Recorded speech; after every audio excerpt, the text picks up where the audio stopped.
Welcome to listening to stories on Kevin TV.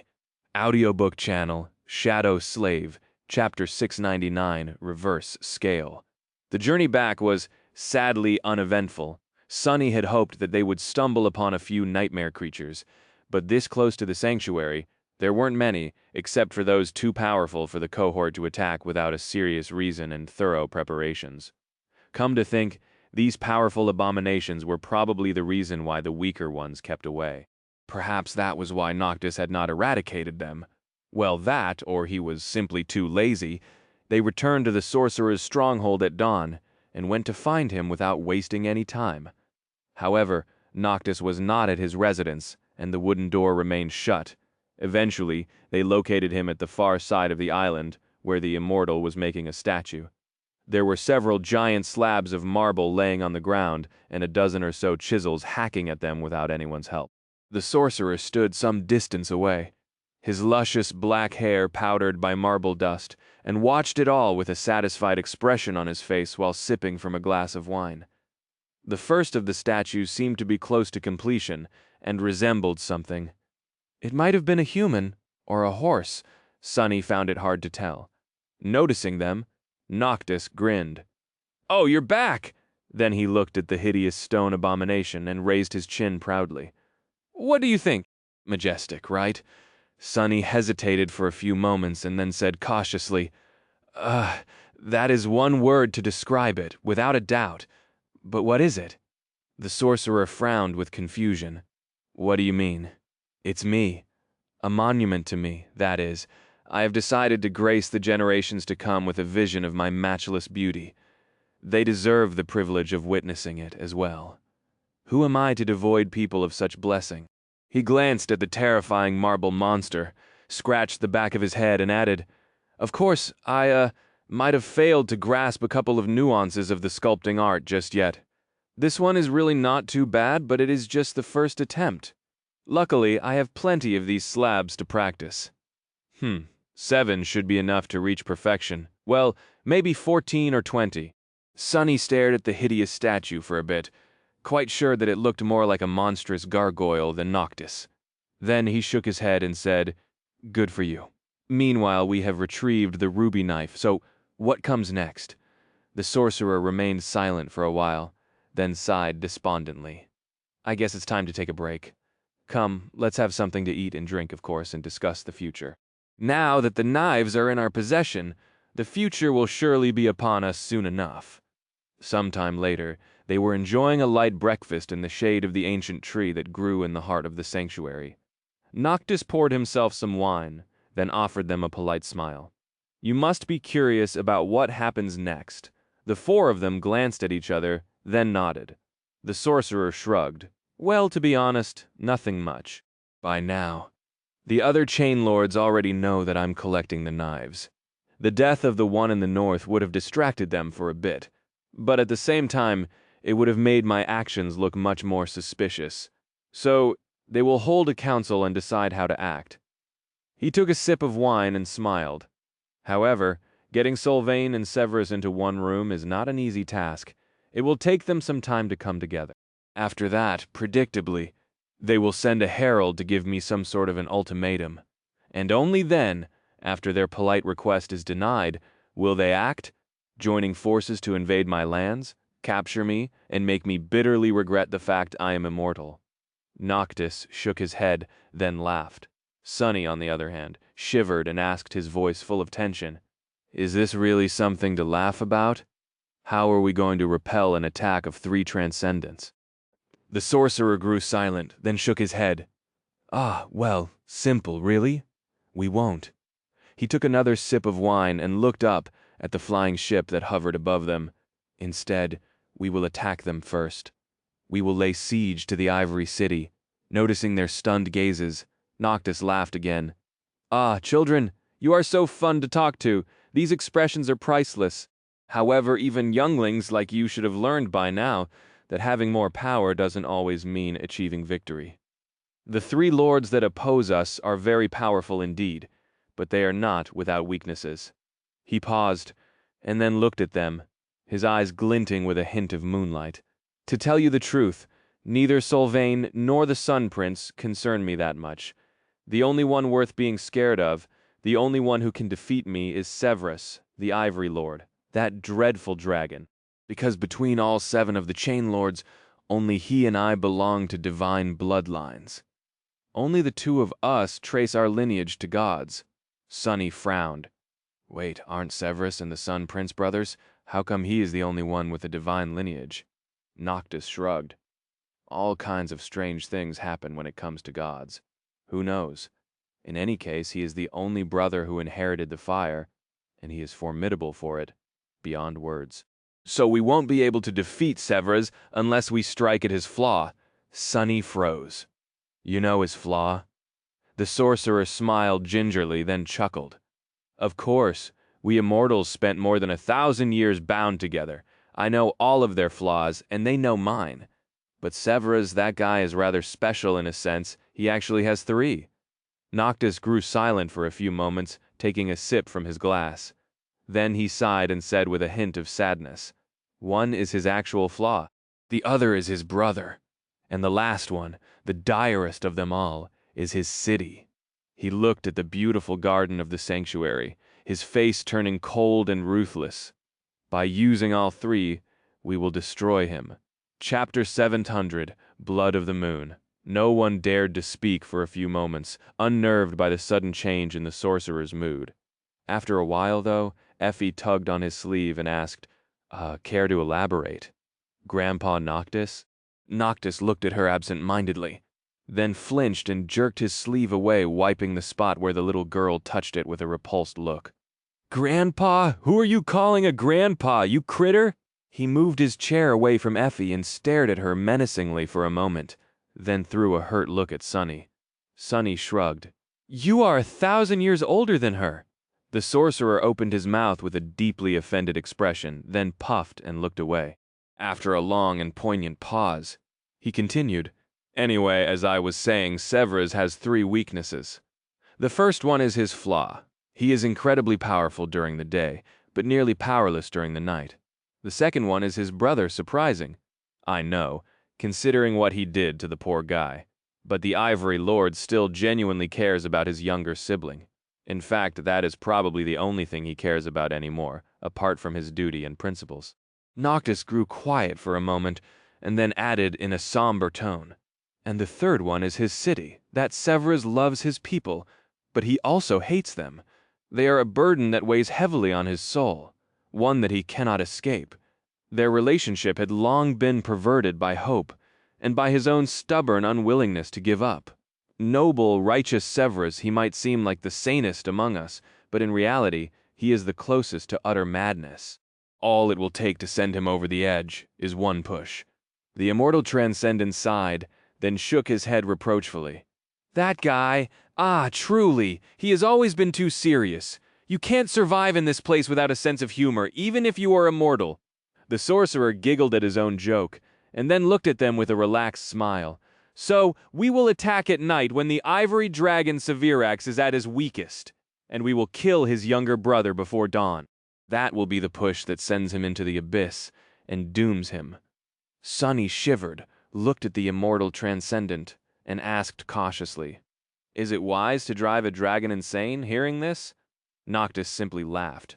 Of course, Severus the Ivory Lord is fearsome and dreadful, but Severax the dragon is just a mindless beast. Killing a beast is not too difficult for a cunning hunter. And while I might not be as righteous and as noble as Severus, his smile disappeared, and his eyes suddenly shone with pale light. I am Blood of the Moon, beast god, the god of hunters. With that, the sorcerer leaned back and took a sip of his wine, slowly returning to his usual carefree self. Granted, I have not hunted for a while. The wilderness is just so ghastly, you know. The dirt, the insects, the fashion. Oh, the horror. He sighed heavily, and then smiled again. Sunny hesitated for a bit. There was a question that he really wanted to ask, but was not sure that he should. Finally, he said, What is your flaw, then? I know that it is not the kind of question people ask or answer, but our lives will be depending on your fight with the dragon. I think we have the right to know. Noctis waved his hand dismissively. Oh, it's nothing much. more or less the exact opposite of his. I am at my strongest under the moonlight, but grow weak in the sunlight. No reason to hide it from friends. He thought for a bit, and then added, Solvain's flaw is perhaps the most cruel. She is cursed with beguiling beauty. Being with her slowly drives people mad with longing and lust, like an insidious drug. The more someone spends time with her, the more they want to possess her, eventually giving in to irresistible desire. A terrible fate, no doubt, but not exactly something we can use. Unless, of course, one of you. No, let's not think about that. Noctis grinned, then shook his head. The Sun Prince's flaw. Well, it doesn't matter anymore. Now that he is encased in that steel monstrosity and almost mindless, we won't be able to make use of it anyway. We will just have to kill him in a straightforward manner. So, do you guys have questions? The four of them looked at each other, and after a long pause, Kai asked hoarsely, Yes, Lord Noctis, just one. When we attack the Ivory City at night, and you are fighting the Sun, Prince, and Solvain, what exactly are we four supposed to do? The sorcerer stared at them in confusion, then raised an eyebrow. Why is it not clear?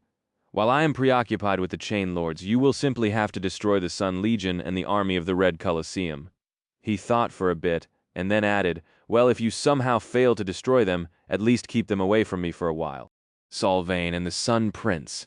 Yeah, shouldn't take me too long. I think you will manage. At the precipice of night, Sunny came to the edge of the island alone, and stood there for a while shrouded in shadows. Now that things were nearing the final stage, there was a lot he had to think about. There was the seemingly insane plan of attacking the Ivory City. The battle the cohort was going to wage against two armies while saints fought in the skies above them. And then there was Mordred, who remained an unknown variable in this whole mess. What concerned him the most, however, was his unformed Fourth Corps. Going into the dire battle as a devil would have been far better. What's more, he couldn't allow himself to undergo the debilitating process of forming a new corps in the midst of the furious clash. With the culmination of the nightmare swiftly approaching, he had no more time left to slowly seek out and kill nightmare creatures. And so, Sunny was forced to do something that he had always been reluctant to do. With a sign, he summoned his shadows. The taciturn knight, the Stygian steed, and the tenebrous serpent appeared in front of him, their figures drowning in the darkness. Two of his shadows slid forward and wrapped themselves around Nightmare and the Soul Serpent, with only the gloomy one remaining at his feet. Sunny lingered for a bit, and then said, Go, travel far and wide, seek out nightmare creatures and kill them. I need you to hunt for me instead of with me for a while. He paused, and then added somberly, Be careful, however. This world is a dangerous place. No matter how strong you are, how powerful you are, there is always someone or something far stronger, especially when you're alone. So don't let yourself get destroyed, all right? Saint stared at him for a few moments, then outstretched a hand. After he placed the hilt of the scarlet odachi in it, she silently turned around and jumped down, landing on the links of the heavenly chain far below. Nightmare and the Soul Serpent dashed in opposite directions, soon disappearing from view. Just like that, Sunny was left alone. He remained motionless for a few moments, then sighed and looked down at the gloomy shadow. I guess it's just you and me again. Like good old times, huh? The shadow stared at him darkly for a second, and then raised a hand, clearly unsure what good times he was talking about. Exactly. Sunny smiled. Yeah, love you too, buddy. Chapter 700, Blood of the Moon. No one dared to speak for a few moments, unnerved by the sudden change in the sorcerer's mood. After a while, though, Effie tugged on his sleeve and asked, care to elaborate, Grandpa Noctis? Noctis looked at her absent-mindedly, then flinched and jerked his sleeve away, wiping the spot where the little girl touched it with a repulsed look. Gee, Grandpa, who are you calling a grandpa, you critter? He moved his chair away from Effie and stared at her menacingly for a moment, then threw a hurt look at Sunny. Sunny shrugged. You are 1,000 years older than her. The sorcerer opened his mouth with a deeply offended expression, then puffed and looked away. After a long and poignant pause, he continued. Anyway, as I was saying, Severus has 3 weaknesses. The first one is his flaw. He is incredibly powerful during the day, but nearly powerless during the night. The second one is his brother. Surprising, I know, considering what he did to the poor guy. But the Ivory Lord still genuinely cares about his younger sibling. In fact, that is probably the only thing he cares about anymore, apart from his duty and principles. Noctis grew quiet for a moment, and then added in a somber tone, "And the third one is his city, that Severus loves his people, but he also hates them. They are a burden that weighs heavily on his soul, one that he cannot escape." Their relationship had long been perverted by hope, and by his own stubborn unwillingness to give up. Noble, righteous Severus, he might seem like the sanest among us, but in reality, he is the closest to utter madness. All it will take to send him over the edge is one push. The immortal transcendent sighed, then shook his head reproachfully. That guy? Ah, truly, he has always been too serious. You can't survive in this place without a sense of humor, even if you are immortal. The sorcerer giggled at his own joke, and then looked at them with a relaxed smile. So, we will attack at night, when the ivory dragon Sevirax is at his weakest, and we will kill his younger brother before dawn. That will be the push that sends him into the abyss, and dooms him. Sunny shivered, looked at the immortal transcendent, and asked cautiously, "Is it wise to drive a dragon insane hearing this?" Noctis simply laughed. "Of course. Severus. The Ivory Lord is fearsome and dreadful, but Severax the dragon is just a mindless beast. Killing a beast is not too difficult for a cunning hunter. And while I might not be as righteous and as noble as Severus, his smile disappeared, and his eyes suddenly shone with pale light. I am blood of the moon, beast god, the god of hunters." With that, the sorcerer leaned back and took a sip of his wine, slowly returning to his usual carefree self. "Granted, I have not hunted for a while. The wilderness is just so ghastly, you know. The dirt, the insects, the fashion. Oh, the horror." He sighed heavily and then smiled again. Sunny hesitated for a bit. There was a question that he really wanted to ask, but was not sure that he should. Finally, he said, "What is your flaw, then?" "I know that it is not the kind of question people ask or answer, but our lives will be depending on your fight with the dragon. I think we have the right to know." Noctis waved his hand dismissively. "Oh, it's nothing much more or less the exact opposite of his. I am at my strongest under the moonlight, but grow weak in the sunlight.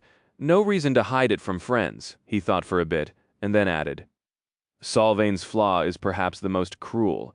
She is cursed with beguiling beauty. Being with her slowly drives people mad with longing and lust, like an insidious drug.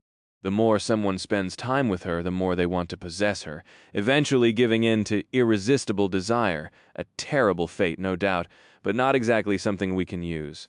Unless, of course, one of you— No, let's not think about that." Noctis grinned, then shook his head. "The sun, Prince's flaw, well, it doesn't matter anymore. Now that he is encased in that steel monstrosity, and almost mindless, we won't be able to make use of it anyway. We will just have to kill him in a straightforward manner.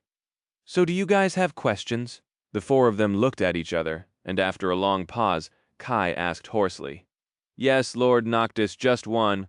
When we attack the Ivory City at night, and you are fighting the Sun Prince and Solvain, what exactly are we four supposed to do?"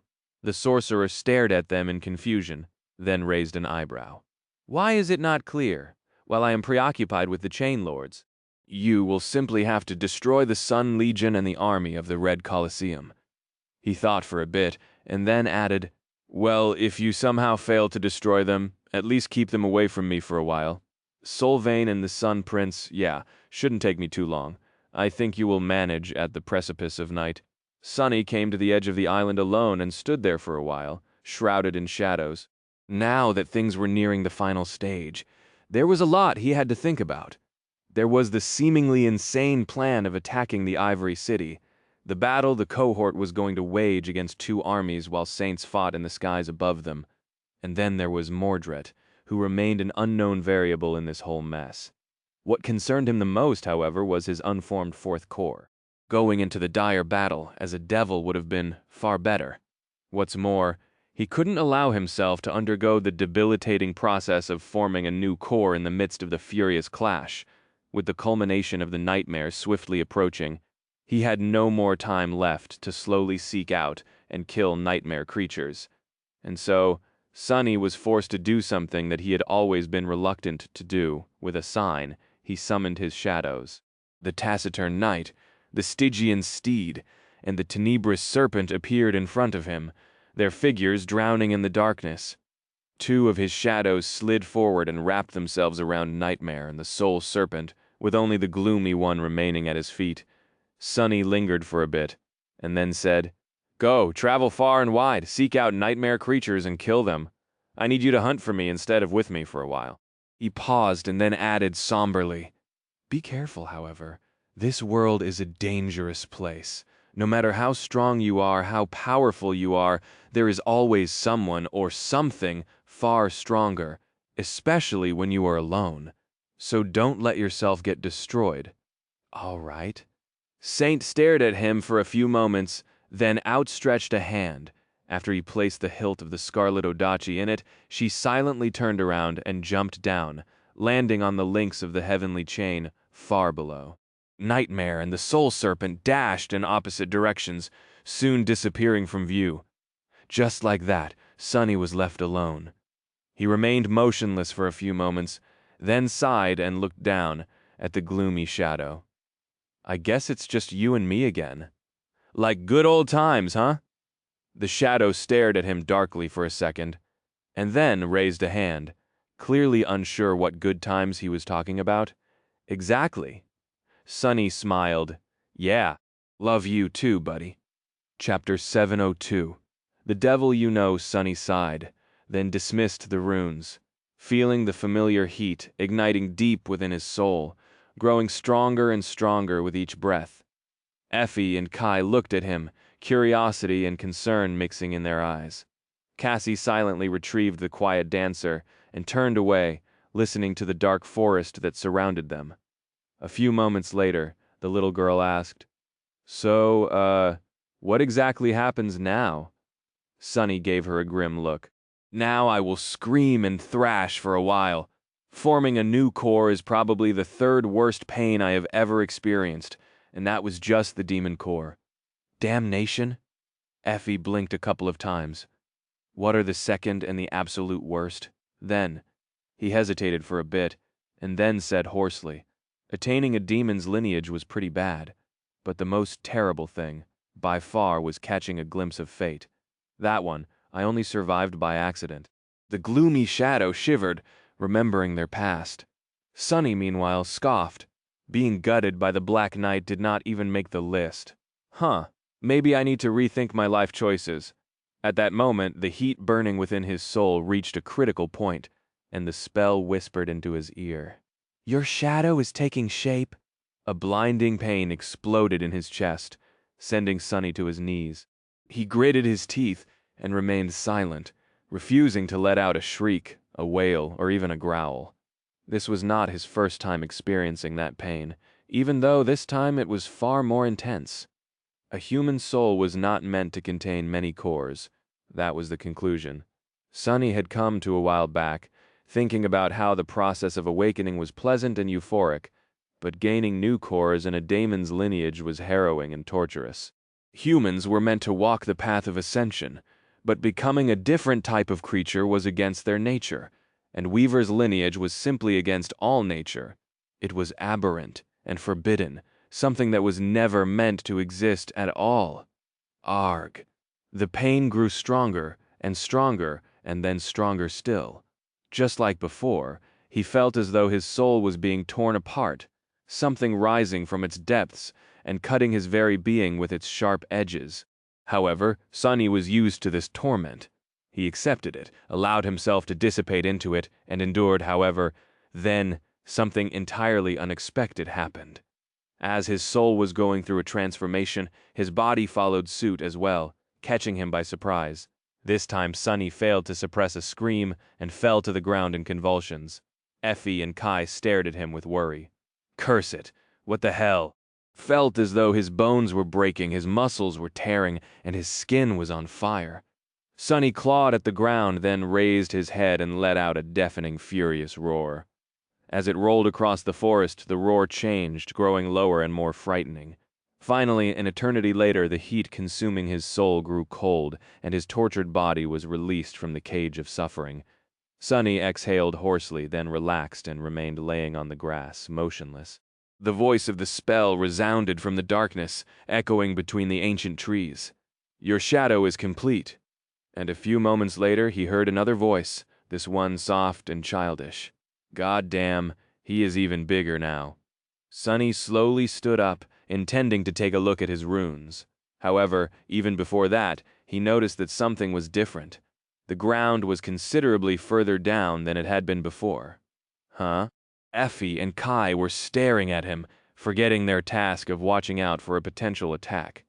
Luckily, Cassie was still vigilant. Sunny frowned, then glanced down to take a look at his own body as well. It seemed that because he was in a body of a creature, the transformation into a devil changed it too. The shadow demon devil grew even taller, now standing at almost 3 meters of height.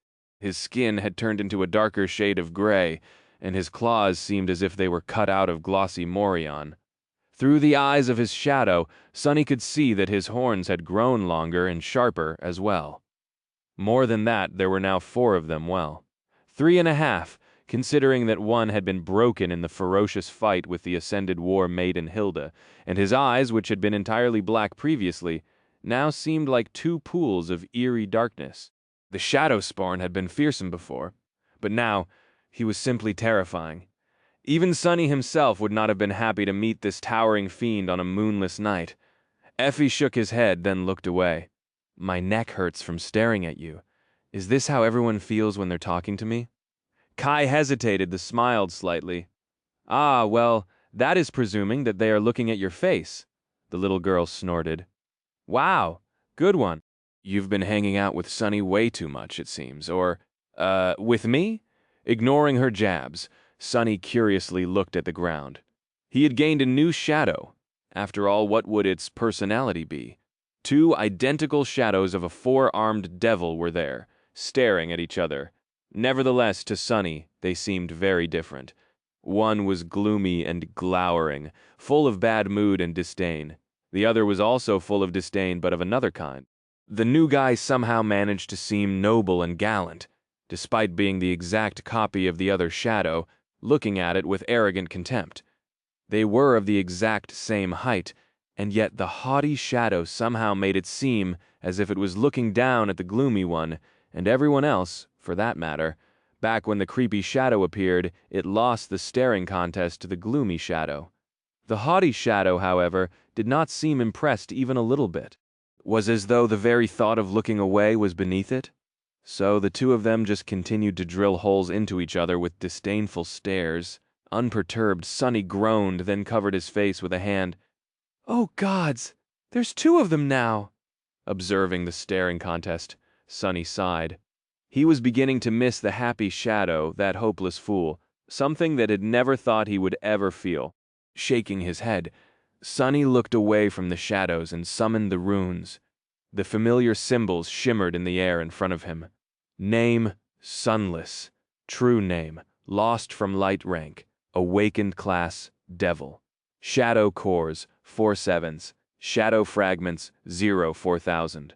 A tired but satisfied smile appeared on his lips.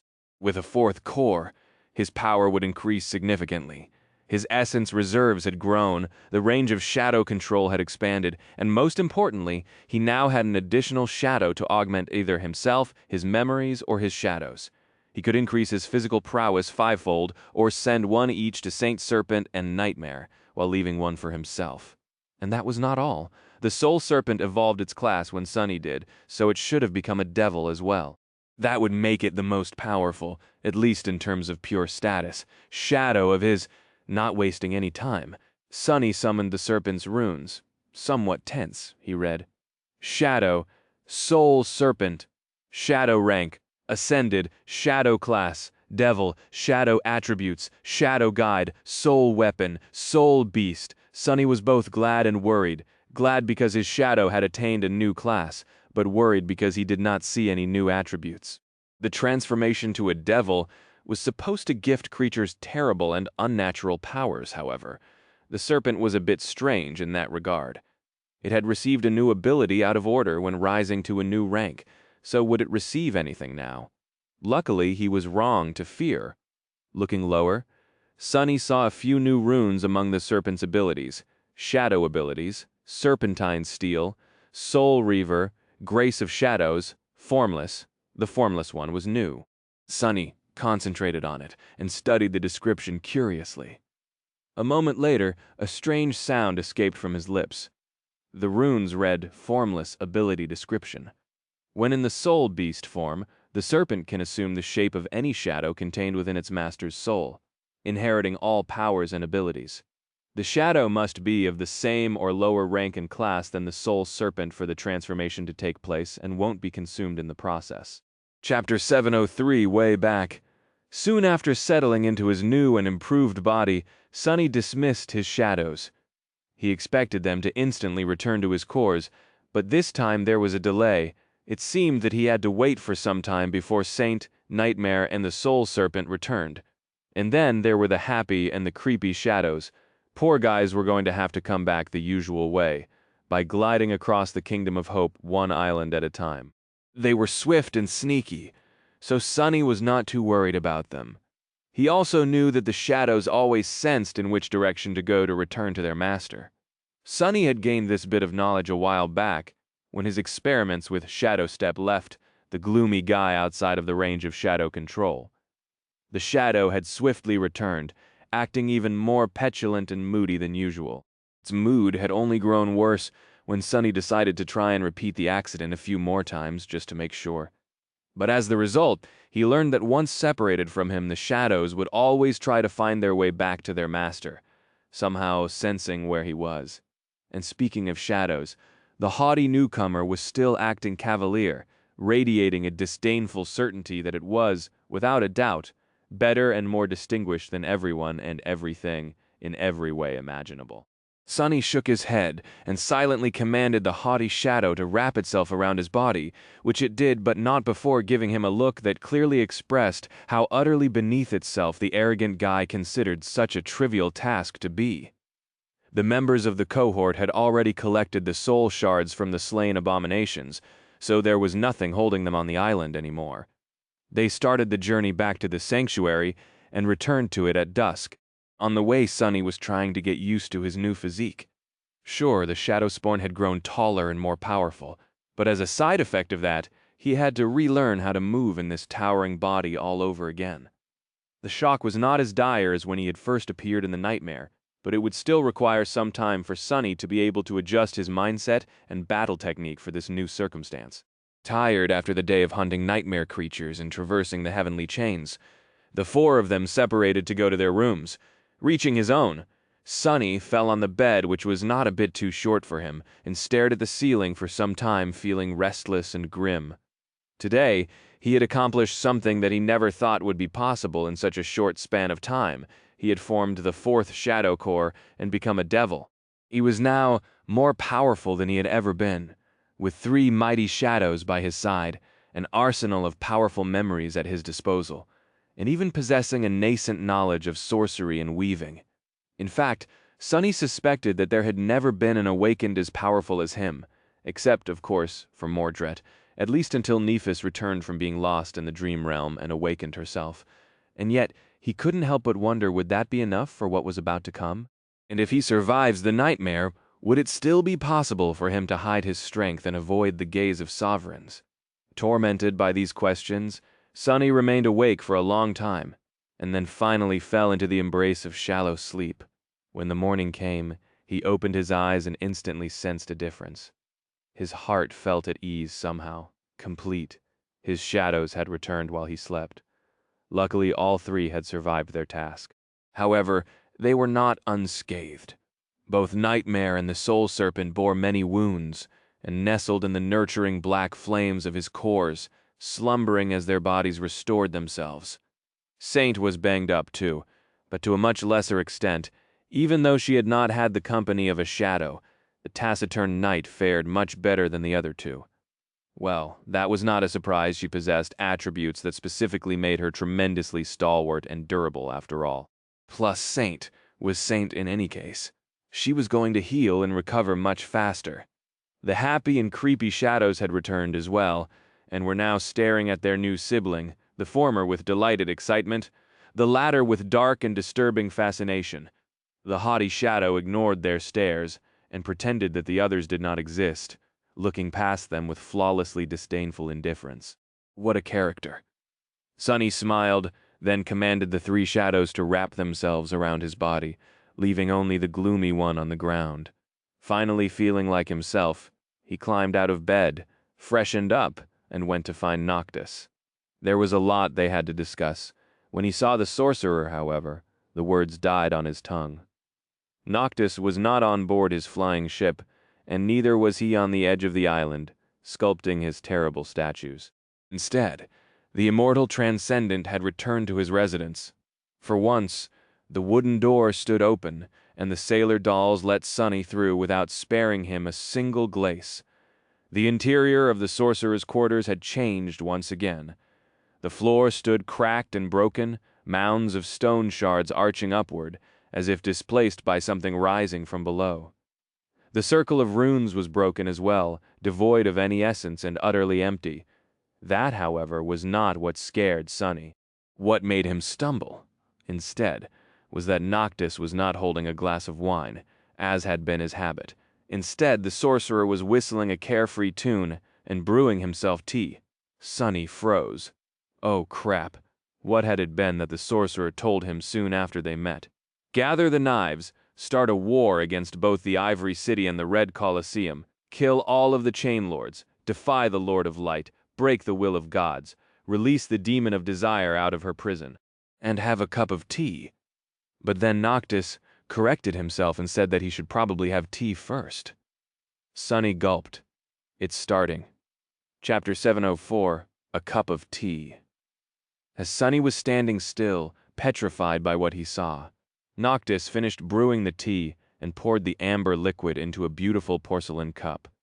Then, the sorcerer raised it to his face, inhaled the fragrant steam, and let out a satisfied sigh.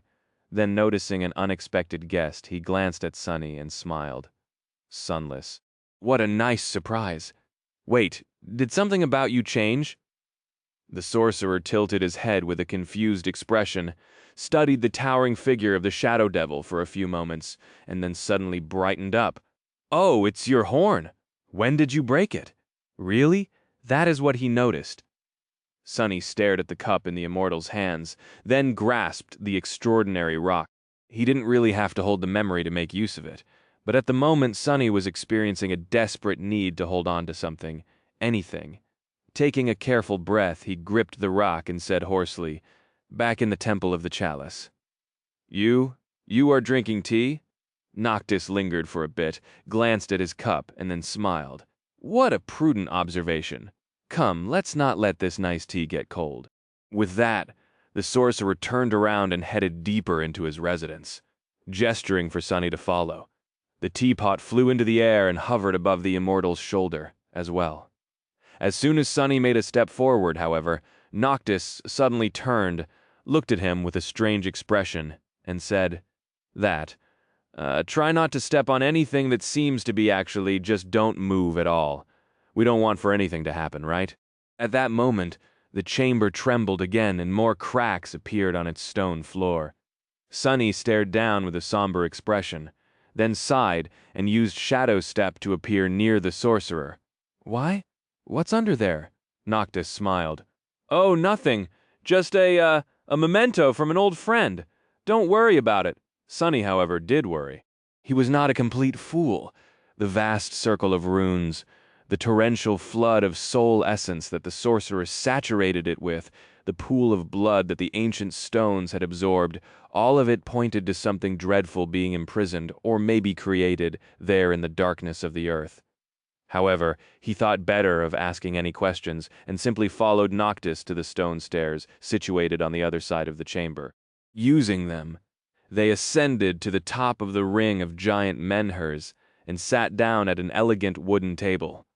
The sorcerer leaned back in his chair, gazed upon the breathtaking vista of the Kingdom of Hope, and took a sip of tea with an expression of deep satisfaction on his face. Sonny lingered for a few moments, giving Noctis time to enjoy himself, and then asked, "It has begun, hasn't it? The other chain lords, they are ready to make their move." The sorcerer took another sip, sighed, and then said in a relaxed tone, "Oh, indeed. I suspect that their herald will arrive in a few days, so you might want to relax for a bit. Enjoy the tea. This will probably be the last moment of peace you will have for a while, sunless, or maybe even the very last." Sonny remained silent for a long time, a myriad of important questions pressing on his mind. But then he simply shook his head, chased them away, and poured some tea into a delicate cup that stood on the table, as if waiting for him. Neither of them spoke for a while, enjoying the fragrant drink and the beautiful sight of the flying islands in peace. Despite the approaching doom, the world felt tranquil and warm here, on the parapet of the sanctuary. After a while, Noctis sighed and said in a wistful tone, "I'm going to miss this, I think."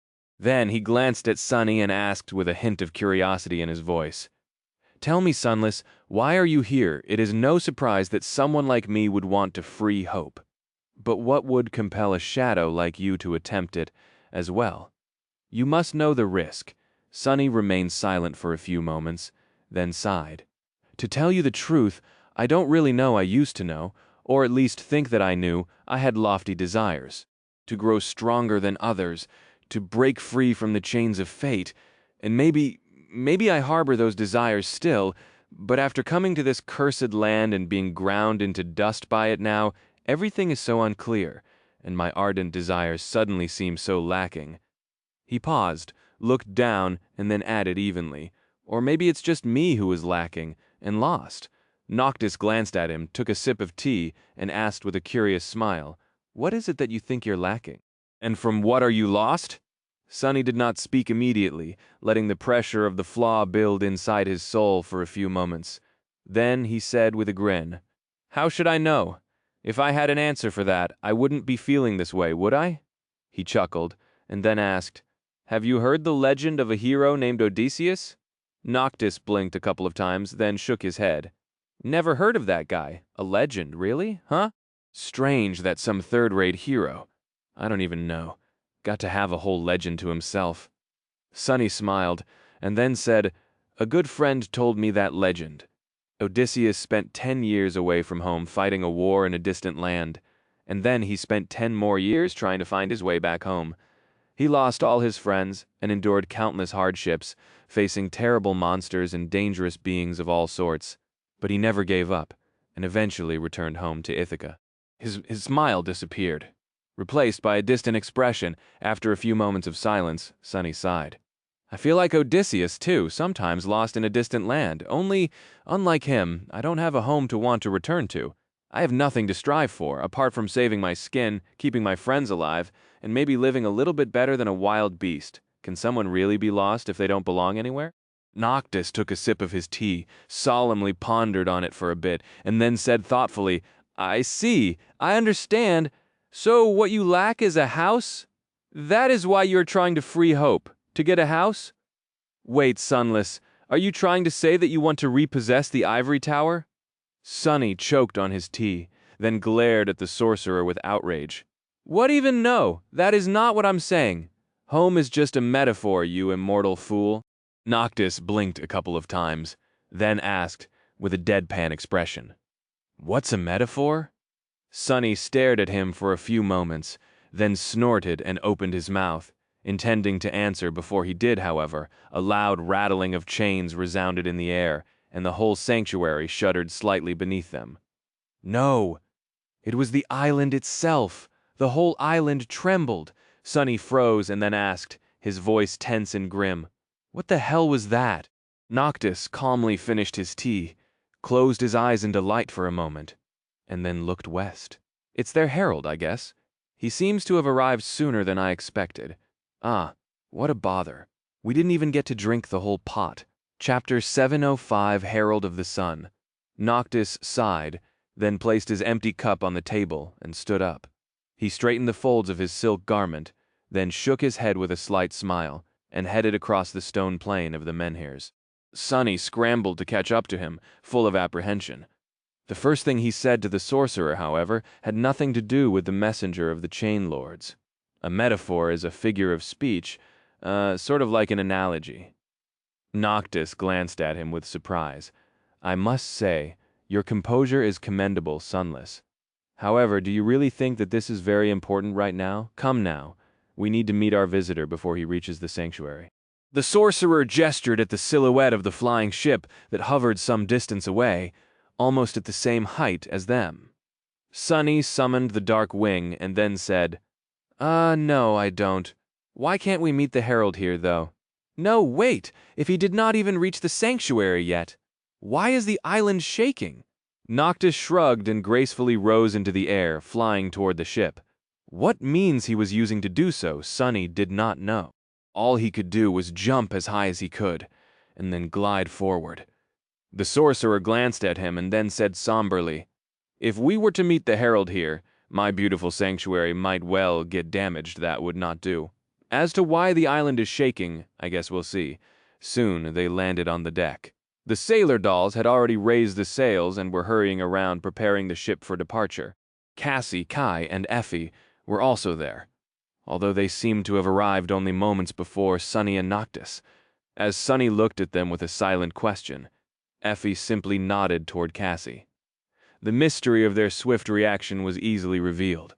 The sorcerer went to the stern of the flying ship without wasting any time, and took his position as the Kybernetes, the guide who steered the ship as it flew through the air. The ancient vessel had no steering wheel, of course, and instead relied on 2 steering oars, which were situated at the very rear of it.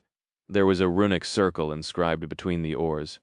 Noctis stepped inside, turned, leaned comfortably on the bending inner surface of the tall apluster, and placed his hands on the oars with a relaxed expression on his face. A moment later, the circle shimmered with ethereal light. The flying ship had to be controlled both physically and with soul essence. There were invisible energy pathways spanning the whole length of it, all leading to the roots of the beautiful tree growing around the main mast.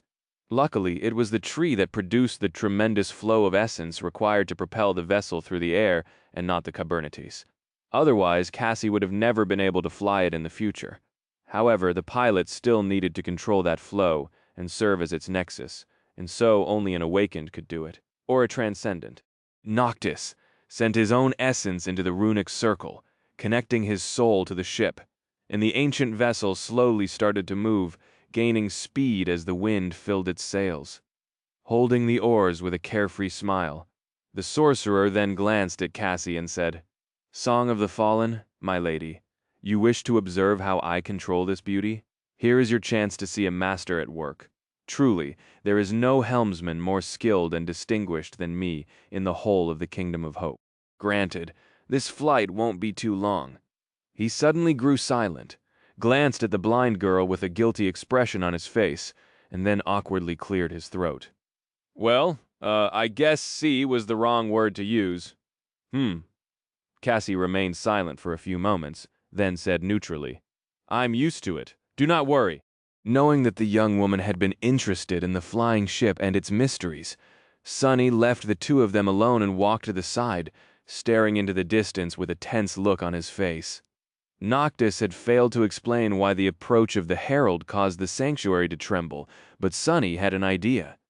The islands were all connected to each other by the heavenly chains, and so any strong tremor was bound to spread outward like a wave. The question was, what could have caused a quake strong enough for them to feel from several islands away? Perhaps a giant steel colossus could. He gritted his teeth. A messenger of the chain lords, was that a joke? Noctis conveniently failed to mention that this herald was going to be one of those lords himself. And what the hell had the sorcerer meant, saying that they had to meet the herald elsewhere to avoid damaging the sanctuary? Weren't they simply going to speak? That was what messengers were for, weren't they? To deliver words as several islands flowed past beneath the speeding ship. He suddenly caught sight of an especially familiar one. Of course, in this era it looked different. The Iron Hand Island was still rather large and covered by soft grass, but the ancient stone columns that had been broken in the future still stood tall, forming 3 concentric circles, From above, they seemed like a giant sundial or moondial, perhaps. And of course, there was no colossal iron hand laying in the center of the island to give it the peculiar name, at least, not yet. Sonny suddenly felt cold shivers run down his spine. He didn't have time to think about it more, however, because, at that moment, something else attracted his attention. Some distance away, shrouded in the haze of dawn, he could see the neighboring island. Currently, it was in a higher position than them. The island suddenly swayed, and a small human figure jumped from its edge, or rather, it just seemed small because of the distance. Sonny felt Kai grow still and tense by his side as the sun shined on its steel surface. The figure flew through the air, covering an unimaginable distance with its leap. It seemed to be moving slowly, but Sonny knew that this was just a mirage caused by the scale of things. And indeed, the radiant figure grew larger and larger with each moment, turning into a brilliant steel giant as it drew closer, easily breaching several kilometers with his jump. The giant landed on the surface of the Iron Hand Island, causing the whole of it to lurch sideways and sway. The heavenly chains rattled widely, and a cloud of debris was raised into the air. Not paying the chaos, he had caused any attention. The Colossus then slowly straightened, grew motionless, and then slightly turned his head. He was looking directly at the flying ship, no expression written on his beautiful steel face, two suns reflecting in the polished surface of his steel eyes. The Sun Prince had come to deliver a message to Noctis. Chapter 706 Ultimatum. Looking at the Colossus, Sonny understood why Kai had called him terrifying. Sun Prince stood at nearly 90 meters tall, towering above the island like a mountain of steel. He was cast in the shape of a noble warrior wearing light armor. The surface of the armor was polished and shone blindingly in the sun, while the rest of the giant was dull and gray. The colossal statues of the 7 heroes of the Forgotten Shore, including the walking one Sonny and the cohort had ridden once, were more than twice as tall, but it was hard not to get shocked by the sheer mass and crushing presence of the transcendent Chain Lord, or rather of the steel shell he was entombed within.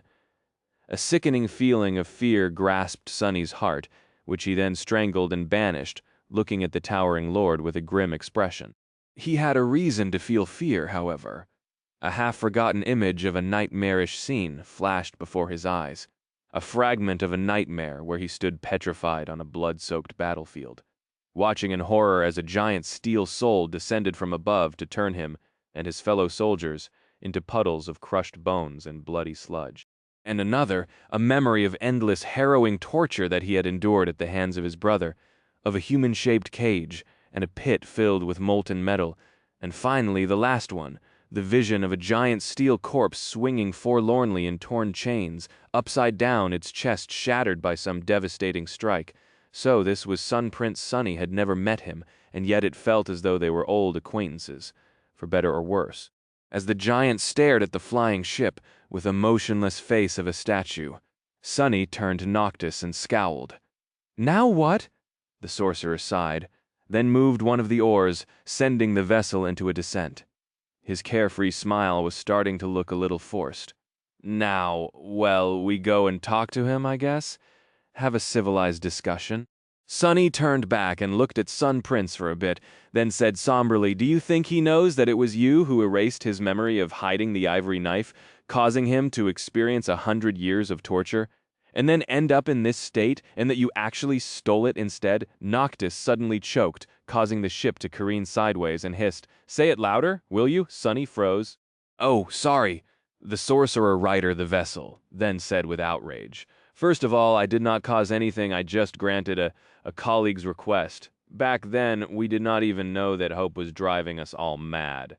So how was I supposed to know what will happen? Secondly, I did not steal the ivory knife. I just happened to find it where he had left it, all right, by pure coincidence." And lastly, he paused, and then added in a darker tone, "I'm not sure that he really knows anything anymore. He is still alive, somewhere inside, but I don't think he is fully sentient. At least, I hope that he is not." The ship approached the ground in somber silence, stopping just outside the first ring of pillars, and hovered in place. Noctis lingered for a few moments, and then let go of the oars, however. He did not command the sailor dolls to lower the sails. The sorcerer straightened his garments and then inhaled deeply. "Let's go and see what he has to say, shall we?" Sonny glanced at his friends, then shook his head and followed Noctis. There was a high chance that they were going to witness a brawl between saints. He was sure that everyone understood what danger they were all in. The last time he witnessed two saints fighting, a whole island had been destroyed and crumbled into the sky below. Sonny and Cassie had only survived that terrifying clash by promptly running away, and even then just barely. What was going to happen today? And was Noctis strong enough to ward off the Colossus? Somehow, it was hard to imagine anything, let alone the flimsy sorcerer, stopping that mountain of steel. But Noctis was no fool. Surely he had a plan. His madness was of an insidious kind, after all. He would not have risked his safety and his desire to free Hope without having a way out. Together, the five of them disembarked the flying ship, landed on the soil of the Iron Hand Island, and walked between the tall pillars. They approached the very center of the giant moondial and stopped there, waiting. When they did, Sun Prince finally moved, walking toward them with a measured gait. With each of his steps, the island trembled, causing the heavenly chains to rattle and their hearts to tremble. Sonny was staring at the approaching Colossus, feeling worse and worse about the situation. All his shadows were yet to recover, and so he was left with nothing but his own strength to react should something happen. Well, his own strength and that of his cohort. But what could they do against this monstrosity, even together? Finally, the giant reached the pillars and stopped outside the outward circle, looking at them from high above. Drowned in his cold shadow, Sonny couldn't help but feel like a tiny insect. Looking up with a grave expression, he gritted his teeth and said, "I feel like an ant." Effie, who was also craning her neck to stare at the Colossus, glanced at him, hesitated for a moment, and then smiled. "You're not an ant, Sonny. You are a cockroach, remember?" He blinked a couple of times, then slowly grinned. Somehow that made him feel better.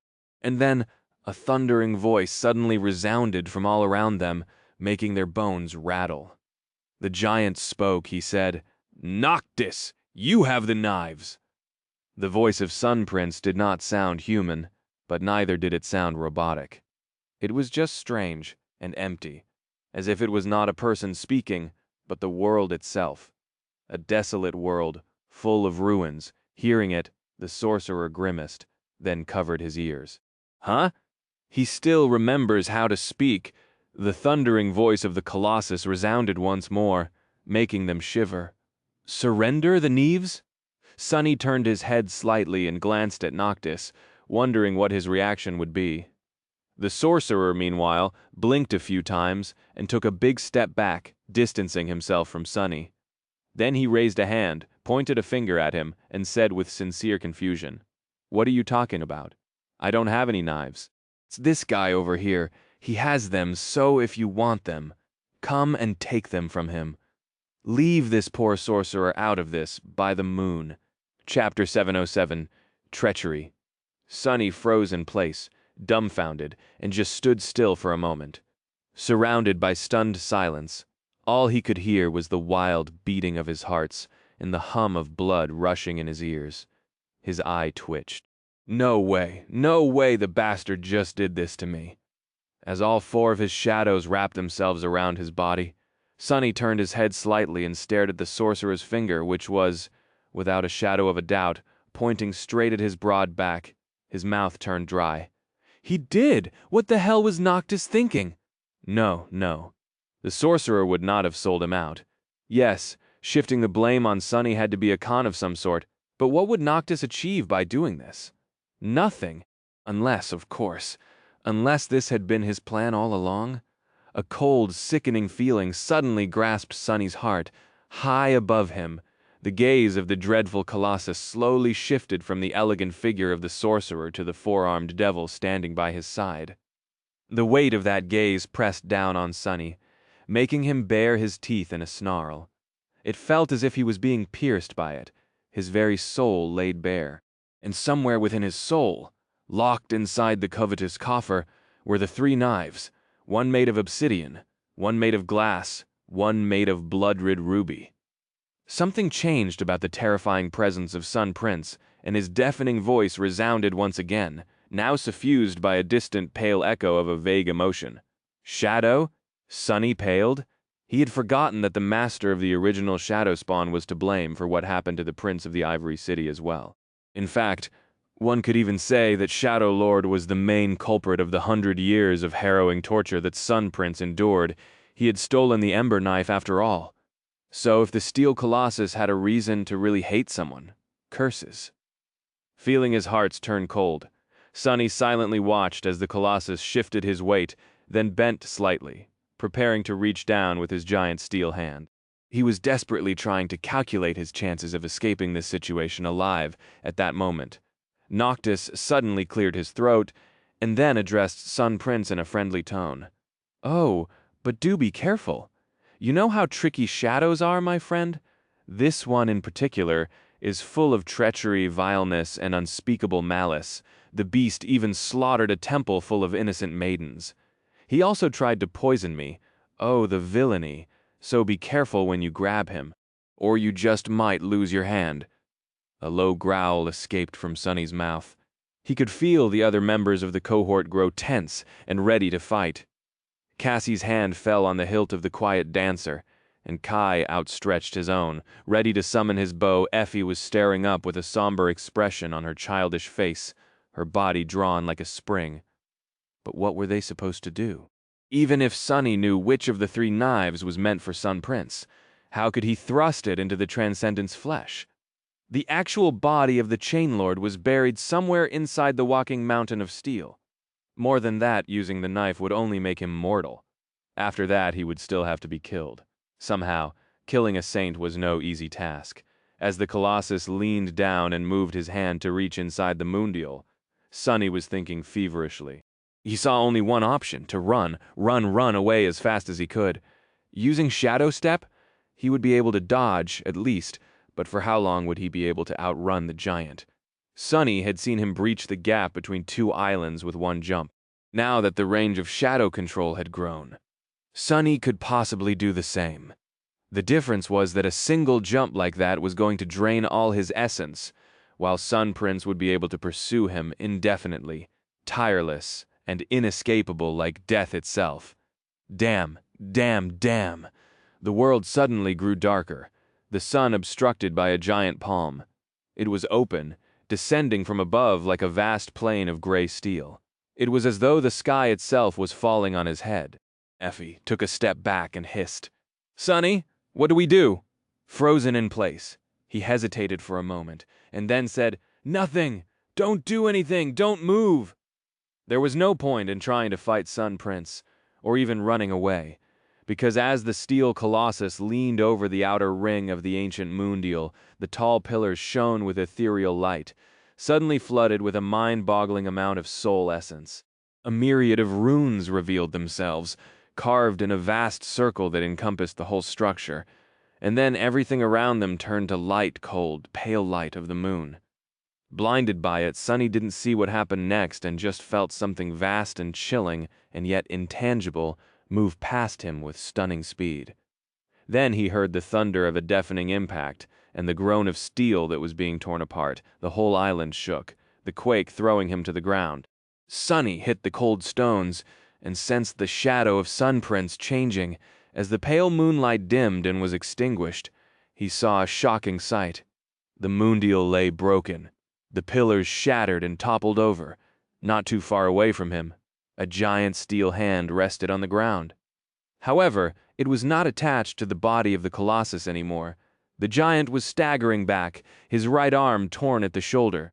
A river of molten metal was flowing from the terrible wound, falling down like blood. The grass was turning to ash where it fell, and amidst all of this, unperturbed, stood Noctis. The sorcerer's expression was calm and slightly amused. Staring at all the chaos, he flicked a speck of dust off his silk garments, shook his head, and said, "Tisk, have I not warned him to be careful? I did, didn't I? By the moon, why does no one listen to me? I am the wisest man in all of Kingdom of Hope, after all." Chapter 708, Crimson Beast of Twilight. The Colossus staggered back, swayed, and then moved his foot to balance himself. The island quaked once more, and the giant grew still, bent slightly and grasping the gaping wound with his one remaining hand. His head turned, staring at Noctis with the same empty, unmoving expression. However, his polished steel eyes, which had been burning with the blinding reflections of the sun, became submerged in deep shadow. For a moment, there was silence. Sonny gritted his teeth, then slowly exhaled and raised a hand to wipe the sweat off his brow. After the initial panic of being sold out by Noctis, he had forced himself to calm down and think.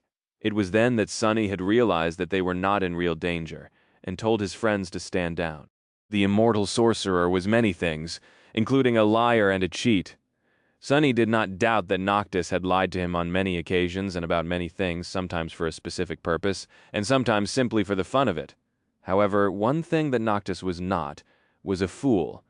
Sonny could imagine many situations in which the immortal would betray and damn him to death, but not without a good reason. And surrendering the cohort to Sun Prince was the opposite of what Noctis wanted to achieve. At best, it would have bought him some time, at the expense of losing the 3 knives to the other chain lords. One thing that Sonny did not doubt was the sincerity of the sorcerer's desire to free Hope. And so, he had understood that the immortal's sudden betrayal was just another deception. It had not been hard to guess what the purpose of the deception was, as well. After all, Sonny had already guessed the fateful meeting between rebellious Noctis and the Herald of the Chain Lords was going to end, and how the Iron Hand Island would get its name. Sun Prince had walked right into the sorcerer's trap, and Sonny had been used as bait, not for the first time, and probably not for the last. So he wasn't very shocked by the sight of the giant's missing arm, and of the streams of molten steel that flowed out of it, slowly cooling on the broken stones. Or at least he wasn't supposed to be. In reality, the scene in front of him was so striking, so tremendous, that it was simply impossible to remain untouched by the vast and poignant scale of it.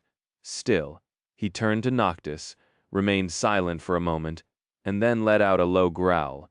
"You could have warned me, you know?" The sorcerer looked at him with sincere confusion. Then he smiled and said, But what if I changed my mind at the last moment? Then warning you would have made me a liar. I have a reputation to uphold, don't I?"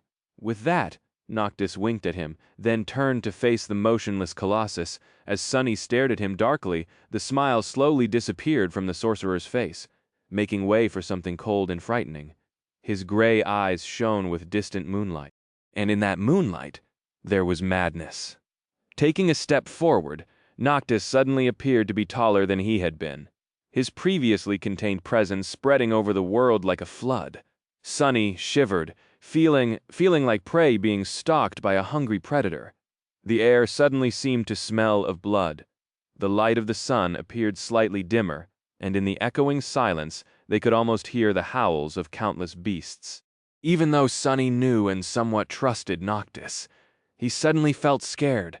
Calm, and he wasn't even the focus of the immortal's furious gaze. Instead, it was aimed at the hunched Colossus. The sorcerer grinned, revealing his canines, and spoke, his clear voice flowing across the island like a river of blood. "Surrender the knives? Ah, I don't think so, my old friend. If I do, how will I kill you and your vile brother?"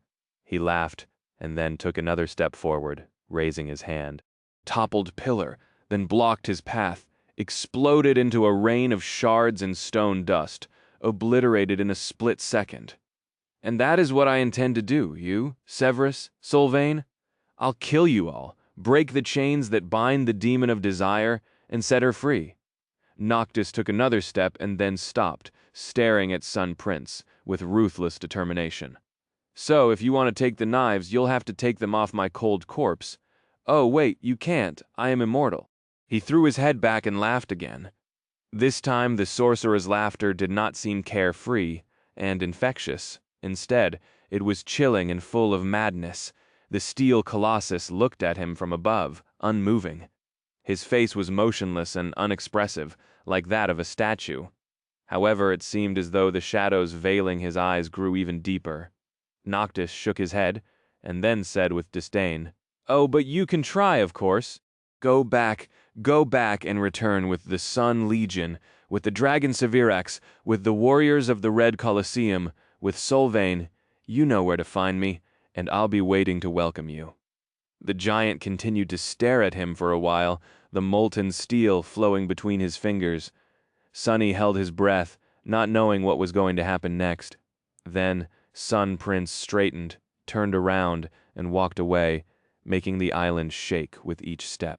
He reached the edge of it, stepped down on the heavenly chain, and continued walking, somehow keeping perfect balance. The chain was colossal in its own right, and yet the giant made it seem like a thin rope being traversed by a rope walker. Soon he reached the neighboring island, climbed on it, and disappeared from sight. Only the rattling of chains and the tremors running through the ground from time to time reminded them of his visit. Well, that, and the giant hand laying not too far away from them. Sunny studied it for a while, then walked over to Noctis and asked, his voice low and cautious, "Not to complain, but why let him go? Wouldn't it be easier to kill him right here and now? We won't get another chance to catch him alone, most likely. And judging by how easily you took his arm off." Noctis did not respond immediately. Instead, he slowly turned his head, looked at Sunny coldly, and then gracelessly fell on his butt, his face pale, his chest rising and falling wildly, and his breath hoarse and labored. The sorcerer cursed, looking as if he was about to vomit. "Easily? Are you insane?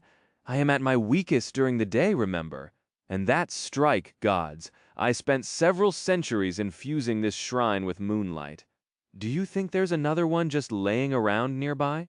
"Just be happy," he believed my bluff. Otherwise things might have turned really ugly really fast for us. Sunny stared at the sorcerer with wide eyes for several long moments, then shook his head and sighed. "Lunatic, you damned lunatic by the moon, I take it back. You are a fool." Nature of the beast. It was only later, when they returned to the flying ship and looked down upon the devastation that the short and furious clash between Noctis and Sun Prince had created, did the understanding of what had happened finally settled in their minds. There was no going back now. The War of Immortals had finally started. Soon, the whole of the Kingdom of Hope was going to be turned into a battlefield and drowned in blood by its frenzy. And then, the repercussions of that madness were going to spread outward like a tidal wave, changing the world forever. Looking down, Sunny couldn't help but shiver. The broken pillars, the severed hand of a giant, the ash swirling in the air. This place, this event, this moment in time, was that the spark that would eventually ignite another, much more terrifying war. A war between gods and daemons, one that would destroy them all and bring about the end of the world, the war to end all wars. He still suspected that it was the unchaining of the demon of desire that had set it in motion. Looking down, Sunny silently whispered, "But then came desire, and with it came direction." Turning his head slightly, he looked at Noctis, the person who had started it all. The sorcerer seemed calm and without a worry in the world. His beautiful face was pale with exhaustion. But other than that, he did not look too different from his usual self. Not at all like a person who had potentially ushered in the obliterating apocalypse. Did he not understand the consequences of his actions? Or did he understand them far better than Sunny ever could? With a sigh, Sunny threw one last glance at the Iron Hand Island, not truly and once again deserving of its name, and walked to sit beneath the branches of the sacred tree. Despite the fact that he had not done much, he felt exhausted too, and there was a lot he had to think about. On the way back, Sunny remembered the future. He had been to the Iron Hand Island many times, had seen the toppled pillars and the severed arm of a giant, and had even sketched and described them in detail for an exploration report. And now he had witnessed how the island came to be in that state. Another event from the distant past had repeated itself inside the nightmare almost to a T. Sunny had already formed a theory that fate was like a current, always pulling things toward an inescapable conclusion after the destruction of the Temple of the Chalice. The details could be changed, but the result seemed to always be the same. The events that had transpired on the Iron Hand Island only cemented that theory. By all accounts, the appearance of the cohort in Mordred should have drastically changed the flow of history in the Kingdom of Hope. They had accelerated the start of the war and even slain one of the Chain Lords. If not for them, Noctis would have most likely spent several years searching for a way to make a deal with Weaver, and only then rebelled against the other immortals. Those several years were perhaps the countdown to the blossoming of the nightmare seed. If no awakened appeared to challenge the nightmare, by then the seed would have bloomed? Was that the logic? Seeds blossomed when the conflict inside them resolved itself and fate repeated unchanged. Before, Sunny had thought that the task of the challenger was to resolve a conflict that would have otherwise remained unresolved. But now, knowing what he knew about the Chained Islands and the Kingdom of Hope, he realized that he had been wrong. With or without his help, Noctis was always going to start a war. The Ivory Tower was always going to break free from its chains. The Temple of the Chalice was always going to be destroyed, and Sun Prince was always going to lose his hand to the enchanted Moondial. Come to think of it, his first nightmare would have resolved itself without his intervention, too. One way or another, the nameless temple slave would have probably died, and Oro of the Nine would have survived. Or would they? Any case, there would have been an ending.com. That doesn't really make sense. So what was the role of the challengers? If the conflict could resolve itself, why were they here? What did the spell want from them? Prove that they were equal to the heroes of the past. Do it better than them? Simply survive. The spell did not care what one did inside the nightmare and how they went about solving the conflict. The reward was going to be the same. Either way, the challenger would ascend to a new rank. They could receive a true name or even, in extremely rare cases, an evolution of their aspect. But those things could be done outside a nightmare as well. The only thing the spell cared about was that the challenger survived until the end. But that was not entirely true. The spell would not give additional rewards or deny the survivor their ascension. However, it did care a little, at least enough to appraise the challenger's performance. The appraisal did not really matter outside of the first nightmare, where it was tied to the boon, but the spell still gave them out each time. Good, exceptional, remarkable, glorious, and so on. Was there a hint in there somewhere about what it wanted? If so, Sunny had apparently pleased the spell very much in his first trial. Sitting in the shade of the sacred tree, he sighed and looked into the distance with a solemn expression. I hope it will be pleased with us again this time. I hope we survive. Soon, the flying ship returned to the sanctuary and descended to its usual position above the altar island. As they returned to the ground, Sunny could see hundreds of faces turn to them, fear and uncertainty written in their lines. The inhabitants of the sanctuary had not seen the clash between Noctis and Sun Prince, but they all knew that something was wrong. By now, the island had stopped trembling, but their hearts did not. Without paying them any attention, the sorcerer tiredly landed on the grass, then turned to Sunny and frowned slightly. I'm going to rest for a couple of days.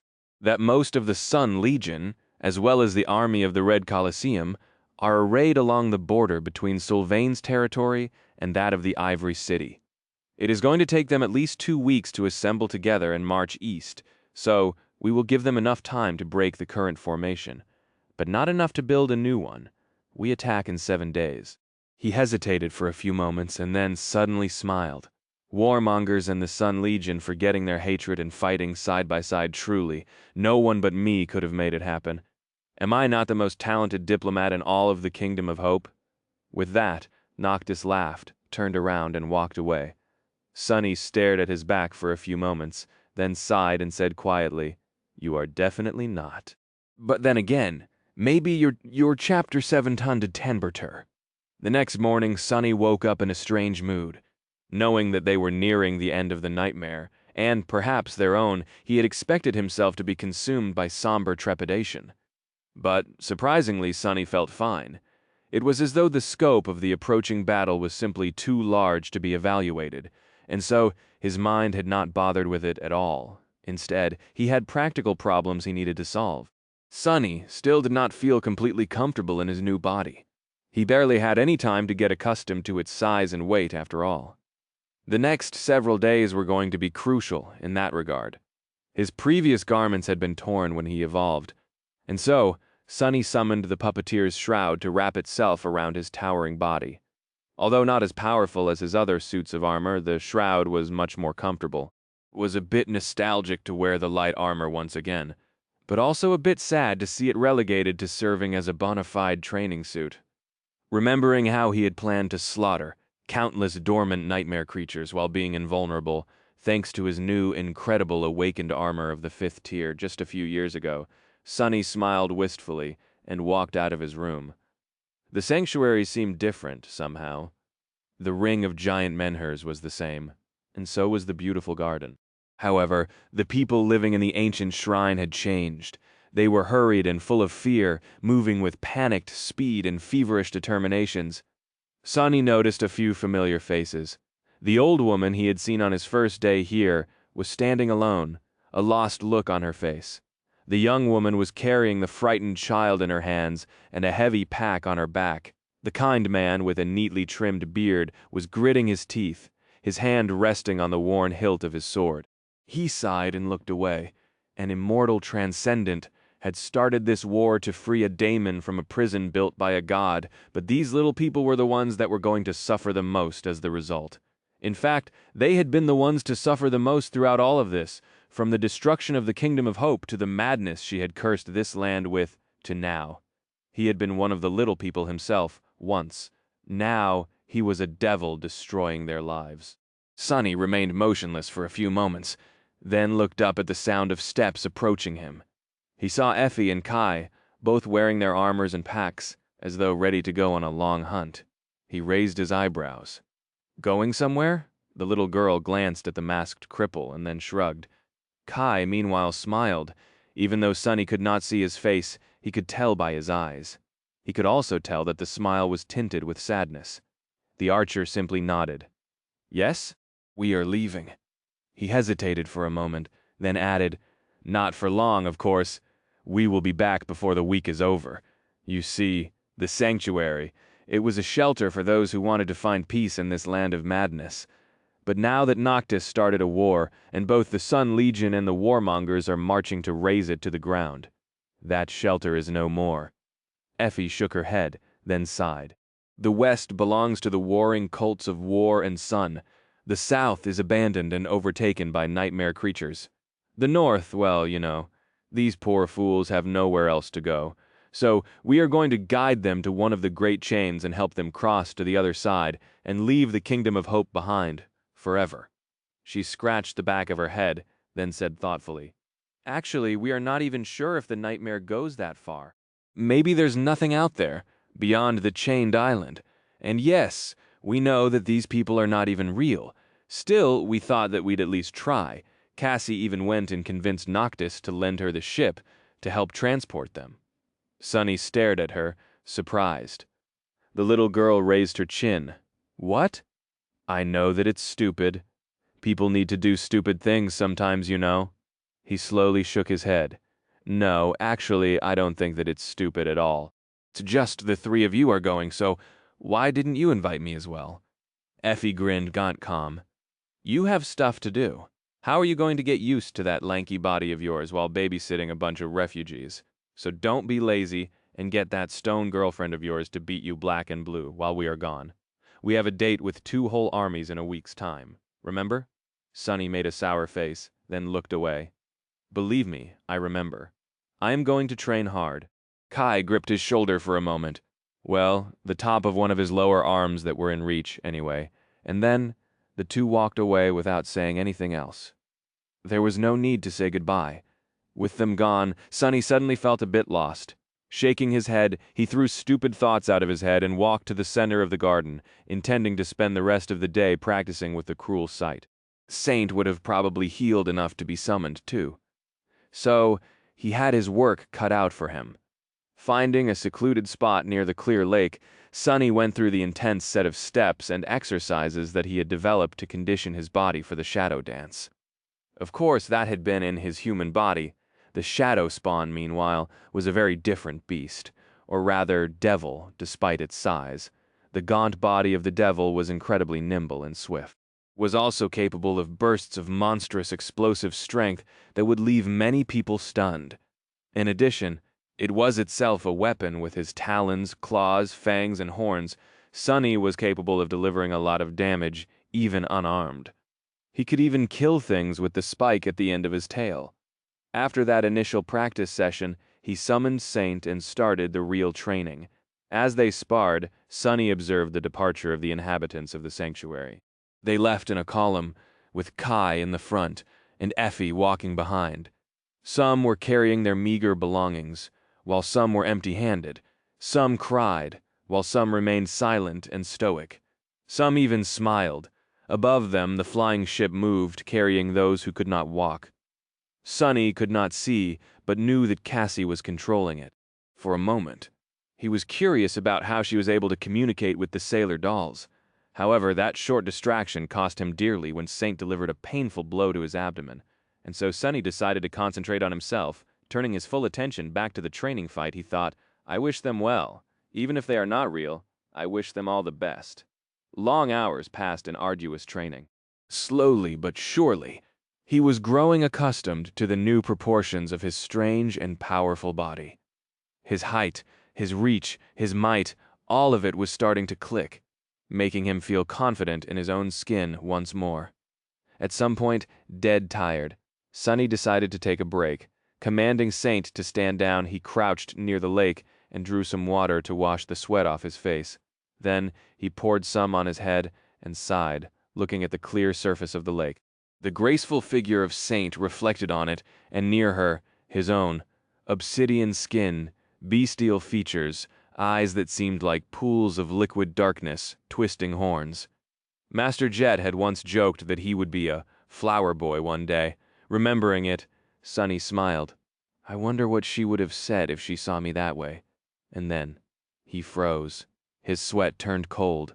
There was a third reflection on the surface of the lake. It was a tall and slender young man, with pale skin and raven black hair. His face was sharp and thin, not exactly handsome, but at the same time charming and strangely beautiful. His striking eyes didn't seem to possess a color of their own, and instead reflected the world back on itself like two pools of liquid silver. Currently, they were as blue as the boundless, vast sky. The young man smiled pleasantly and then raised a hand in greeting. Painfully familiar voice suddenly resounded in Sunny's mind. Ah, Sunless, how nice it is to meet you again after all this time. Just look at you. Goodness, I almost failed to recognize you behind that fearsome face. Chapter 711. A simple task. Hearing Mordred's pleasant voice reminded Sunny of the time they had shared in the sky below, and the closeness that had existed between them back then. A long time ago, he had considered the mysterious prince, if not a friend, then at least an ally. He had been fond of the owner of the disembodied voice, enough to worry when it disappeared. Of course, all of that had been a lie. A masterfully crafted net of deception that Mordred had created to lure Sunny into bringing the mirror shard into the Night Temple and setting him free. The memory of the dark conclusion of that story, the fear, the pain, the shame of having been led astray and betrayed, the slaughter gripped his heart with icy claws. Sunny glared at the reflection of the young man for a few moments, then gritted his teeth. He hated to admit it, but there was no escaping the fact that he feared Mordred. Sunny had met many powerful men and even more terrifying abominations, but the Prince of Nothing was perhaps the only one whom he was truly scared of. Not because of the divine aspect or the lineage of war, but precisely because of how insidiously cunning and inexplicable the Prince of Nothing was like what Teacher Julius had said. What humans feared the most was the unknown. And no matter how many times Sunny tried, he simply could not understand how Mordred thought, what his motives were, and what was he scheming behind that friendly smile. Because of the eerie wrongness hiding in the depths of his eyes, the Prince of Nothing was impossible to predict. Hell, he was even impossible to kill. The whole of the great clan Valor had tried and failed. Grasping the extraordinary rock, Sunny made sure that there was no one really standing behind him, and addressed the reflection in a gruff voice. Oh, it's you. What are doing inside the lake? Don't be a stranger, Mordred. Come, enter my soul sea, and let's talk face to face. The reflection of the young man lingered, its smile turning a little forced. Then it spoke again. How strange. I can hear you speak, but I don't see your lips moving. Have you been learning new tricks, Sunless? Ah, good for you. I've been doing some of that myself, Sunny scowled, shadows veiling his eyes. I've heard, a whole region of the kingdom, Mordred. Really? I thought you did not enjoy killing innocent people, or did you tell yourself that it was all right because they were not real?" Mordred tilted his head a little, then he said with the same pleasant smile, "What would have been the point of killing them if they were not real?" Hearing that, Sonny shivered. The reflection, meanwhile, shook its head. They were real enough to serve a purpose. Don't get me wrong, however. I would not have done the same in the waking world. Those I killed were all already dead, sunless. All of them were doomed, and uselessly so. I simply gave their deaths a different meaning. Mordred did not seem pleased with himself, but neither did he seem remorseful about slaughtering thousands of people, just uncaring, which was much more unnerving. The Prince of Nothing looked at Sonny and chuckled. "So, that little oracle of yours told you all about my adventures, then? Well, wonderful. I will not have to describe them myself. Time is of the essence. After all, sending a reflection across such a distance is not easy, even for me." Sonny lingered for a few moments, then sighed and crossed his forearms. "She did, even if I would not have used the word adventures to describe it. What do you want, Mordred?" The reflection remained silent for a bit, then smiled. "Why, what else? To conquer the nightmare, of course. Don't you?" A low growl escaped from Sonny's mouth. "I do. Stop playing games and just tell me what it is that you want from me." Mordred sighed. "Well, if you insist, what I want is rather simple, which is not to say easy. I want you to keep Noctis alive at all costs." Sonny blinked. "What is he trying to make me do? Does he really want me to protect Noctis? Or is he hoping that I will do the opposite of what he wants and kill Noctis instead? Why would he want Noctis dead before the war even started? No, wait, maybe he really does want Noctis to live. Arg, damned Mordred, I hate that lying bastard." He stared at the reflection with a dark expression, and then said evenly, "Is that all?" The Prince of Nothing smiled. "Yes, that is all. If you can accomplish this simple task, I can guarantee that we will conquer the nightmare and escape it alive." Sonny snorted. "You can guarantee it, can you? How? What are you planning? What about Hope? Will you try to free her, or have you found a way to restore her prison to its original state?" A gust of wind suddenly disturbed the surface of the lake, and the reflection of the banished prince became distorted, swaying with the water. He spoke again, his voice sounding a little distant. "Ah, how inconvenient. It seems that I have run out of essence until we meet again, sunless." Sonny clenched his fists. "This again disappearing? Just when you have to answer a question, bastard? You do understand that we are on the same side right now? We can kill each other after we ascend, but first we need to survive the nightmare." Mordred laughed, his voice growing ethereal and almost inaudible. "Not a bastard. Ah, I wish I was." With that, he was gone. The reflection disappeared from the surface of the lake, and Sonny was left alone once more. He glared at the clear water for some time, then grimaced. A simple task, as if anyone can keep up with that lunatic, let alone keep him alive. With that, he gritted his teeth and rose to his feet. It was time to continue his training. Time was short. Chapter 712 leaving the sanctuary. A few days passed. The sanctuary stood empty and silent. The beautiful garden was devoid of its usual liveliness, and the winds howled as they passed through the ring of giant menhirs.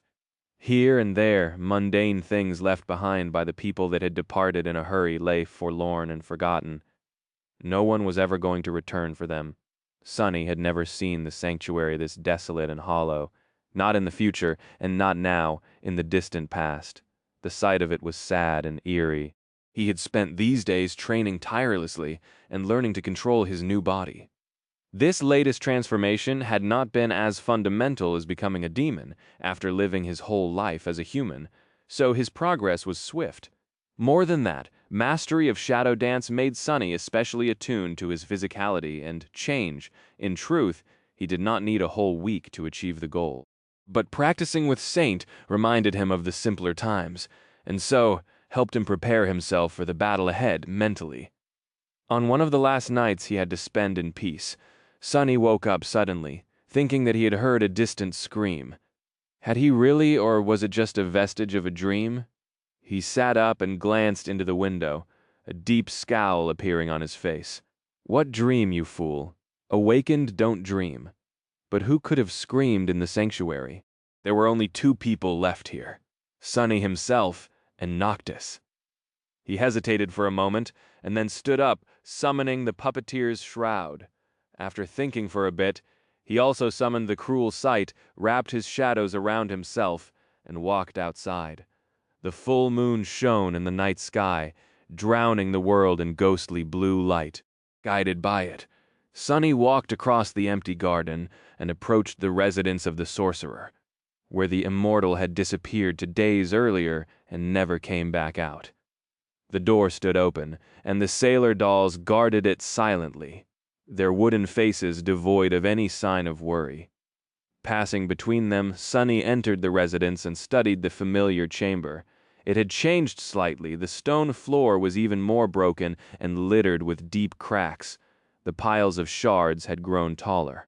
However, there were no tremors running through it from time to time anymore, as if whatever it was that had hidden beneath had either died, fallen into a slumber, or gone elsewhere. Noctis was in the middle of the room, sitting on a pile of rubble, with a pained look on his face. The sorcerer looked unwell.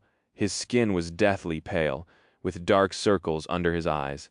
His lustrous hair had grown dull and was disheveled. Even his elegant garments, which had always been flashy and immaculate, were now wrinkled and in disarray. What's more, Sonny could have sworn that there was something moving beneath the sorcerer's skin. It appeared for a moment and then was gone, making him unsure if he had seen it or just imagined the whole thing. Noticing his presence, Noctis slowly turned his head and smiled weakly. "Ah, Sunless, you are just in time. How do I look?" Sonny stared at him for a moment and then said, "You look like crap." The sorcerer blinked a couple of times, then threw a hurt look at him. "No, not me, you idiot. How does he look with that?" Noctis gestured at a sailor doll that stood motionlessly a few steps away. Sonny had grown so accustomed to the silent mannequins that he did not pay the doll any attention after registering its presence and position. Now, he took a closer look and raised his eyebrows, confused by what he saw. The sailor doll was about the same height as Noctis, dressed in his best silks and wearing a gorgeous black wig. It stared senselessly in front of itself and held a glass of wine. He titled his head, opened his mouth, then closed it, then opened it again. "What the hell?" The sorcerer shrugged. "Well, we are going to unexpectedly attack the Ivory City, are we not? Surely the other chain lords would notice if I suddenly disappear from the sanctuary, so I prepared this doll to make it seem like I'm still here." He smiled proudly and looked at Sonny with a glint in his eyes. Sonny covered his face with a palm for a moment. "Do you really think that this thing will fool anyone? Have you lost your mind? I mean, lost it even more?" Noctis glanced at him in confusion and then laughed. "Oh, I forgot the last touch." With that, he raised his hands and clapped them a couple of times. A moment later, there were 2 sorcerers in the chamber, one sitting on the pile of rubble, the other standing a few meters away and staring at Sonny with an obnoxious smile. Even though he knew that the second one was just a sailor doll, he couldn't tell the difference. "How about now?" Sonny gulped. "Yeah, it looks fine." The sailor doll remained motionless for a bit, then raised the glass of wine to its lips, pretending to drink. The likeness was uncanny. But more than that, Sonny could feel that the real enchantment went much deeper than just looks. He could actually feel a suffocating presence radiating from the mannequin, similar to what he had felt on the Iron Hand Island from Noctis himself. Looking beneath the surface of the sailor doll, he was stunned to see something that looked exactly like a transcendent soul core burning in its chest. Sonny slowly inhaled. If Cassie were to look at the mannequin, would she have seen an aspect name and a list of attributes? Better than fine, it is very convincing. Noctis grinned, then rose to his feet with a grimace. Once again, it seemed as if something moved under his skin, but a second later he seemed fine till calm. Good. Well then, one last thing left to do before we leave. Follow me. Sonny threw one last look at the broken floor of the stone chamber, and then turned around. He knew that he would never return here again. Together, the 2 of them entered the garden and walked across it. Sonny did not know where Noctis was leading him, but felt that it was important. One of the sailor dolls followed them, carrying something heavy. As they walked, the sorcerer suddenly spoke. I thought a lot about what you have told me, Sunless, about wanting to return home. Sunny glanced at him with surprise but did not say anything. Noctis remained silent for a few moments and then said in a wistful tone, I used to have a home too, you know? A long time ago. There was a beautiful temple where my siblings and I grew up, being taught by priests and priestesses. It was surrounded by a vast forest where we played and hunted. There was a lake where we caught fish and swam to escape the summer's heat, without a care in the world. The smile slowly disappeared from his face, and his eyes shone softly, reflecting the pale moonlight. I returned to that place some time ago. Ah, but it was not. It changed. The temple lay in ruins. The forest had been chopped down. The lake had dried up. Everything felt unfamiliar and strange, like a distant dream. And for a moment I felt as if my whole life was just a dream that I have dreamt, and maybe was dreaming still. He paused, sighed heavily, then suddenly smiled and looked at Sunny. But hey, by then, I already had this sanctuary that I have built with my own 2 hands. The people that I saved, the land that I tried to protect, the duty I made mine to uphold, this was my home. He inhaled deeply and looked around. Enjoying the sight of the sanctuary, Sunny suddenly realized that the sorcerer was perhaps seeing it for the last time. His face grew heavy after a few moments. Noctis said, What I am trying to say, Sunless, is that you don't need to belong somewhere, or to something. You just need to make something belong to you. That is how you can find home. The sorcerer hesitated, and then added with a proud look on his face, I mean it as a metaphor, of course. Sunny looked at him for a long time, then smiled. That was a great metaphor. Noctis grinned. It was, wasn't it? Well, why wouldn't it be?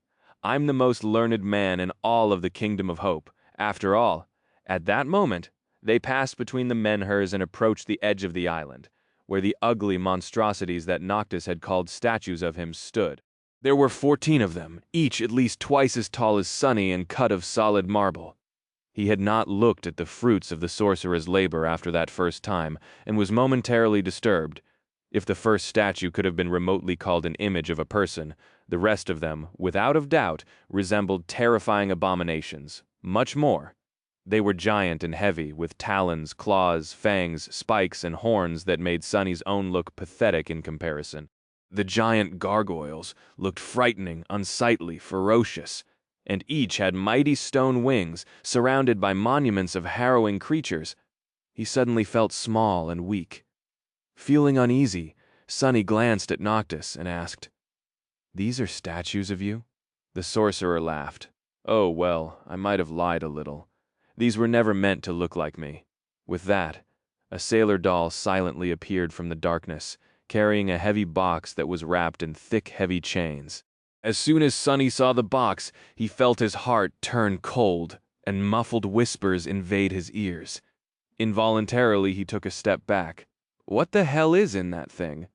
Noctis calmly took the box, which trembled slightly, as if something inside was trying to break free. At the same time, Sunny thought that he noticed a movement under the sorcerer's skin. The immortal grimaced, and then said, Souls, a few especially vile souls that I have collected across the centuries. Sunny scowled, gripping the cruel sight tighter. And what exactly are you planning to do with these souls?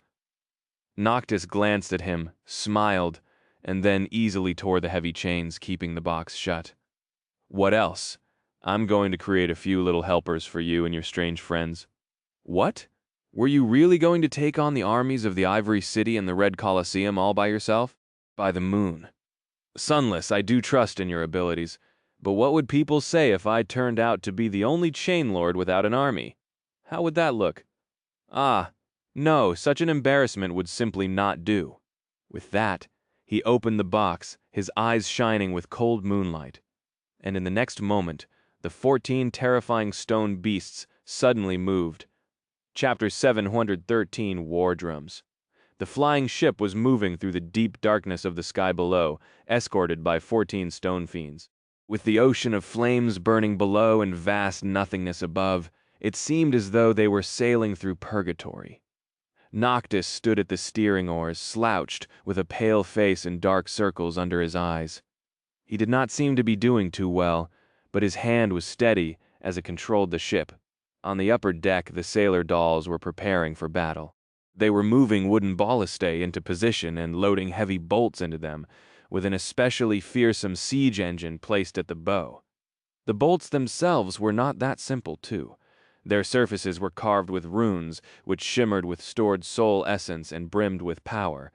The mannequins themselves were armed as well, their elegant liveries replaced with chainmail.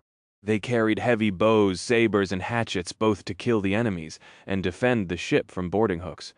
There were plenty of quivers full of arrows around, as well as barrels of water to douse the flames should the sails catch on fire.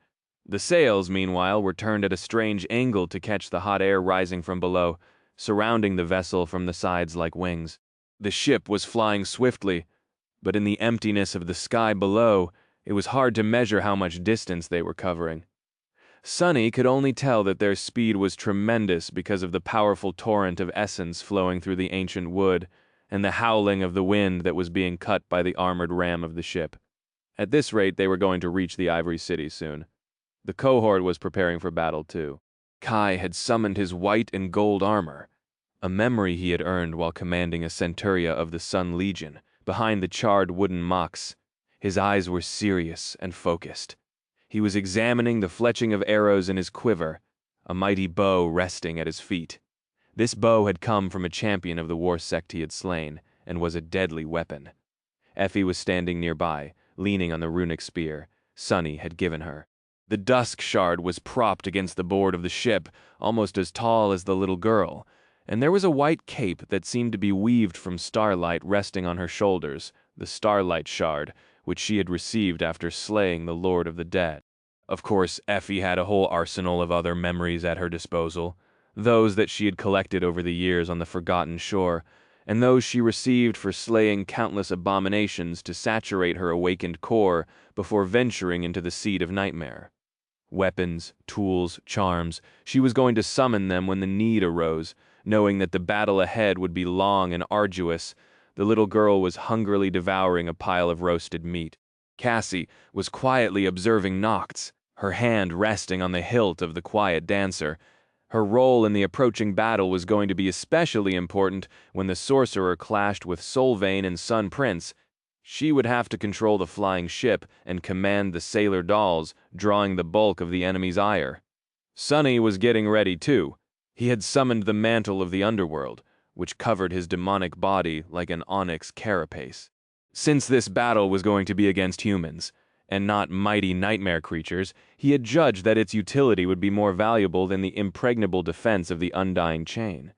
There was no Elias around to heal a mortal wound should he receive one as well, so its incredible enchantment was less useful. The blood blossom rested in the onyx armor's breastplate, ready to grant him its strength. In his 4 hands he held the cruel sight, the midnight shard, and Morgan's warbow. 3 shadows rested in his soul, ready to be sent forth to destroy and slaughter. He was ready, well, as ready as he could be. Just as Sonny thought it, Noctis suddenly moved, and then looked up, a wild smile slowly appearing on his lips. His voice sounded hoarse but clear. Ah, they finally sensed us. The members of the cohort turned to him, their faces calm and collected. The sorcerer grinned, and then moved one of the oars, sending the ship flying up. His eyes glinted with distant moonlight. "No point in hiding anymore. We are close enough, anyway. Oh, what a night to be alive, my friends." His laughter rolled across the deck as the ancient vessel climbed higher and higher, swiftly approaching the dark side of the chained island. Sonny stared up, knowing that just in a few minutes, the end of this nightmare was going to begin. As he did, Cassie silently approached him and stood nearby for a few moments, silent. Then she said, "No matter what happens, don't let him enter the tower." Calm, Sonny frowned, looking at her with a somber expression. "Who? Noctis?" She lingered for a second, and then shook her head. "No, Mordred." Sonny smiled and turned away. "Why was his guarantee of conquering the nightmare if we do as he says a lie?" The young woman did not speak for a while, then said simply, "No, I don't think so." Sonny glanced at her and raised an eyebrow. Why should I try to stop him, then? She hesitated for a moment. Then Cassie asked, "What happens after the nightmare?" Sunny sighed, then chuckled wryly. "All right, I'll take your request into consideration." He could already see the dark underbelly of the Kingdom of Hope above them and hear the distant whisper of war drums. Caught by surprise, the two armies were hurriedly preparing to meet them. Looking at his friends, Sunny sighed and then said in a neutral voice, "I guess this is it. Good luck, guys. Don't die out there." Kai and Effie looked at him and then nodded. The little girls smiled crookedly. "Why would we die? It's just a couple of armies and 3 transcendents. No big deal." She hesitated for a bit and then added in a somber tone, "However, let's make a promise to not do suicidal battles beneath giant towers again, okay? I mean, at this rate it might become a habit." Sunny looked at her and grinned. "So what next time? We should do battle on top of a giant tower." Effie sighed, no towers. "Let's try to avoid giant towers in the future entirely. How does that sound?" Sunny laughed, then turned away and stared at the approaching islands. "Sounds fine to me, can't promise anything, though." Chapter 714. Dreadnought. As the silver circle of the full moon reached the highest point in the sky, a sudden movement tore through the darkness of the night. In the clamor of drums and human voices, an armada of wooden ships flew forward, each vessel illuminated by the orange flame of lanterns. Some had red sails, and some had white. In the pale moonlight, all of them looked gray and colorless. The ships rushed forward, seeming like a river of lights. On their decks, human figures moved, feverishly preparing for battle. The soldiers were drawing their weapons and knocking arrows on the strings of their bows, while the captains stared at the radiant moon, their faces tense and grim. Soon, a lonesome black dot appeared on the surface of the silver disk, and then slowly grew as it drew closer. A single ship, this one much larger and more graceful than the rest of them, was fearlessly flying to meet the luminous armada. There was a beautiful tree growing around its mast, and a man with pale skin and raven black hair standing at the oar, guiding the vessel forward. His eyes were gray and clear, shining with the reflected light of the moon. Standing near Noctis, Sunny could not help but feel a dark resentment grip his hearts. Curse it, they had chosen the time of the attack to catch the armies of the Chain Lords unprepared. Most of the soldiers were still on march to the Ivory City, their formation broken and in disarray. It was not easy to unite 2 large forces, and Noctis had chosen the precise moment when the chaos was at its worst to stage his assault. And yet, there was still a considerable force ready to defend the city. At least 100 ships rose into the air to intercept and destroy them, each carrying dozens of warriors, some of them awakened and some even ascended, but all the absolute elite the warring factions had to offer. And somewhere out there, 2 immortal transcendents were waiting to take their turn. That is what Noctis and the cohort were up against. Sunny lingered for a moment and then glanced past the approaching river of lights at the distant shapes of the Ivory City. It was as beautiful during the night as it was during the day, the graceful arches of the tall aqueducts, the aerial bridges that connected the islands, the buildings made of white stone. The streets of the city were empty, but he could feel thousands of frightened souls trembling behind the walls that they had considered solid and safe, not knowing what calamity he and his friends were bringing to their doorstep. Suddenly grim, he had to remind himself that these were the people that had tried to sacrifice Kai to satiate a dragon's hunger, and then burned him alive for daring to survive. And the dragon himself was there too, powerless, for now at least until the dawn came. Gritting his teeth, he took a step forward and closed his eyes for a moment. Just 100 ships, what is there to fear? I just have to bring 10 or 20 down. Maybe kill a few ascendants. Big deal. The armada was already close enough to make out the distant shapes of humans rushing on the decks. A gust of wind brought with it a chorus of voices. Sunny shuddered, recognizing the familiar chant. Glory, glory, glory. He opened his lightless eyes, all doubt and remorse disappearing from them, leaving behind only the cold will to kill somewhere behind him. Noctis suddenly grinned, and then whispered in a hoarse voice, "Now witness us, gods." A moment later, the massive siege engines standing at the bow of the ship suddenly rang.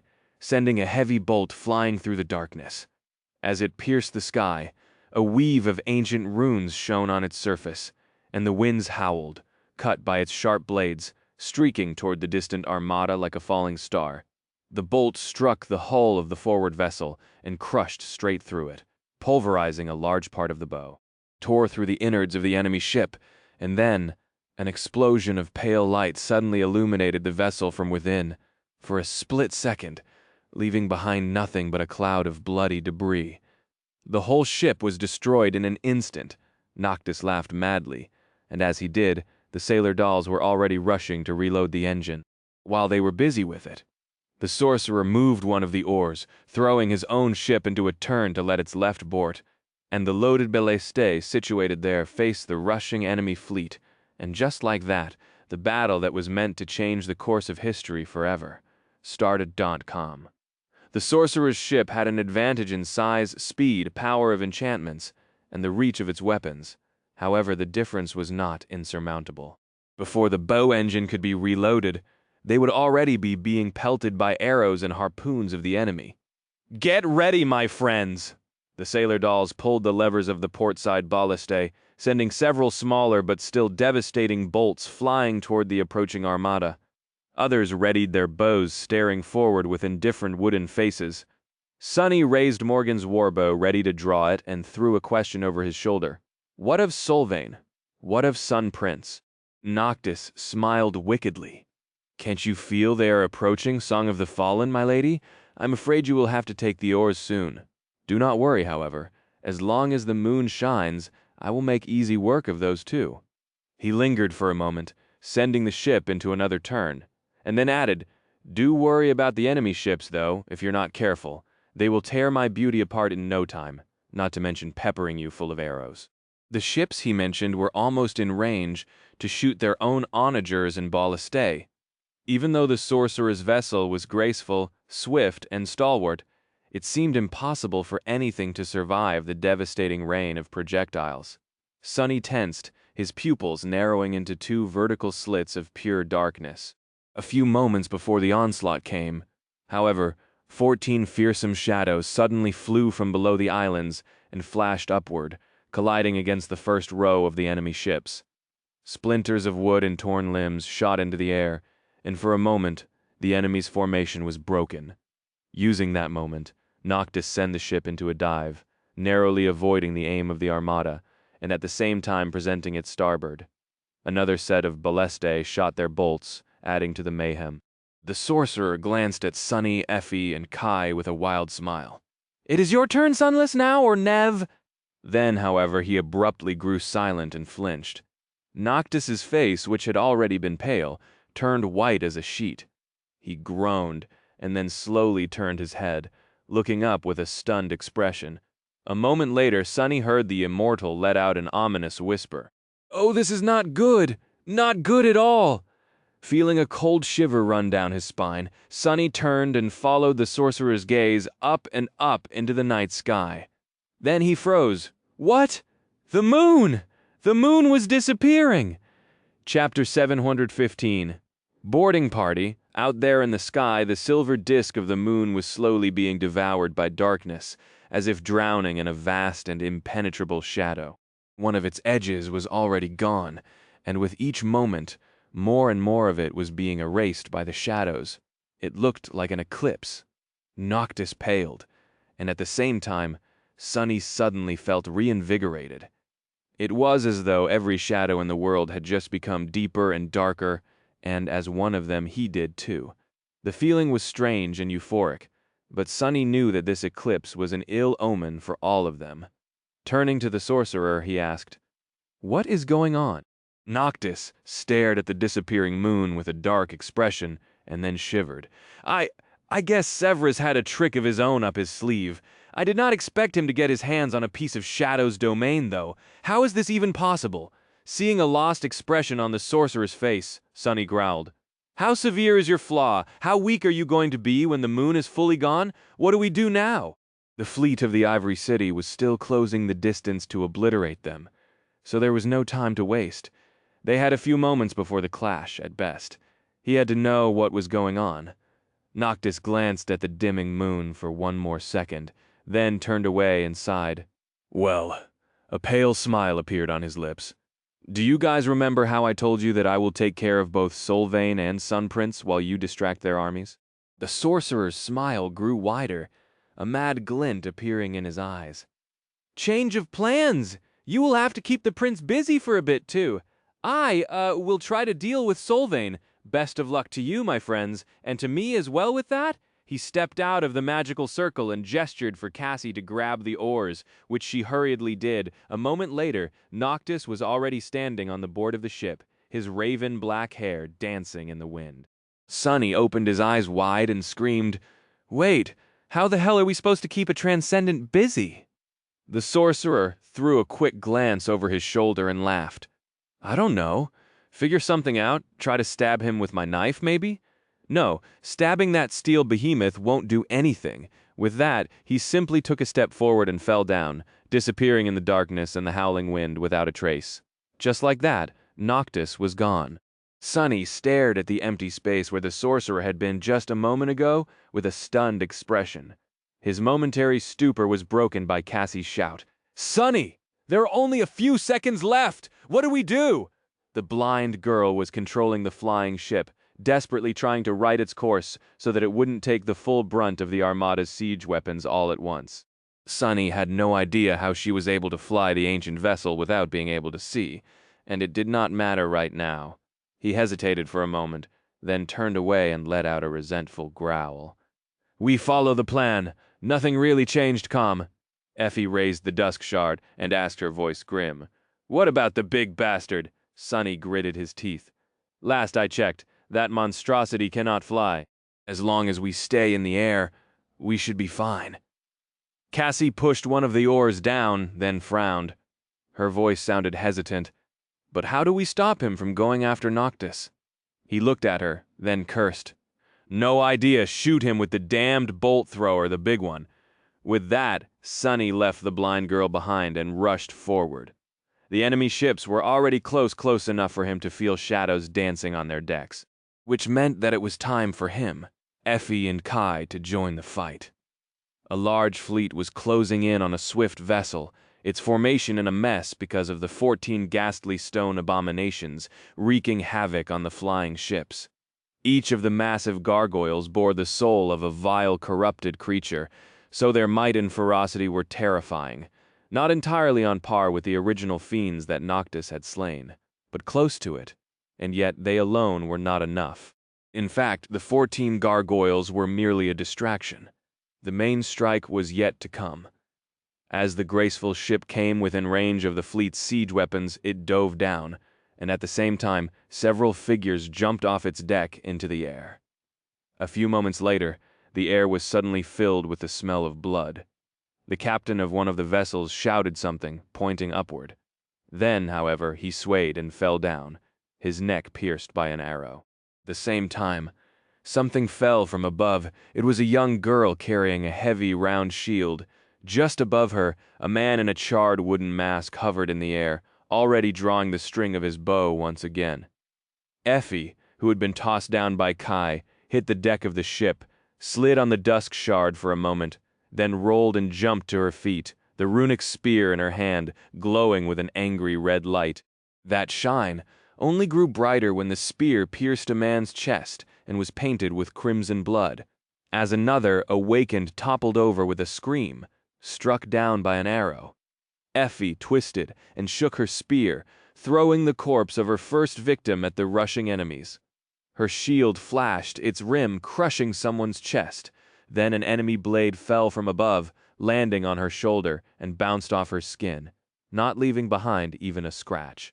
A split second later, the attacker was already dead, and the young girl continued her slaughter, fighting like a demon released from the depths of hell, like a perfect vessel of war. There were only 2 pupils of the Red Sect left alive in the whole world after all. One of them was Solvane, and the other was here on the ship, killing Solvane's followers one after another with a feral grin on her childish face.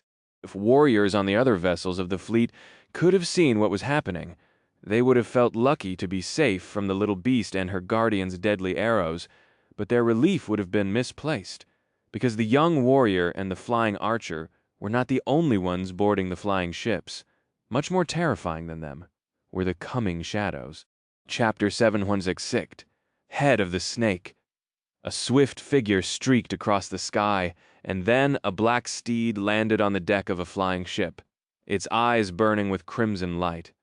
The stallion had a coat that was as black as night, 2 horns of adamantine metal, and fangs that resembled those of a wolf. On its back rode a graceful knight clad in onyx armor, the scarlet blade of her odachi matching 2 ruby lights shining behind the visor of her closed helmet. Without pause, the dark rider sent her steed forward, and her sword flashed, beheading the nearest warrior of the Sun Legion in one smooth strike. The other awakened froze for a moment, suddenly grasped by a cold feeling of dread. And as fear crawled into their hearts, the terrifying crimson flames burning in the eyes of the tenebrous stallion ignited even brighter. It moved its head, biting into the neck of another soldier and tearing it wide open. More blood flowed onto the deck. On another ship, the soldiers suddenly screamed and aimed their bows up as a massive shadow suddenly covered the deck.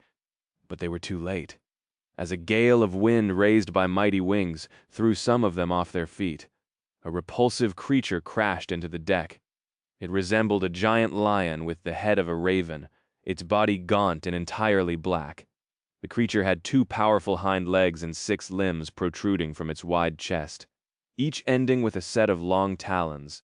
Lean muscles were rolling under its skin like worms, and its terrifying beak was open, revealing rows of sharp, needle-like fangs and a long tongue. Both the fangs and the tongue were of the same black color as the rest of the abominable monstrosity, using the momentary shock of the warriors. The soul serpent, who had assumed the form of a spire messenger, reached out with its 6 arms and sliced 6 bodies apart with its talons. Blood sprayed into the air, and a chilling, ghastly wail escaped from its beak. And lastly, on the stern of yet another ship, a towering devil wearing black armor simply appeared out of the shadow, silently and without anyone noticing him for a split second. That 1 second was enough for a bolt of lightning to fly off his bow and hit a warrior in red armor that had been preparing to pull the lever of a ballista on the bow of the ship. Instantly, arcs of furious radiance chained to a dozen nearest soldiers, killing several, burning a few, and stunning the rest, dismissing Morgan's warbow. Sonny dashed forward and brandished the cruel sight, as well as the austere tachi he held in the other 2 of his 4 hands. He knew that his time was short. Yes, Sonny was powerful, and so were his shadows. But when the defenders of the Ivory City recovered from the initial shock, they were going to show that each of them was an awakened, too. And then, who knew how long he would be able to survive? The first thing to do was to cut off the head of the snake, ramming into a tall soldier with his shoulder. Sonny sent him flying away and raised the midnight shard for a devastating downward slash. The captain of the ship, a gray-haired man with a noble face and a thick beard, reacted too fast, throwing his own sword up to block the attack. However, the tachi never came down. If Sonny really wanted to attack it with it, he would have never telegraphed his strike so clearly. Instead, the cruel sight shot forward from below, piercing the captain through the chest, infused with divine flame. It easily went through his armor and flesh, killing the man on the spot. The warmonger only had time to look at Sonny with eyes clouded by pain and smile happily. Then he fell down like a tree that had been cut down by an axe. Damned crazies. The captain was dead, which would make things easier for Sonny.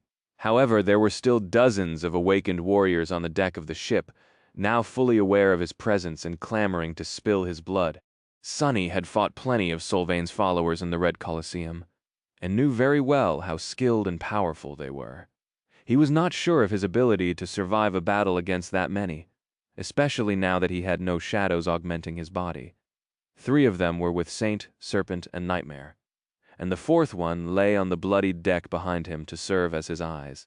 With the enemy possessing such a terrible numeric advantage, he judged that being aware of his surroundings would be more useful than a bit of physical might. Regardless, Sonny was not going to fight them all unless he absolutely had to got. Throwing the captain's corpse out of his way with a powerful kick, Sonny dashed forward and grabbed one of the steering oars the man had been holding. He might not have known how to fly a ship, but from watching Noctis and Cassie do it, he at least knew how to crash one. As the shadow lantern appeared on his belt and devoured all light nearby, thus hiding him in a cloud of darkness and making it harder for the archers to hit him, Sonny pulled the steering oar all the way to the right. Slowly, the flying ship started to turn left, going off course and breaking formation. A few arrows zipped past Sonny, one bouncing off his helmet and throwing his head back. He could see 10 or so of the closest warmongers already running at him, and further back even more rushing to join their comrades. Those who had been stunned by the strike of thunder were coming to their senses as well. Crap! Forced to keep the oar in place, and thus immobilized, he gritted his teeth and threw the cruel sight as a javelin, aiming to kill the nearest of the approaching enemies. However, his spear simply froze in the air, as if the attackers were surrounded by an invisible barrier. In the next moment, a ball of furious light invaded the cloud of darkness that protected him, dimming somewhat but not disappearing instantly.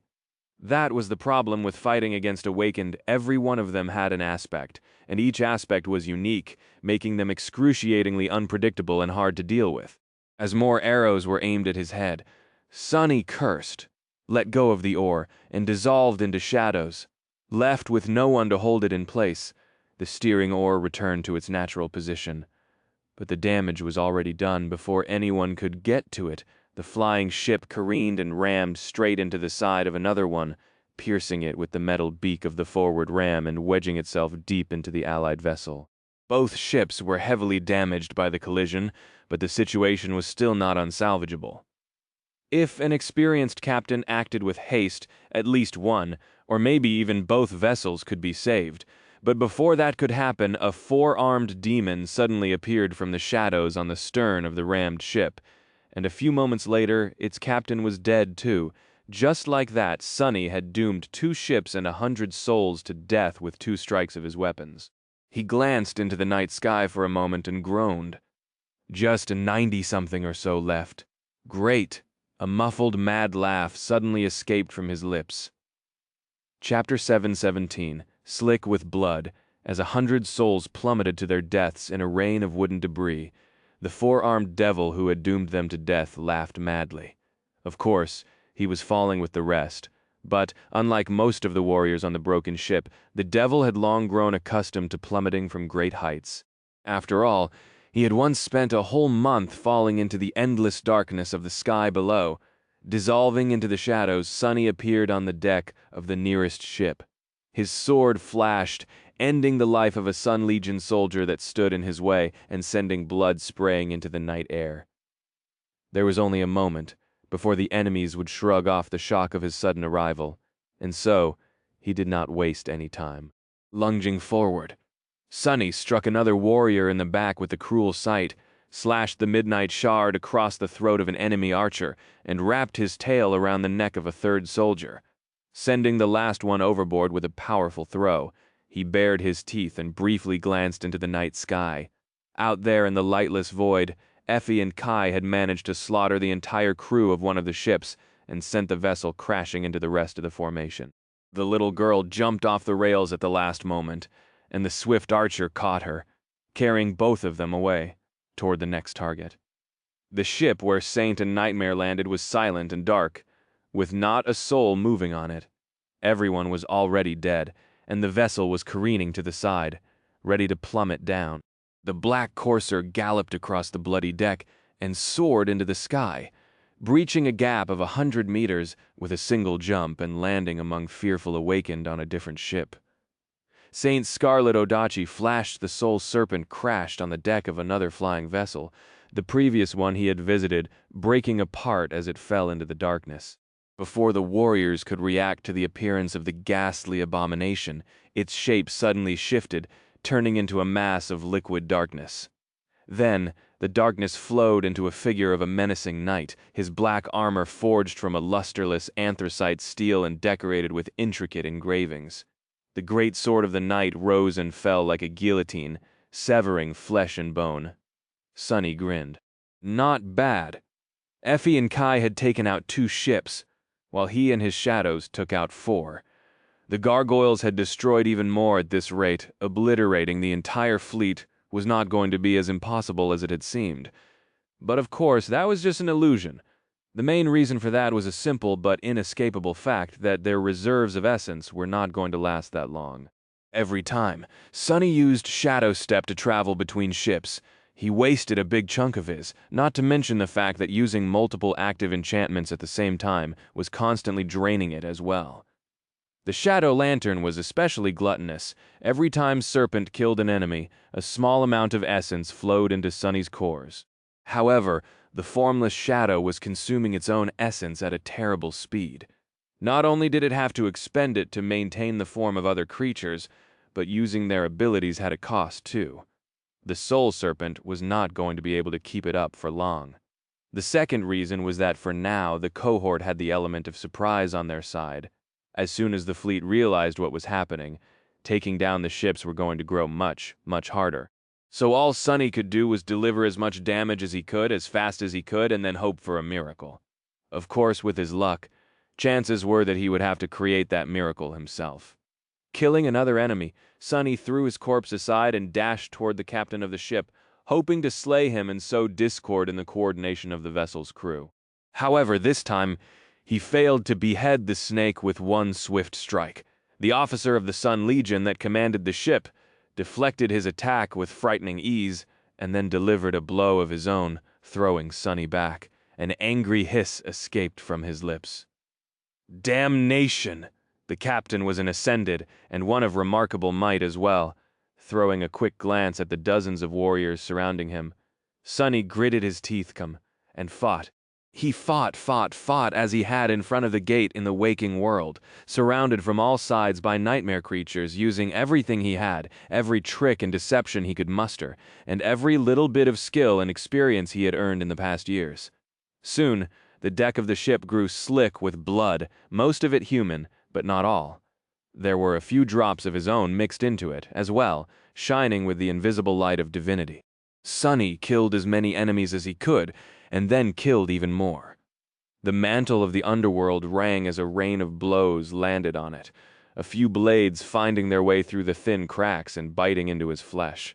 He spun and danced, reaping lives and jumping through shadows to avoid being entirely surrounded.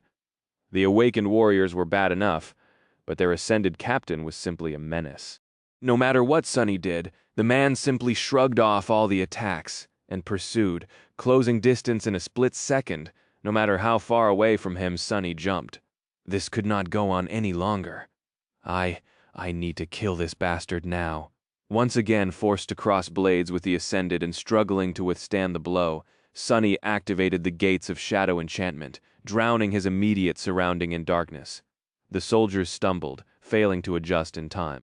The Ascended, however, had already learned of this ability of his and continued to attack, as though his eyes could adapt to the lack of light. This would have been very bad for Sonny if he had not counted on exactly that fact. Deactivating the enchantment abruptly, he poured his essence into the cruel sight instead. Instantly, the darkness was replaced by a flash of brilliant sunlight. The captain might have been able to adjust his eyes to see in the dark, but could he do the reverse in an instant?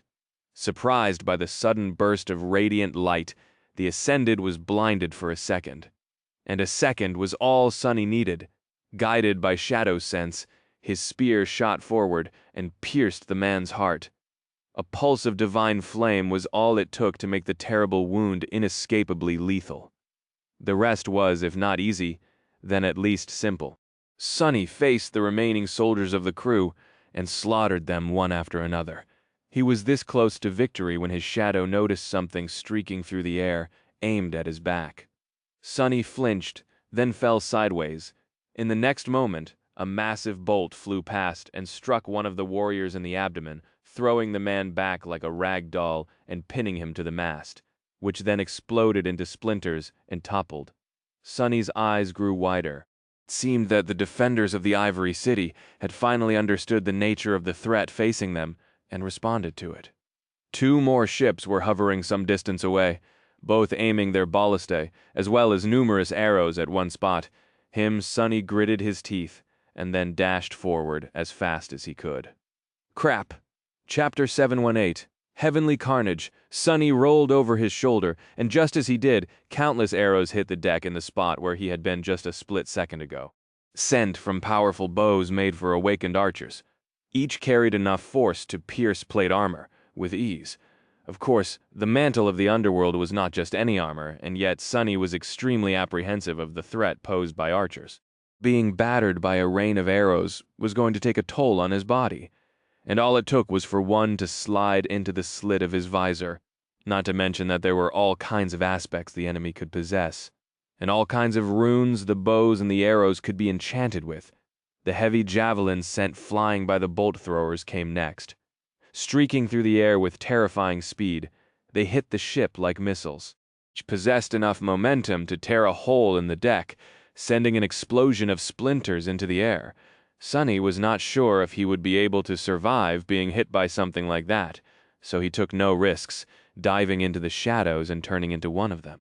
The wisest move right now would have been to step onto the deck of a different ship. However, only the two attacking vessels were close enough to not require a truly vast expenditure of essence to perform a jump, and their crews were undoubtedly already prepared to resist an assault. Plus, Sonny was reluctant to leave without killing the remaining soldiers and destroying the ship completely. He had a very good reason for that. While the gargoyles and the 4 boarding parties were harassing the formation and slowly whittling down the number of enemy vessels, the fleet's main target still remained the same. All of them were attacking the graceful ship, with a beautiful tree growing around its mast, surrounding it like a murder of hungry crows. Cassie was the 5th and final part of the cohort's assault force, and the one in the most danger, while Sonny and the rest fought with the soldiers of the defending fleet. She was battling the fleet itself. Guided by her hand, the sorcerer's ship maneuvered between the enemy vessels, barely dodging constant shots of their harpoons and siege weapons while responding with its own attacks from time to time. The bolts sent by its ballistae were much more devastating due to runes carved into them by Noctis, taking whole chunks out of the enemy ships or obliterating them completely. It was larger, faster, and much more durable. But it was also alone against countless foes. As Sonny rushed through the shadows toward the stern, he caught a glimpse of the graceful ship as it dove down, the figures of sailor dolls bracing themselves against rails and releasing the strings of their powerful bows. There were deep scratches on its hull and holes in its sails, dozens of arrows sticking out of the deck like needles, but it was still in one piece. Due to Cassie's intuition and uncanny aspect ability, she had been able to predict and avoid the enemy attacks, at least to some degree for now. But the pressure on the lonely ship was mounting with each second, and no matter how many enemy vessels she destroyed, this deadly aerial dance could not continue much longer. Knowing that, the young woman threw the ship into a dive, falling from the dark sky like a star. She was leading the fleet down toward the surface, where she would be able to maneuver between the flying islands and use their solid mass as a shield. That was extremely dangerous, since any ship moving that low ran a risk of crashing into an island, or, even worse, into one of the heavenly chains. But Cassie had no choice. She had to limit the amount of vessels that had a direct line of sight of her ship if she wanted to turn the threat posed by the enemy's overwhelming numerical advantage from insurmountable to simply lethal. She was barely hanging on to life, and so Sonny could not allow himself to leave this ship before it was disposed of completely.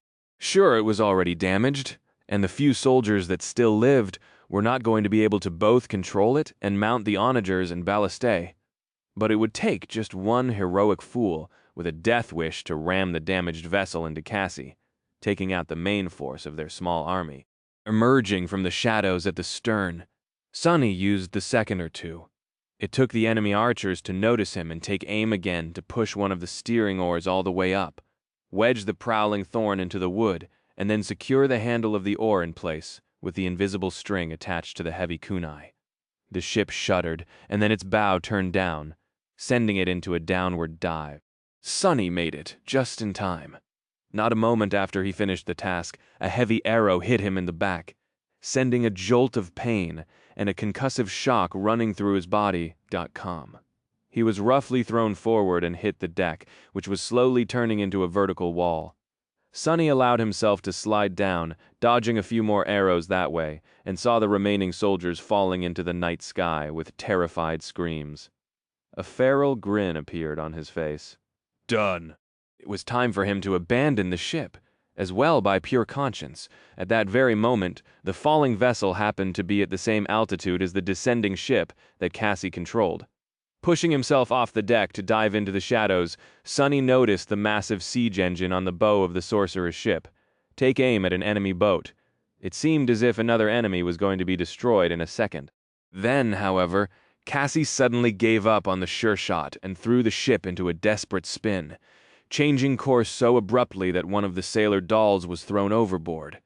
Sunny frowned. What?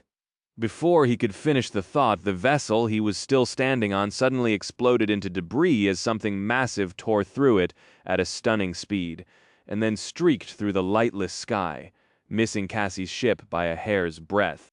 Instead, the thing hit one of the sorcerer's gargoyles and obliterated it completely, turning the terrifying creature into a cloud of stone dust in a blink of an eye. It was only a second later, when Sunny found himself falling down with nothing there to support his weight anymore, that he registered what the thing was. It was a narrow pillar of polished steel, at least 50 meters in length, that ended in a sharp point. That pillar, it looked like a javelin worthy of a giant. Stunned, Sunny turned his head and looked in the direction of the Ivory City as he fell. His eyes widened. He did not like what he saw. He did not like it at all. Chapter 719, Dark Side of the Moon.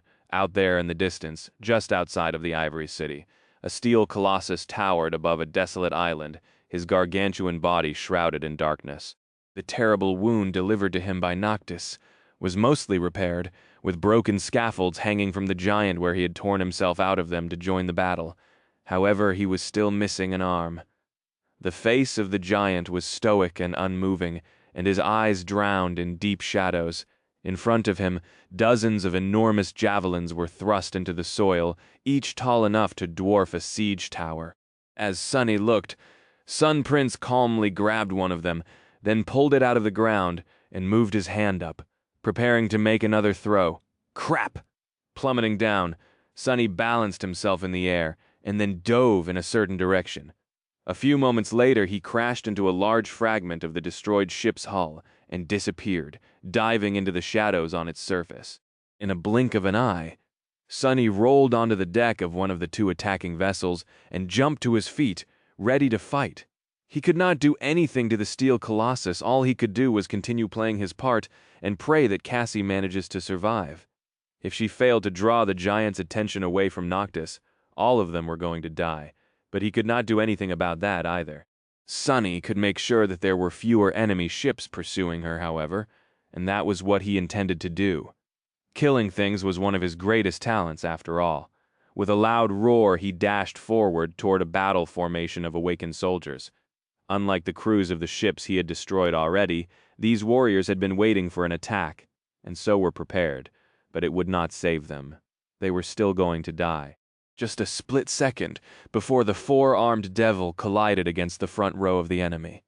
A sickening feeling suddenly permeated their souls, sapping their hands of strength and filling them with insidious pain, augmented by the underworld armament enchantment of the onyx armor.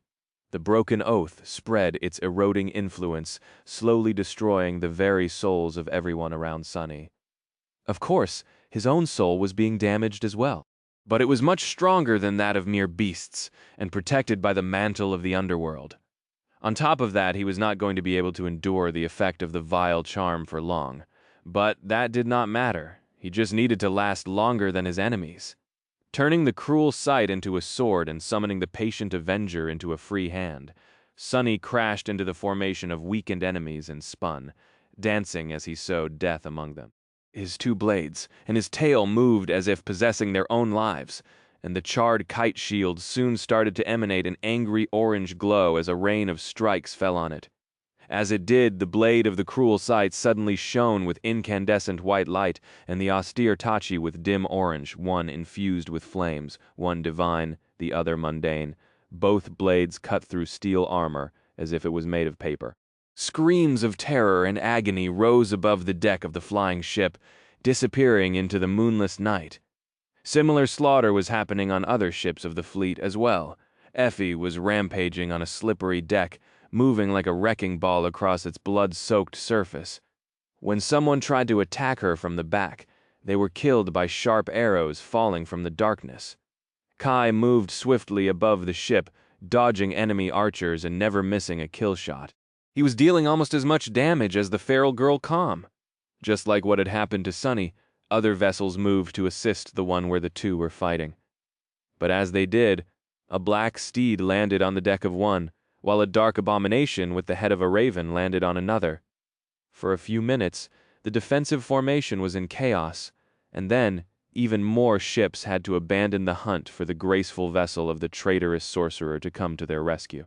When they did, however, the stone gargoyles attacked them, causing even more mayhem.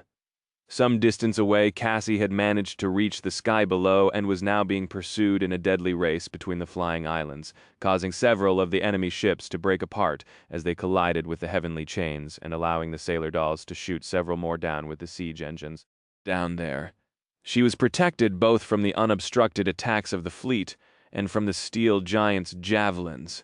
For a moment, things seemed to be going well, but that was exactly the problem. Left without a target, the steel colossus threw 2 more javelins, destroying 1 or 2 gargoyles with each of throw, and then paused, his gaze traveling across the lightless islands.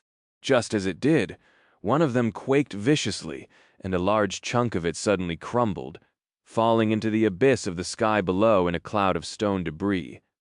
The heavenly chain attached to it was released and whipped across the sky, pulverizing a couple of unfortunate ships that happened to be in its way. Then something strange happened. The shadow devouring the moon finally spread across all of it, leaving nothing but an empty circle of darkness on the surface of the night sky. But then, that circle suddenly became infused with a dim red glow, and the moon slowly revealed itself once again. Only now, it was not silver anymore. Instead, the moon was red as blood and drowned the whole world in an eerie crimson radiance. Still fighting on the deck of the ship and being poisoned by the soul erasure of the broken oath. Sunny spared a moment to glance at the sky, and then pulled his attention back to the battle. Moving through the dim crimson light, he killed another human, gritted his teeth, and then thought, I wonder if this is good news for us, or bad. A distance away, Sun Prince stared at the crimson moon for a few moments as well then. He shifted his gaze back to the broken island, and raised his hand, aiming a javelin at something only he could see on its dark, shattered surface. Chapter 720, Crimson Sky. Sunny did not know much about astronomy. However, due to being born during a solar eclipse, he knew a thing or two about eclipses, a useless piece of knowledge he had never thought would become so vital one day. After being devoured by the shadows, the moon had turned red, which seemed like a sign of its return. However, in reality, it just meant that the moon was now fully submerged in the deepest, darkest part of the planet's shadow. So did Noctis get his power back? Had he grown more powerful than ever, even? Or was he currently the weakest he had ever been? Was the damned dream realm even a planet? Sunny did not know, and had no time to wonder. He was being destroyed from the inside by the broken oath, and relentlessly attacked by the warriors of the Ivory City at the same time. No matter how many he killed, their tide did not seem to wane.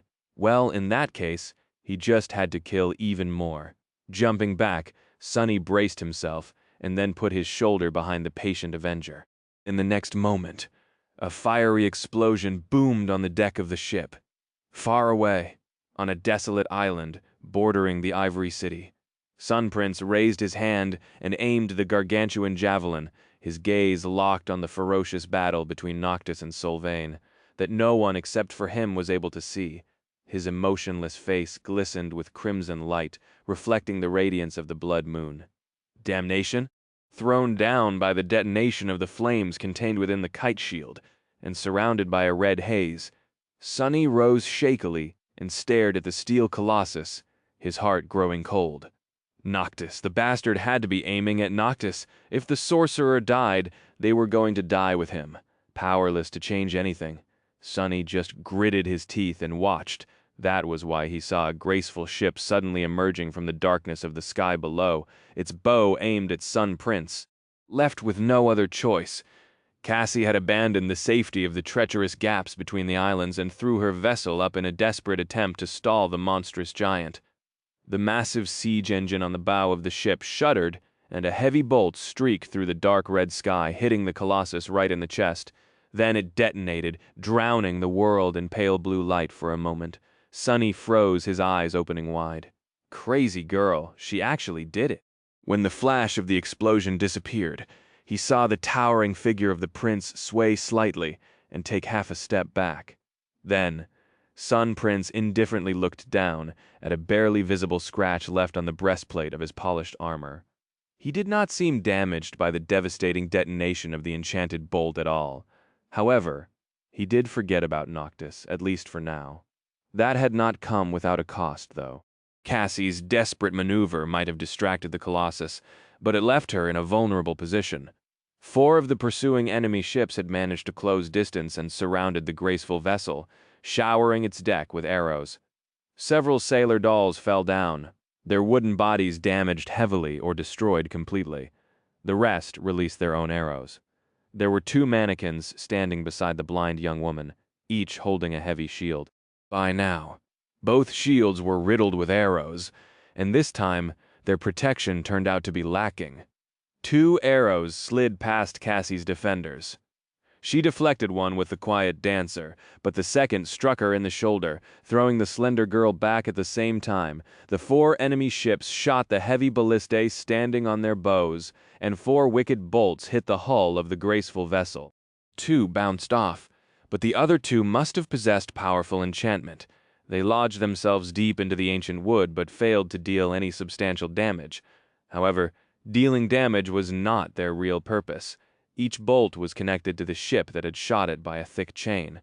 Harpooned by them, Cassie's vessel was severely slowed down and pulled into 2 different directions, its hull groaning as if on the verge of being ripped apart. The 2 ships that failed to sink their harpoons into it were free to either close in to send a boarding party over or simply ram it at highspeed.com. And not too far away, Sun Prince was already readying his javelin again. However, Sonny did not see any of this.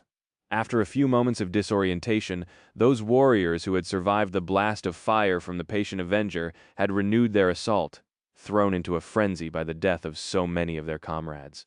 He was forced to fight without paying attention to anything else. In this battle, each of the members of the cohort had a role to play. He was powerless to help Cassie, even if he wanted to.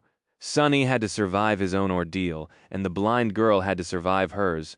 Please visit Mornalth Kamet, that bitter feeling of powerlessness. He had not tasted it in a long, long time. Deflecting a deadly blow of the enemy sword and killing the man, wielding it with a lightning-fast slash of the midnight shard. Sonny let out a hoarse, resentful growl. Hate it! I hate this feeling. Far away, the sailor dolls somehow managed to sever one of the harpoon chains, a few of them silently falling into the crimson darkness in the process. Cassie broke the shaft of the arrow lodged in her shoulder, gritted her teeth, and took the oars again. Now held by only one vessel.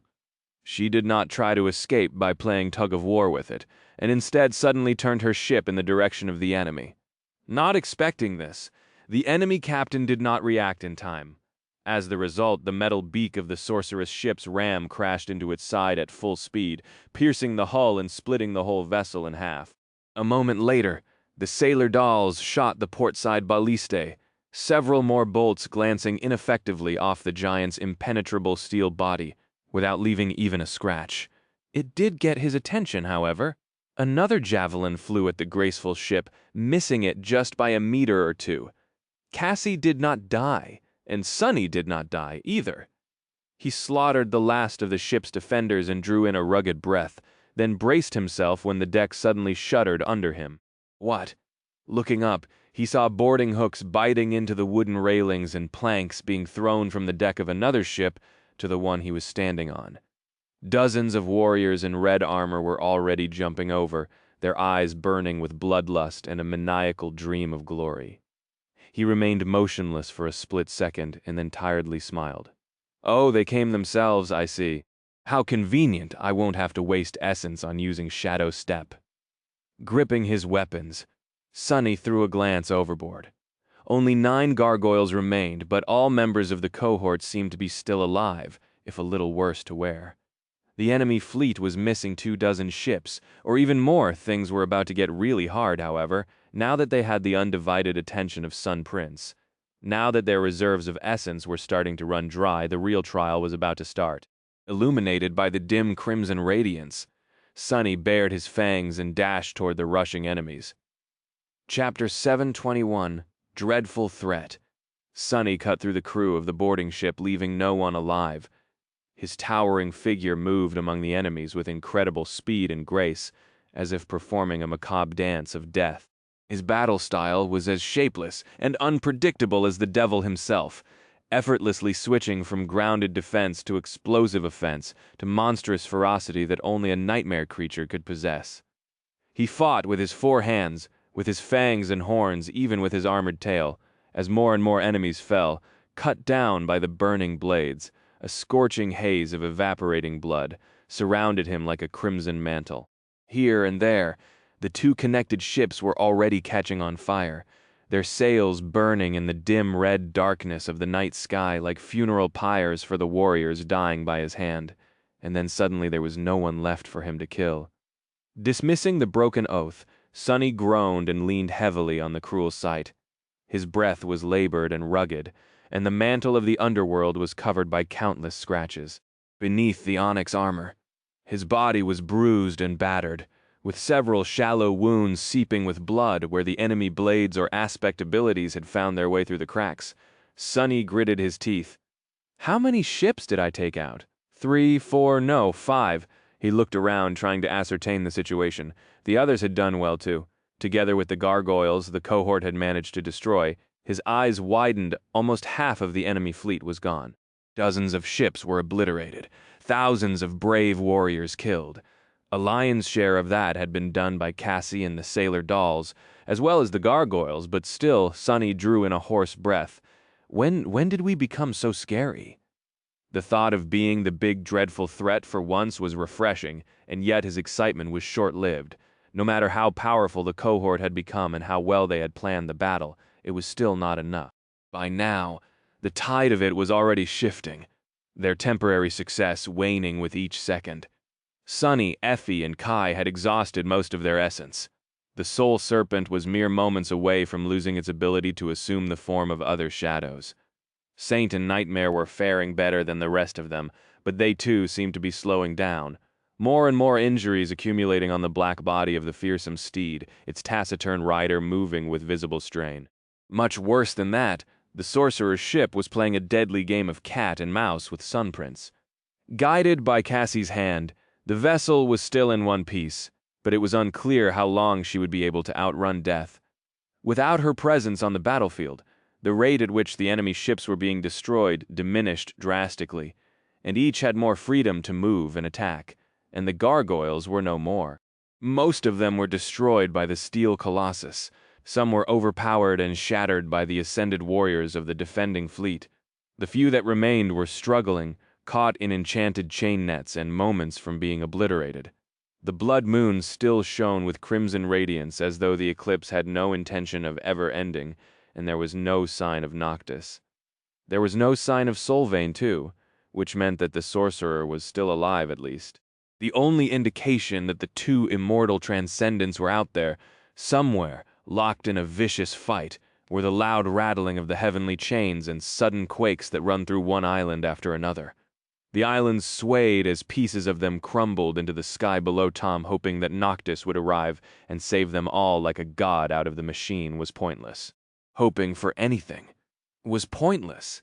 They were here to release Hope from her shackles after all, and not the other way around. The situation was about to turn really, really bad for the cohort, and there was no way Sunny could think of to change it. No problem. I'll just go and destroy 5 more ships somehow, and then 5 more. Falling down, he dove into the shadows and stepped through them, wasting some of his last essence to appear on a different ship. Sunny might have been tired, but the battle went on. The world did not care about his exhaustion. It only cared about one thing Sunny had to fight or die. On a different vessel, Effie stared at the broken remains of the runic spear in her hand for a short moment, then let out an infuriated shout and bashed the attacking enemy with what was left of its shaft, using it as a club to shatter his leg. The dusk shard was growing heavy in her hand, and she had no essence left to spare to activate the indomitable enchantment and change its weight. Because of that, Effie was a split second too slow, and a sharp blade passed beneath the shield to slash her across the shoulder. This time, the blade did not bounce off the girl's skin, and instead sliced it apart. Drops of blood fell down to the slick deck. High above, Kai barely dodged an enemy arrow and reached toward his quiver, only to find it empty. Gritting his teeth, he dashed to the side, caught another arrow out of the air, then instantly knocked his on the string of his bow and sent it flying back at the archer, hitting the man in the eye. Please visit. His essence was nearly gone as well, and he had already lost too much blood to the blood arrow. Mundane ones were all he could use, and now he had none left. A few moments later, the man in a charred wooden mask crashed into the deck of the ship, a few steps away from Effie, and spun, summoning a sharp saber. He was prepared to cover the young girl's back to his last breath if need be. And some distance away, Cassie finally failed to dodge one of the monstrous javelins completely. It streaked across the deck of the graceful ship, turning the massive siege engine on its bow into a cloud of splinters, tearing out a part of the hull, and obliterating a dozen sailor dolls along with it.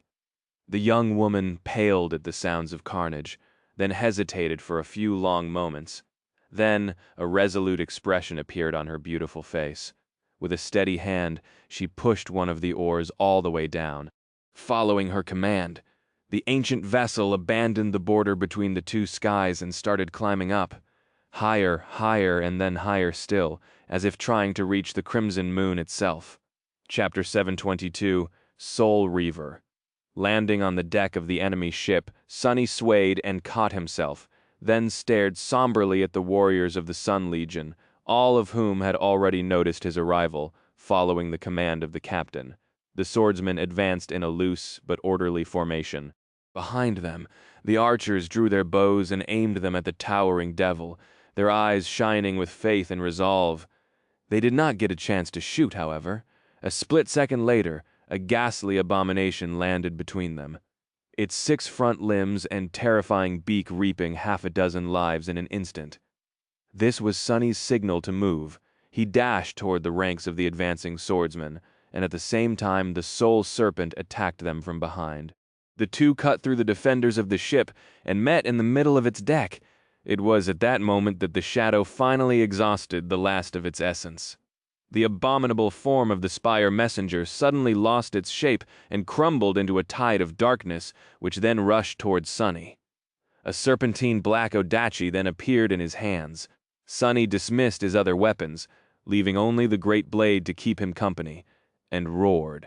He was too low on essence to use any of their enchantments anyway, but each kill of the odachi was going to return a portion of it into his cores. More than that, the soul serpent was not the only one who reunited with Sunny.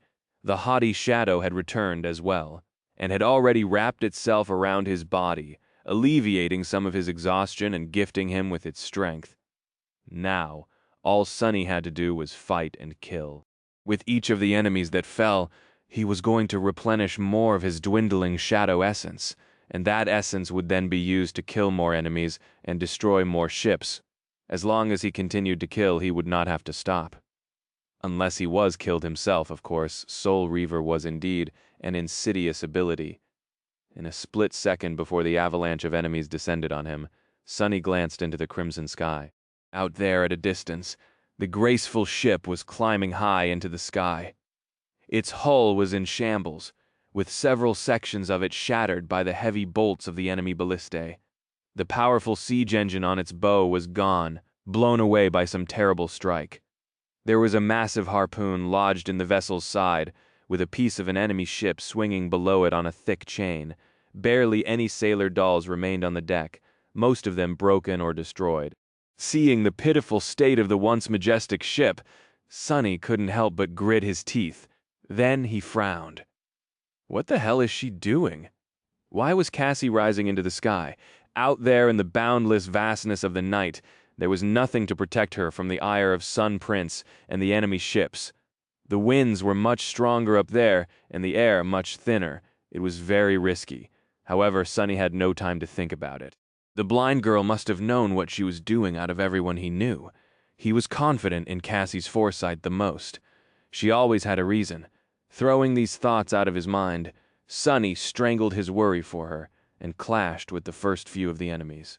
He slashed down, splitting the opponent's helmet and skull with the sharp blade of the great Odachi, then slammed its hilt into another man's face, shook off the first corpse of the sword, and cut low, severing another enemy's leg. Then Sunny grabbed the disoriented man whose face he had just crushed with one of his free hands, and using his body as a shield, barreled through the enemies, slashing left and right. The mantle of the underworld rang, withstanding several powerful blows. One of the strikes was especially dire. Something managed to cut through the onyx armor and bit deep into his flesh, making Sunny stumble and hiss. It was the captain of the vessel. The woman in bright armor stood among the slaughtered archers, her hands raised, two discs of sharp, blinding light forming on her palms, cursing. Sunny threw the body of the still struggling enemy at the attacking legionnaires, and then bent down, picking up a stray bolt meant for the ship's ballistae, in the hand of the towering demon. The massive projectile almost looked like an oversized spear, sending some of the newly received essence into his muscles. Sunny grunted, and then tossed the bolt with all his mind. The captain's eyes widened, but before she could even move, the improvised javelin struck her in the chest with the force of a siege ram, ending the woman's life immediately.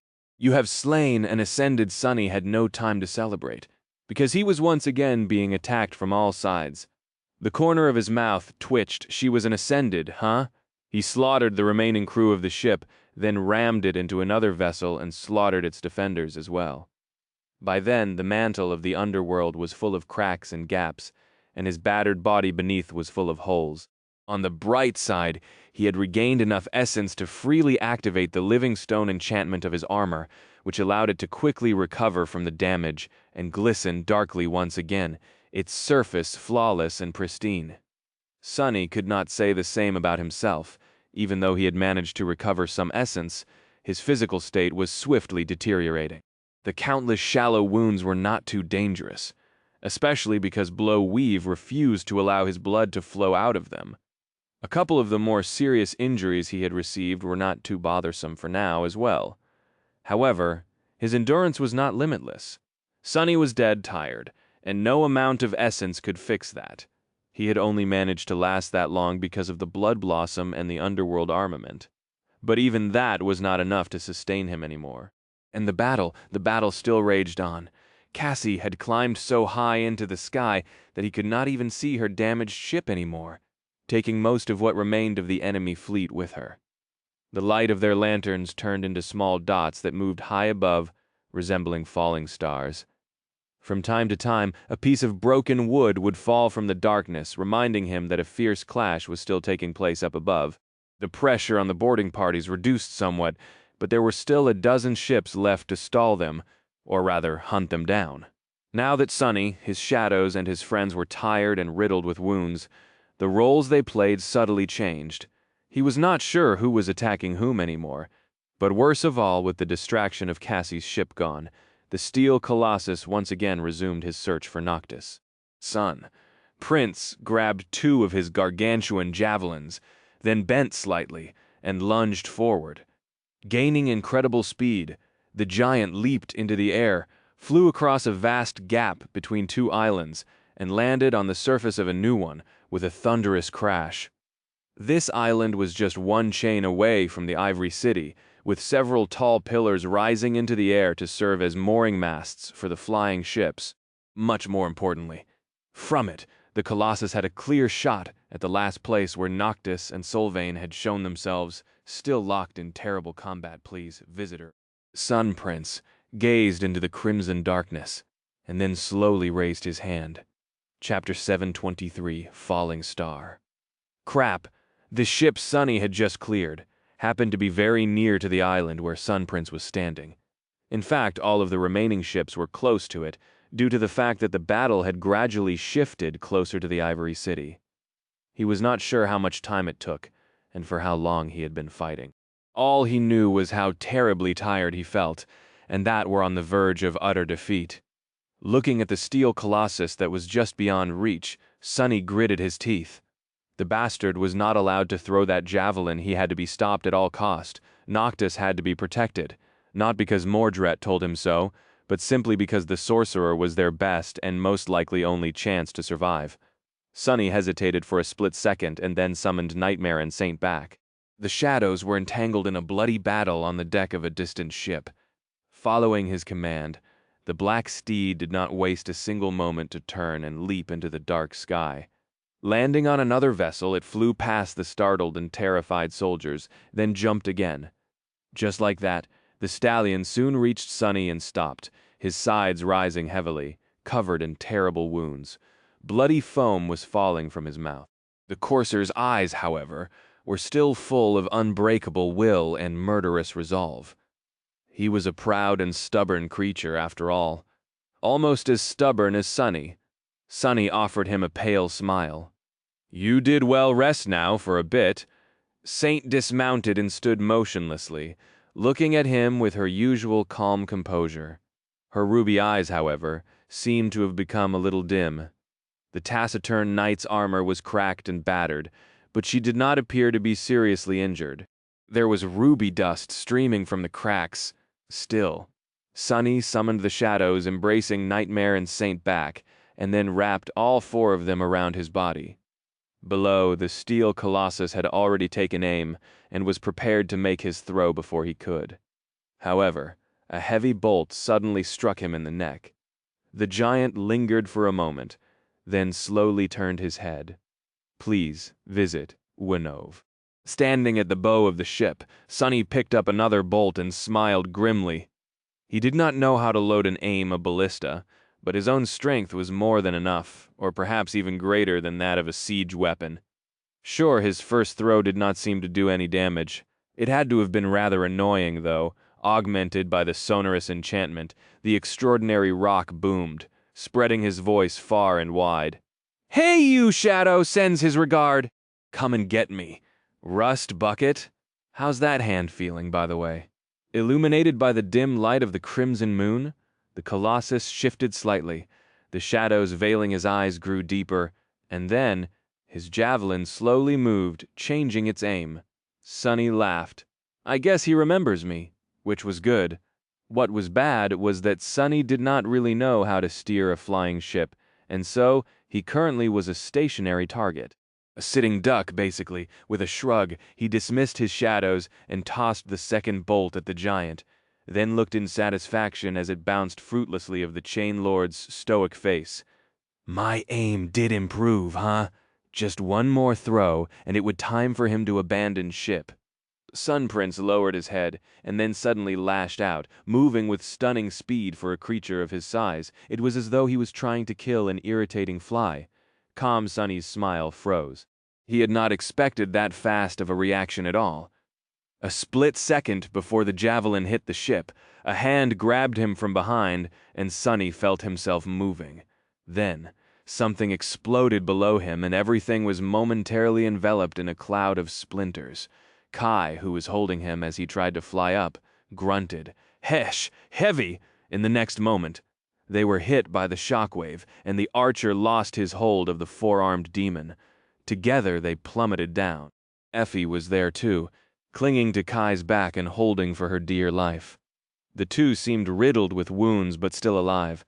Sonny felt the world spin for a couple of seconds, then shook of his disorientation, summoned the Dark Wing, and tried to slow down his fall. They landed on the surface of the island and instantly moved, dodging the debris of the destroyed ship. All three somehow managed to avoid being crushed. Then, however, the ground beneath them suddenly shook. Feeling a sickening emptiness in his chest, Sonny slowly turned his head and saw the towering mountain of steel walking toward them, the island quaking with each of the giant's steps. The nightmarish memory of being smashed like a bug by Sun Prince's soul flashed in front of his eyes once again, making Sonny flinch and back away. There was nowhere they could run, however. And more importantly, they still needed to draw Sunprince away from Noctis. But what could they do but die? Faced with the fury of an immortal transcendent, Sunny paled. Think. He raised his odachi with uncertainty, desperately trying to evaluate their chances. He still had some essence left, enough for a few minutes of remaining a shadow, or making a jump or two. Would that be enough? What of the others? And what was he going to do when his essence run out? Then a sudden sound attracted his attention. Looking up, Sunny saw something that made his eyes widen. Far above, in the dark red sky, a silhouette of graceful ship appeared from the radiance of the moon, battered and damaged. The ship was flying, no, almost falling down. It had been descending from terrible heights, and so gathered such staggering momentum that the winds screamed loudly as they were being cut by the bow of the plummeting vessel. This was the sound Sunny had heard. He could almost see a delicate silhouette standing at the stern holding the oars in her hands. Cassie, falling from the sky like a star. The battered ship changed its course slightly and then rammed into the giant steel colossus at full speed, casing the whole world to tremble. Chapter 724. Weight of Regret. The battered ship fell from the dim red darkness of the sky, and, illuminated by the eerie radiance of the crimson moon, crashed into the towering steel colossus. The armored beak of the ship's ram struck the giant's chest with such tremendous force that there was a blinding flash of light, and then a powerful shockwave rolled across the island, violently throwing Sunny off his feet. The deafening roar of the impact came as he fell, rolling on the ground. Sunny was assaulted by the thundering clash of the blast, the rumbling groan of shattering wood, and the booming shriek of heavy metal being ripped apart. Stunned and disoriented, he rose to his knees, then swayed a little and looked up. What he saw made him pale. The sorcerer's ship lay broken on the ground. The fluid lines of its graceful hull were broken and gaped with terrible breaches, wide cracks running through the ancient wood. Its bow was completely shattered, and the damage in the front part of the vessel was especially severe. The beautiful tree growing around its main mast seemed damaged and dead. Cassie was nowhere in sight. The very edge of the island thrown back, Sunprince knelt. The steel colossus was swaying dangerously, clutching at his face with his one remaining hand. At the spot where the ram of the ship had struck, his chest was caved in and ripped open, rivers of molten metal flowing from the terrible wound, and in the depths of the wound, turned incandescent by the heat, a cage made in the form of a human figure was revealed. The cage was slightly broken, too, and a charred hand could be seen clawing at the edges. Under its fingers, the metal was bending like cloth, slowly being torn away. Sunny shuddered, and then turned his gaze back to the wreck of the flying ship. Cassie, where's Cassie? He could not see the blind young woman anywhere in the wreckage. However, Sunny saw someone else. Bloodied figure suddenly fell from above, bounced off the ground, and crashed into the hull of the ship, causing more cracks to appear on its surface. Raven black hair, pale skin. It was Noctis. The sorcerer did not look good. His whole body was covered in blood, terrible wounds gaping open here and there. His beautiful face was broken and disfigured, the skin split open and white bone visible beneath, with one eye socket empty and full of darkness. He was still alive, though, of course he was. Noctis could not escape from the pain into the merciful embrace of death even if he wanted to. As Sunny watched, paralyzed for a moment, something flashed through the air, and a graceful figure appeared for a split second in front of the sorcerer, her beautiful chestnut hair dancing in the wind. In the next moment, a large portion of the hull of the ship exploded as Noctis was pushed through it by a vicious strike. Both saints disappeared into the darkness of the ancient vessel, which then shuddered, hinting that their dreadful battle continued. Sunny froze, looking between the swaying colossus and the wreckage of the ancient ship. His mind was empty, and he did not know what to do, or rather, he could not decide what took priority. There was not much time to decide, however. Gritting his teeth, he looked around, searching for his friends. Kai seemed to be knocked out by the blast a little, but Effie was already on her feet, staring in the same direction as he. There was a grim expression on her face. Sunny groaned, then slowly stood up. Effie, any ideas? Come. She hesitated for a moment, then flashed him a pale smile. I guess it's this time. He frowned. What time? The young girl glanced at the wreckage, and then said wistfully, You know that time when, in the movies, someone says to split up? Sonny stared at her, not entirely understanding what she meant. Effie's gaze slowly shifted to the kneeling Colossus, and in a steady voice she said, Give me the knife, the ruby one. I'll deal with the big bastard. You and Kai go and find Cassie, then help the lunatic in that order. He's not going to die anytime soon anyway. He stared at her from above, deep shadows veiling his eyes. Sonny had a lot to say, but in the end he simply asked, Are you sure? Please visit. The young girl laughed.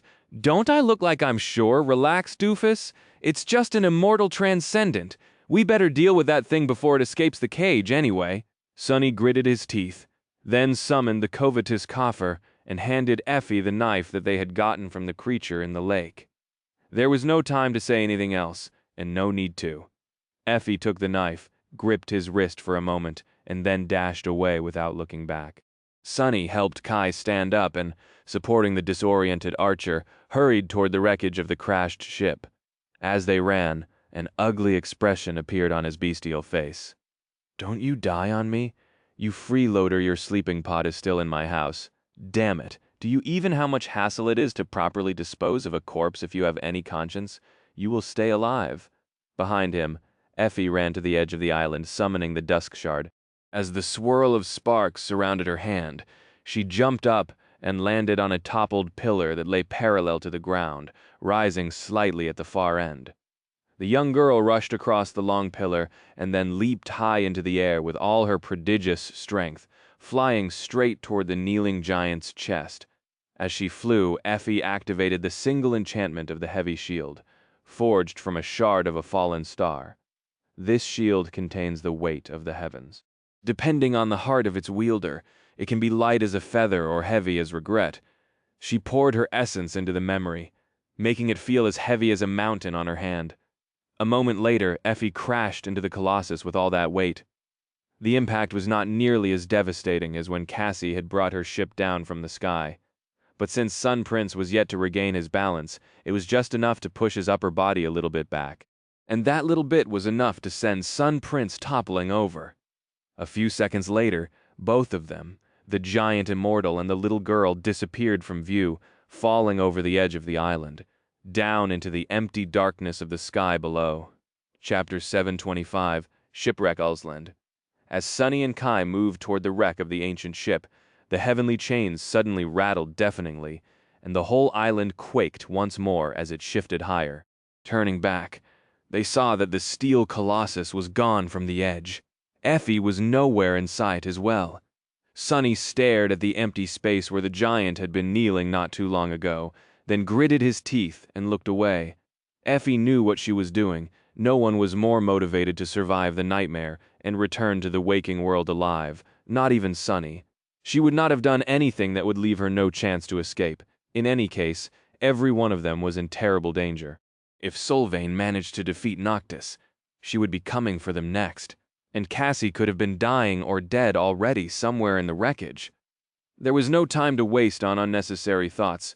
Sonny dragged Kai forward, lamenting the fact that the archer was coming back to his senses so slowly. His incredible sight would have been very useful right about now. His four shadows flew toward the wreck, gliding between the debris in search of the young woman. However, it was hard to make out anything in the chaotic mess of splintered wood, upturned soil, and shredded sails. And then, finally, he thought that he noticed weak movement under a pile of debris. With his two hearts beating wildly, Sonny rushed forward, then threw a piece of the ship's hull aside and bent down, digging through the soil. Soon, he saw a piece of black fabric, and then removed some more dirt to reveal Cassie's pale face. She struggled to sit, and then coughed violently. The blind young woman seemed to be fine. The piece of cloth covering her eyes had slid down, revealing two empty eye sockets, and her dress was soaked with blood from the arrow wound on her shoulder. But other than that, there were only mild scratches and lacerations on her body.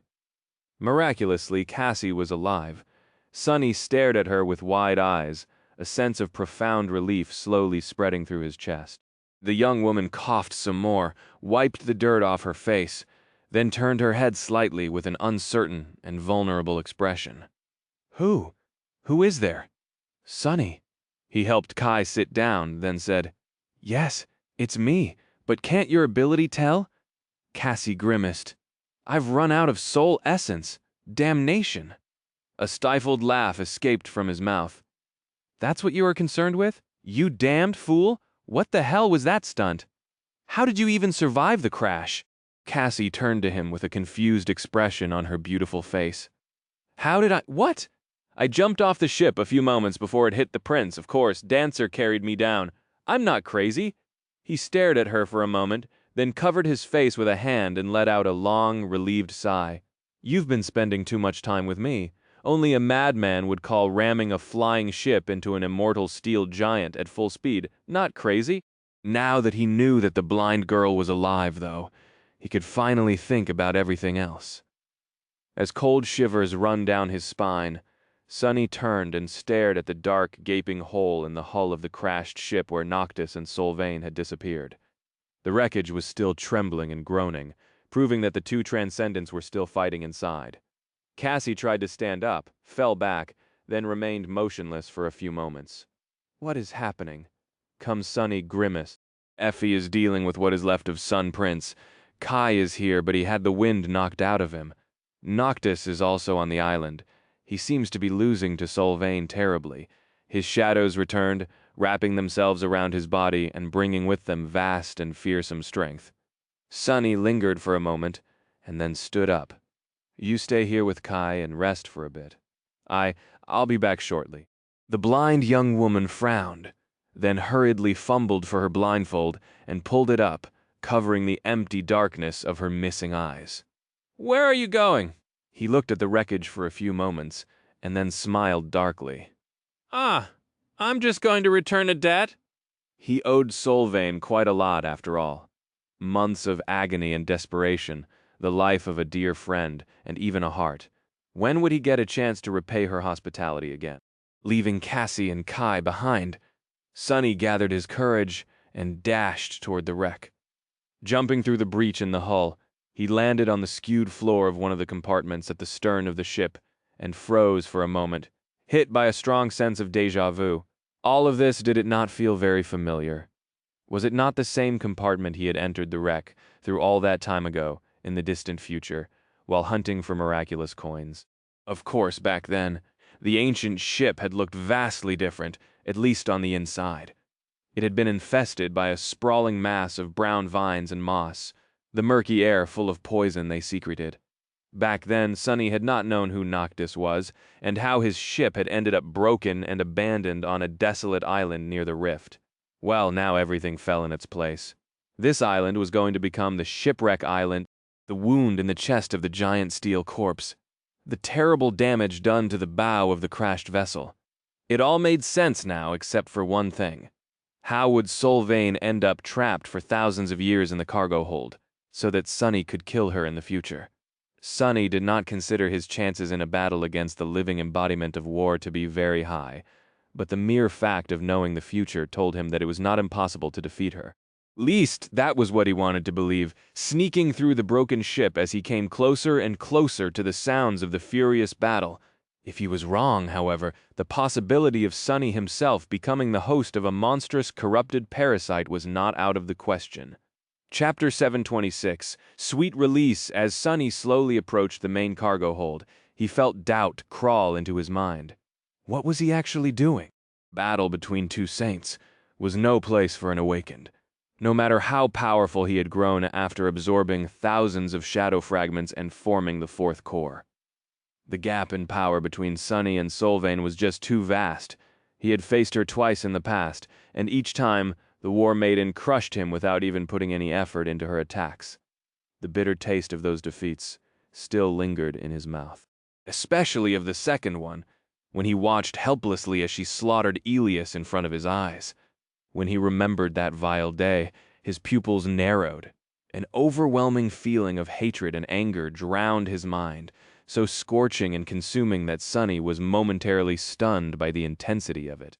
Every wound, every second of torturous pain, every night of quiet desperation he had experienced in the Red Colosseum rose from the depths of his memory, making him feel as if he was reliving all that torment. The memory of the burning sacred grove was there, too, as well as that of an old man crying as he cradled the dead body of his mother in his trembling arms, and that of Elias's bright eyes suddenly turning empty and hollow. The grief, shame, and fury of not having been able to keep his promise and save the young man Sunny tried to resist the hatred, but failed. It was just too vast, deep, and deserved. Solvain had deserved his hatred. She put him in a cage. She tried to make him a slave, gritting his teeth and suppressing a bestial growl. Sunny continued to move forward. Please, visit Werbnov.com. I'll make her pay. It is not impossible. His task was not as hard as he had made it to be. He did not need to defeat Solvain, he just needed to give Noctis an opportunity to defeat her. Anyone could be defeated. Anyone could be destroyed. You just had to use the right weapon. Even the gods had not been able to save themselves. Sunny's enemy was an immortal transcendent. But his weapon was an immortal transcendent too. Approaching a familiar door, he summoned the cruel sight, inhaled deeply, and then turned into an incorporeal shadow, sliding noiselessly into the main cargo hold of the broken ship. There, two saints were entangled in a vicious battle. Both Noctis and Solvain seemed to have forgone the use of weapons. Neither had they assumed their transformed forms, preferring to remain in the shape of humans. They were not even using their aspect abilities, unless Sunny simply failed to comprehend the scope and magnitude of what the Transcendents were doing. Instead, the Immortals chose the most direct, intimate, and brutal form of combat. They were fighting with their bare hands. Each strike was devastating enough to crush a mountain, sending destructive shockwaves through the vast cargo hold, and Noctis seemed to be losing terribly. Up close, the sorcerer looked even worse than when Sunny had caught a glimpse of him outside of the ship. He was covered in blood from head to toe, his face broken and missing an eye. One of his cheeks was ripped open, revealing white teeth and making it seem as though Noctis was grinning. The sight of it was both ghastly and disturbing. Noctis looked more like a corpse than a living being, and yet he was still moving. The speed at which the two saints fought was almost too great for Sunny to discern anything. But he could still perceive the sorcerer deflecting some of Solvain's vicious blows and trying to dodge others calm. Sometimes he even succeeded, but mostly he failed. With each strike that landed on his body, more blood was spilled, more bones were broken with a sickening crunch, and more of what made Noctis himself was destroyed. There was almost nothing left of the beautiful and charming person Sunny had once seen on the surface of a golden coin. Solvain, on the other hand, seemed perfectly fine. Her tantalizing face was calm and slightly sad, her soft skin free of any blemishes, her simple red tunic flawlessly clean. The only indication that she had been locked in a furious fight with another transcended was that her hands were covered in scarlet blood, becoming of the same color as her garment. His thoughts darkened. Damnation, Sunny hid in the shadows, watching tensely and waiting for his chance to interfere. There had to be a chance, a single instance where a momentary delay in Solvain's onslaught would allow Noctis to turn the tables on the War Maiden. But no matter how long he waited and how closely he watched, the moment never came. Instead, after another blow, Noctis let out a terrible scream and fell to his knees, blood streaming from his mouth. Solvain calmly stepped forward and grabbed him by the hair, jerking the sorcerer's head up so that his mangled face could be seen. With a solemn expression, she raised her bloodied fist to deliver the final blow and said in a voice that seemed to be more mournful than triumphant, "Is this all I expected more from you, Noctis. I wished for so much more," as Sunny cursed and prepared to attack the War Maiden from behind. The sorcerer struggled weakly in her grip. His gaze danced wildly across the cargo hold, as if searching for something to save him, and then for a short moment, it landed directly at Sunny, making him freeze. Did he imagine it? It seemed as though Noctis looked at him with purpose. It was just a split second, But Sunny was ready to swear that he noticed a silent message in the sorcerer's one remaining eye, don't, and that he saw something moving beneath the immortal's skin. Sunny only hesitated for a heartbeat, but by then, it was already too late to do anything. Solvain struck, breaking Noctis's ribcage and thrusting her hand into his chest. But then, the war maiden suddenly flinched and jumped back, letting out a quiet yelp. Her bloodied hand was pressed tightly against her body. Noctis, meanwhile, continued to kneel, staring expressionlessly at his broken chest. Then, he shifted slightly and let out a long, deep sigh of relief. "Ah, this is so much better, so much easier!" He looked up, his ghastly grin slowly turning into a sincere one. "This was almost worth ruining my attire." Chapter 727, Unforgiven. Suddenly, Noctis seemed different. He was still beaten, mangled, and covered in blood, but the sorcerer's presence subtly changed. If before it was faint and weakening, now it became brimming with power, potency, and free-flowing energy, vast, furious, unrestrained, and suffused with madness. Despite the fact that Noctis was on his knees and crippled, he suddenly seemed terrifying. The morbid grin on his torn and disfigured face seemed more menacing than pitiful now. His one remaining eye glistened, reflecting the distant light of the crimson moon. It was as though something that had been suppressing the sorcerer's true power all this time finally set him free. Noctis inhaled deeply, and at the same, Solvain suddenly swayed. The hand she had used to crush his ribcage was still pressed against her body, blood streaming down on the red tunic. Her beautiful eyes widened, and then something moved under her skin, making the war maiden let out a pained scream. She staggered back and looked at the kneeling sorcerer with a pale face. What have you done to me?" Noctis smiled. His voice sounded hoarse and full of unfathomable emotion when he spoke. "What else? I have fulfilled your most ardent wish, Solvain. I have defeated you." She stared at him in shock, then suddenly shuddered and let out another tortured scream as drops of blood flew out of her mouth. The beautiful transcendent stumbled and fell to her knees. Her sublime face was deathly pale and contorted by a grimace of terrible pain. The sorcerer let out a croaking laugh and slowly stood up. Just like that, their roles were reversed. The war maiden was on her knees, and Noctis was looming above her. He lingered for a moment, and then looked at the patch of shadows where Sunny was hiding, his mind full of vague suspicion. "You can come out, Sunless. It's safe now." "What the hell?" Sunny hesitated for a few seconds, then assumed his corporeal form and glanced at Solvain, his eyes burning with hatred. Slowly, a few things were clicking in place and starting to make sense. The magical circle in the sorcerer's residence, the river of blood that Noctis had fed to the soil below, the cracks on the stone floor, the tremors that had been running through it from time to time, even the faint scream that had awoken Sunny on his last night in the sanctuary. He turned and stared at the sorcerer, a harrowing guess appearing in his mind. Solvain, however, was still in the dark, as the ghastly movement under her skin grew stronger and more noticeable. She groaned. "What is this thing? My aspect?" Noctis smiled. "Ah, you've noticed? Yes, there is no point in trying to summon your abilities. My little pet is a bit hungry for soul essence, you see.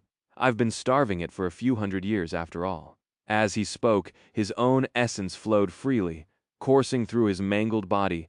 The terrible wounds covering it started to heal at an incredible pace.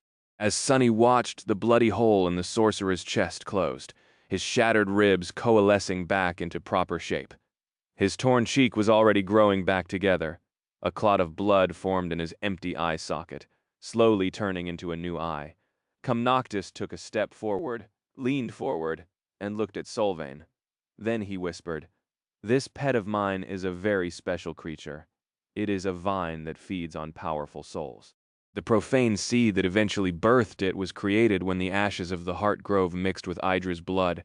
You remember Idra, don't you, Solvain? Well, allow me to return her last gift to you." His voice seethed with boundless rage and sorrow.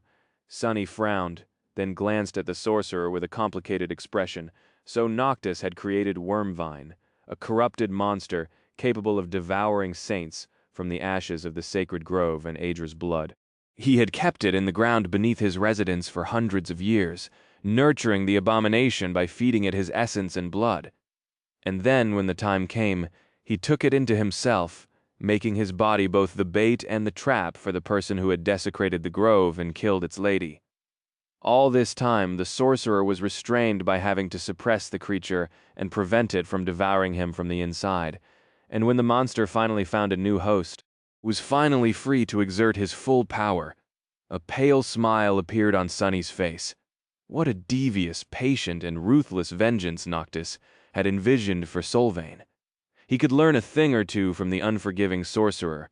The war maiden looked at Noctis for a few moments, then bent in a violent convulsion, letting out a terrible shriek. The skin on her face broke, and a thin, worm-like vine appeared from beneath it, crawling forward through the blood. Another, thicker one burst from her hand. Solvane groaned, then let out a stifled chuckle.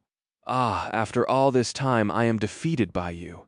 He gritted her teeth, and then suddenly smiled through the pain. Glory to the beast! With that, the war maiden struggled to move and arduously reached forward with a trembling hand. A knife carved out of a single piece of wood rested on her bloodied palm. Noctis looked at her for a while, then silently took the knife and straightened, towering above the trembling, suffering woman. He remained motionless for a few moments, darkness veiling his face. Sunny took a step forward, being strangled by hatred. No, no, not yet. Let her scream. Let her suffer more. Let her suffer forever. Killing Solvane was what they had planned, but now, looking at the beautiful, hateful priestess of war, he was unwilling to let her escape that easily. She had wanted this to happen all along. This was her true victory. Sunny's ability to think clearly dissolved, consumed by fury. He had just enough of sense left to realize that this behavior was unnatural, that the intensity of his desire for revenge was unusual, even for someone as spiteful as him, but he did not care. At that moment, the only thing he wanted was to see Solvane pay for what she had taken from him. Noctis looked at the knife, his eyes full of darkness, and then threw it aside, lodging the wooden blade into the wall of the cargo hold. When he spoke, his voice was trembling. "You don't deserve to die for what you did to us.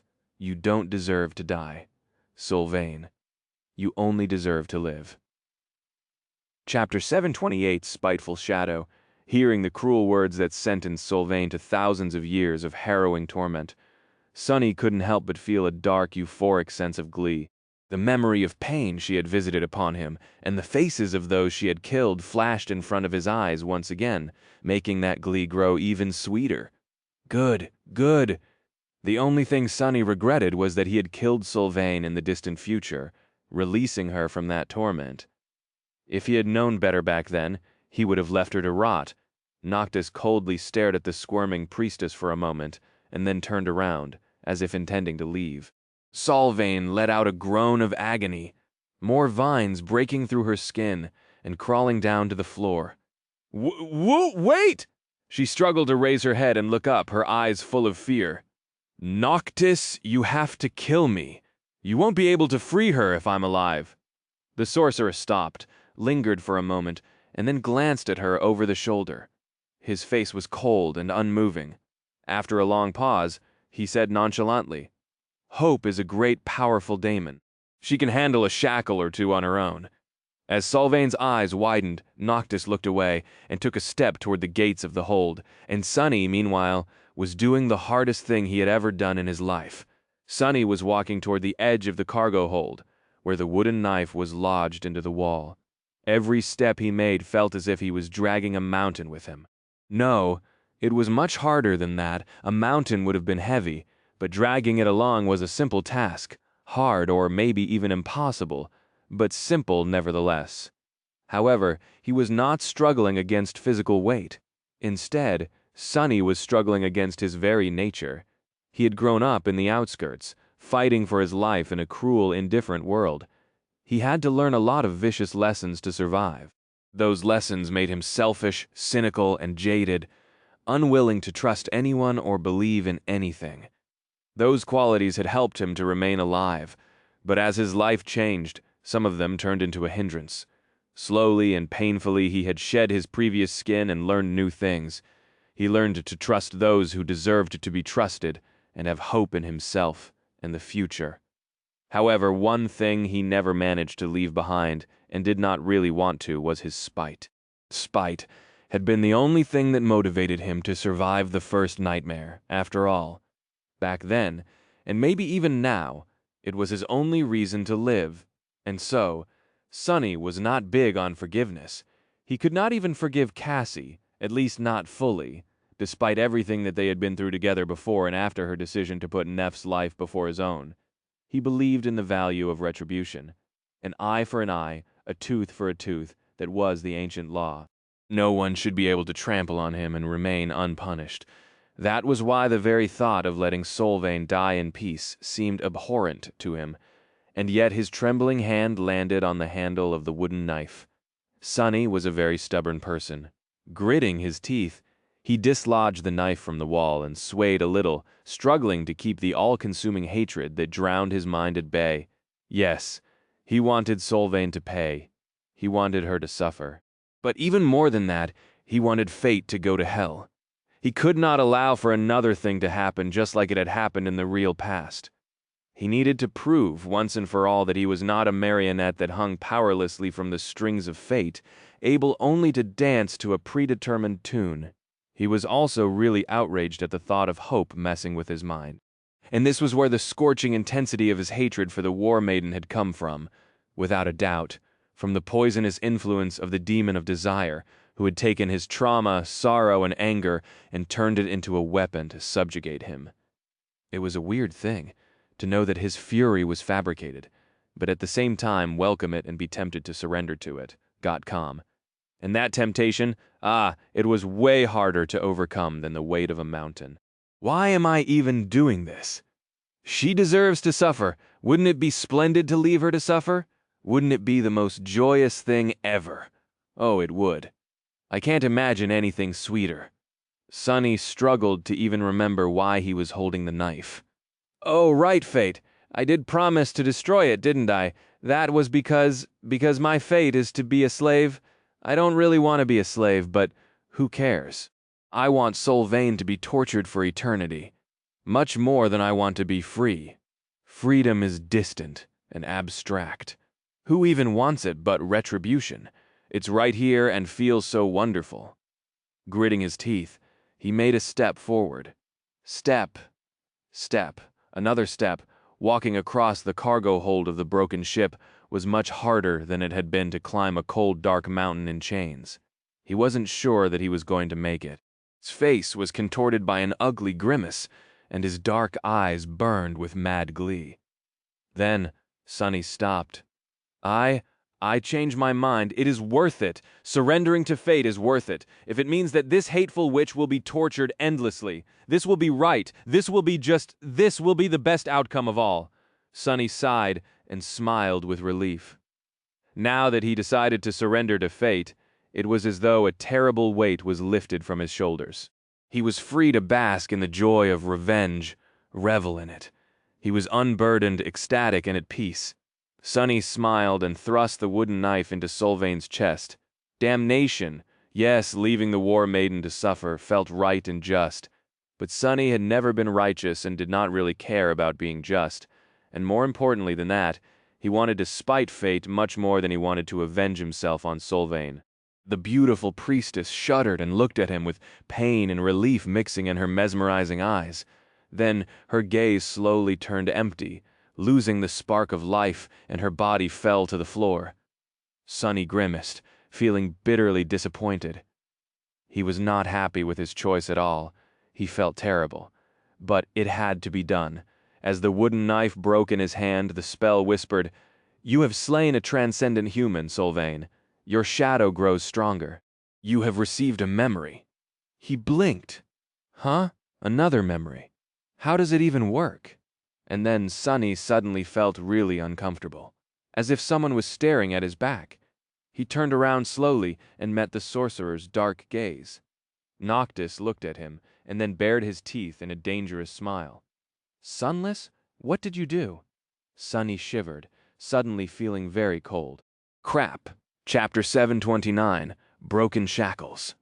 Noctis stood in the darkness of the cargo hold, looking at Sunny with a dangerous, cold smile. One of his eyes glinted with pale moonlight, the other, still suffused with blood, with a mad red glow. The air around them became cold. The darkness grew deeper. Sunny trembled a little, then glanced at the broken wooden knife in his hand. Now that the tool created by the Lord of Light had served its purpose, it was empty and mundane. The ocean of radiant energy and the string of fate long gone from within it. He dropped the remains of the knife on the floor, glanced at the sorcerer with a dour expression, and said nonchalantly, "I killed her. Why?" Noctis stared at him for a few moments, then took a deep breath. "I've been planning and waiting for this moment for a very long time, you know. Hundreds of years, really.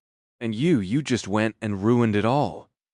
"Ah, Sunless, we are friends, but I'll be honest, I am a little bit cross right now." Something shifted in the darkness, and the walls of the cargo hold groaned. The sorcerer continued to stare at him, his red eye glowing brighter and brighter. Sunny himself winced, feeling the sorcerer's presence crash into him like a wave. Then he pretended to look unimpressed, took a step forward and shrugged. "Well, get over yourself." Noctis blinked. Then he tilted his head a little, then he stopped smiling. "Get over myself." It did not seem like he liked that answer at all. Sunny nodded. "Yeah, snap out of it and get over yourself." He pointed at the body of Solvane and frowned. "First of all, do me a favor and remember why we started all this mess in the first place. It was to kill the Chain Lords and free Hope. Oh, look, a dead Chain Lord. Isn't it wonderful?" He smiled, revealing his sharp fangs. However, Noctis remained unmoved, still staring at him with a frightening coldness.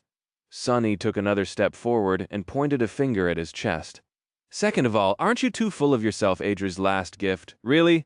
He judged that if there was a moment when the Transcendent would simply kill him with one strike, it would have been now. So despite the smile, Sunny was actually trembling inside. Noctis gritted his teeth. "What's wrong with that?" Sunny crossed his arms. "Who are you to deliver gifts on her behalf?" Unlike the two of us, Lady Adra had no hatred for Solvane. In fact, she was grateful to her. She swore to carry that debt of gratitude to the Shadow Realm. "Even I saw it all in one of the nightmares you had sent me into." The corner of the sorceress twitched. "You are lying. Why would she?" Sunny shook his head. "I never lie. Lady Adra was the first of the eternal shackles to question your duty, wasn't she? She came to the conclusion that Hope should be liberated, and that was where you got that idea from her." He sighed. "Well, who has done more to make it happen than Solvane? Without her, Hope's prison would still have been perfect. The Chain Lords wouldn't have been driven to desperation and madness. And we wouldn't be standing here, trying to break the chains that bind desire." Sunny grimaced and looked away, still in the throes of crushing regret about gifting Solvane an easy death. "So as much as it pains me to admit, in a sense, Solvane is the true architect of this rebellion. She made Lady Adra's desire come true, and although I would have loved to let her suffer for an eternity, our task comes first." Noctis remained motionless for a while, staring into the distance. The mad light in his eyes seemed to subside a little. Then he shifted slightly and glanced at Sunny. His voice sounded grim. "I suggest you run, Sunless?" Sunny froze. "Crap, it didn't work." He took a step back and shuddered, staring at the sorcerer with fear. "Calm? Noctis? Wait. What I meant to say was—" The sorcerer shook his head. "No, you idiot. I'm not going to kill you, but have you stopped to think what would happen if Solvane dies?" Sunny raised his eyebrows. "I was a bit preoccupied. Wait, what?" Noctis glanced at the body of the War Maiden and backed away too. "The worm vine, it doesn't have a host anymore, you foolish shadow. So, run." Some distance away at the edge of the island, a small hand appeared from the darkness. A young girl in battered armor struggled to grab something, then pulled herself up, fell on the grass, and remained motionless, staring at the dark sky. Her small body was covered in burns and lacerations, the bronze armor shredded so thoroughly that it was falling apart, slowly turning into dimming sparks of light. She was severely wounded, drained of essence, and exhausted, but she was alive. Effie stared at the stars, too tired to move. Feeling pain course through her badly burnt body, she winced slightly and then whispered quietly, "Oh, you should have seen the other guy." A pale smile appeared on her bloodied face. Far below, a giant steel carcass was swaying in the wind, its leg tangled in a heavenly chain that the Colossus had broken as he fell. His chest was split open, and deep within it, a half-open cage in the form of a human figure was slowly turning cold. Sun Prince was dead, as well. Now, only 2 chain lords remained. Sunny and Noctis left the cargo hold of the ancient ship in a hurry, barely escaping the wormwine. Behind them, the brown vines were already crawling across the floor, growing in size with each second, hungry to find a source of soul essence to devour. Noctis did not seem too enthusiastic about the prospect of fighting his own creation, and neither was Sunny. The last time he had destroyed the corrupted monster by killing its host, but this time he himself ran the risk of becoming the host. It was better to retreat and choose their battle wisely. Very soon they climbed on the hull of the broken vessel and lingered there for a few moments. Looking up above them, the remaining ships of the defending fleet hovered in the air, for some reason reluctant to approach and continue their relentless onslaught. There were still around 40 ships left, but perhaps stunned by the death of their commanders or afraid of the sorcerer, the enemies remained in place. Then, as if following an order, the ships turned and flew back toward the Ivory City. Sunny frowned. They are retreating? He glanced at Noctis, unsure of what was happening. The sorcerer stared at the sky for a few more moments, and then sighed. Well, I have good news and bad news. Sunny did not like the sound of it at all. What is it? Noctis smiled. The good news is that the eclipse is ending. And indeed, as soon as he said it, the crimson hue of the night sky changed. Looking up, Sunny saw that the shadow was leaving the surface of the moon, which was returning to its usual silver color. Its position, though. Suddenly he felt a very, very bad premonition. What's the bad news? Noctis silently pointed east.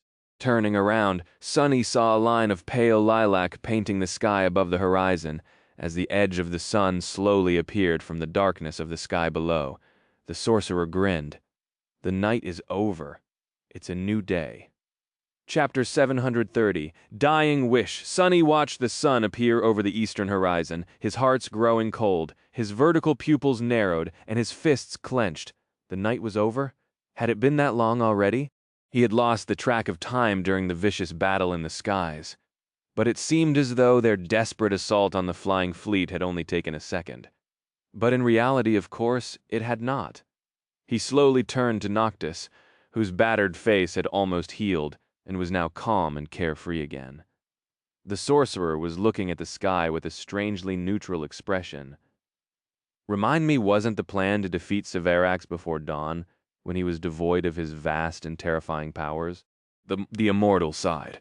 Well, it's good to have a plan. However, plans rarely go as you want them to go. Sunny gritted his teeth. So, what happens now? How are you going to deal with the dragon? Noctis shrugged. He must be really, really angry right now, after all. We just killed his brother, the only person Severus still cares about in this world. Congratulations, by the way. I really did not expect you. Sunny interrupted him with a low growl. Get to the point. Now that the sun is rising, your powers will be diminished, while his will reach their peak. How are we going to survive? The sorcerer remained silent for a few moments, then scratched the back of his head. Will come up with something? Sunny stared at him in disbelief. You are joking, right? Come on, you must have some devious trick up your sleeve. You have an incredible advantage, after all.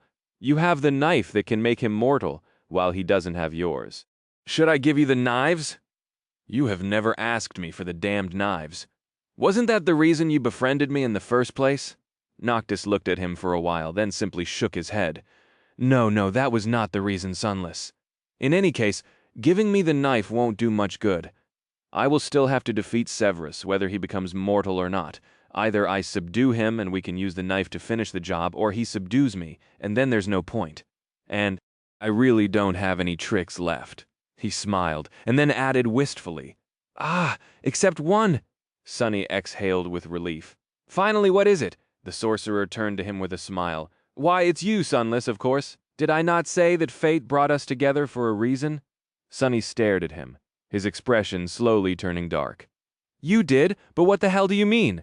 Noctis looked away at the beautiful silhouette of the flying city. After a few moments, he said, "No matter how my battle with Severus goes, it will end near the ivory tower. One of us will fall. Maybe it will be him, and maybe it will be me. However, that doesn't matter." He sighed, and then glanced at Sunny. "As long as one of us dies, there will be only one chain left. It won't hold hope for long. So, Sunless, my dear friend," Noctis lingered for a moment, and then smiled. "Should I lose? I want you to kill me. That is my desire." The sorcerer looked at him, the smile disappearing from his face. Then, he said softly, "That is the fate I spoke about. You are my death, Sunless, didn't you know?" Then, Noctis suddenly cleared his throat and awkwardly looked away. "That is, if I lose, of course. Don't kill me by mistake if I win. That would be very inconvenient." A bit funny, though. Sunny glared at him for a while, then faced the ivory city and scoffed. "I know you'd better win then." As the moon disappeared and the sky slowly grew brighter, Noctis and the members of the cohort gathered together and silently watched the sun rise. The five of them had just accomplished something truly impossible. They had battled an army and two immortal transcendents under the dim light of the crimson moon, and one the army had retreated. The immortals were dead, and the five of them, somehow, were still alive. And yet, none of them felt relieved or triumphant. The incandescent disk of the sun was rising like the blade of a guillotine, ready to cut down their lives. The sorcerer was sitting on the grass with his eyes closed, gathering his strength for the approaching fight with the ivory dragon, and trying to recover from his wounds as much as he could. Effie lay on the ground too, battered and tired to move. Cassie was tending to her wounds. Kai was grimly counting the arrows he had managed to gather. His charred mask was gone, revealing his burned, disfigured face. Sunny was standing a small distance away, looking at a small statuette that lay in the palm of his hand, connected to a thin chain. The statuette was cast of iron and depicted a beautiful young woman wielding a spear in one hand and gripping a human heart in the other. Her nakedness covered only by a beast hide tied around her thighs, her face lost in the shadows. Was very similar to the statue of war god he had seen on his first day in the nightmare, but different in one detail. There was blood flowing from the wound in the statuette's chest, as though the heart she was holding had once belonged to the young woman herself. Her figure felt strangely familiar.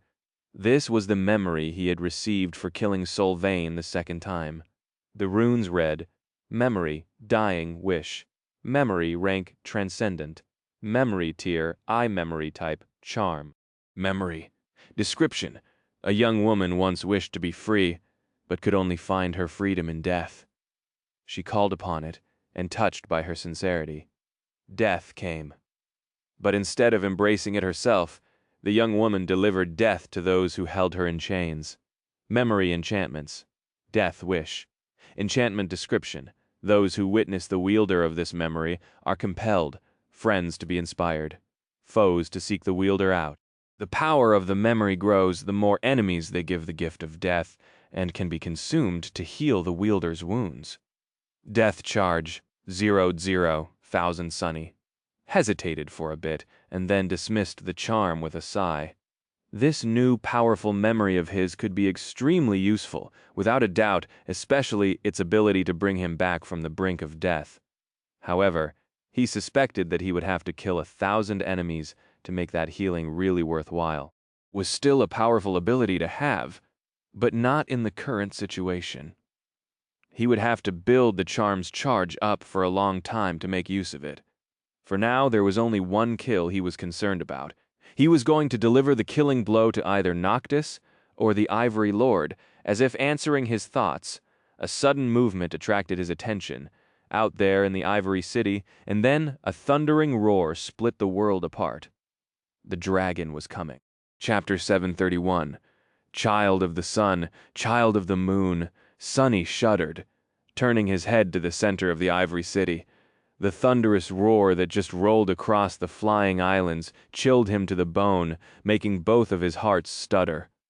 The voice of Sevirax, the ivory dragon, was filled with so much sorrow, wrath, and madness that every dire horror Sunny had experienced in the Kingdom of Hope paled in comparison. It was like the voice of death itself, coming to drag them down to hell. Taking an involuntary step back, he looked at Noctis and asked hoarsely, Wasn't he supposed to be the sanest of the Chain Lords? The sorcerer slowly opened his eyes, remained motionless for a moment, and then rose to his feet. He was? Noctis glanced in the direction of the sky below, where the corpse of the Sun Prince swayed forlornly tangled in the chains. He's not anymore, though. As all of them watched, a gargantuan silhouette rose above the city. Sun glistened on the ivory scales of the great beast, and as he moved through the sky, a deep shadow covered streets and houses. The dragon was much more beautiful, majestic, and terrifying than Sunny could have ever imagined. It radiated a feeling of power and holiness that was so intense that it reached across dozens of islands and crashed into them like a wave, making the members of the cohort pale. Sevirax looked more like a creature of myth than an actual monster. In fact, calling him a monster would have been unthinkable. Whatever the nightmare creatures were, he was the opposite. His mighty body, his white scales, his shining eyes, his terrible maw, all of it was suffused with profound and dreadful splendor. The whole body of the great beast was surrounded by a golden halo of divinity, which only Sunny could see, and all of that immeasurable power, all of that immolating fury, all that inhuman madness was aimed at them. Only Noctis remained indifferent, looking at the approaching dragon with a steady gaze. Sunny's face grew dark. "You're going to fight that?" The sorcerer lingered for a moment, then glanced at him and smiled. He finally lost his mind. A mindless enemy is not too terrible to face. With that, Noctis took a step forward and glanced over his shoulder. He said in a wistful tone, "Remember your promise, my friend." In the next moment, the figure of the sorcerer shimmered and then disappeared, turning into a torrent of pure light. Sunny and the rest looked at the river of beautiful light that suddenly surged forward, pale under the bright radiance of the sun.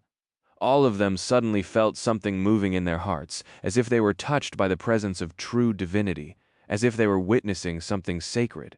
As the pale light rose to meet the white dragon, it flowed and swirled, shaping itself into the form of a colossal, ghostly wolf.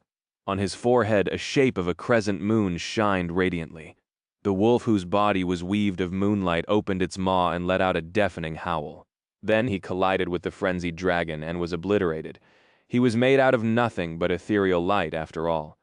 But although the shape of the wolf was broken, the light remained, washed over Sevirax and clung to his scales, 10,000 radiant fangs sinking into them at the same time.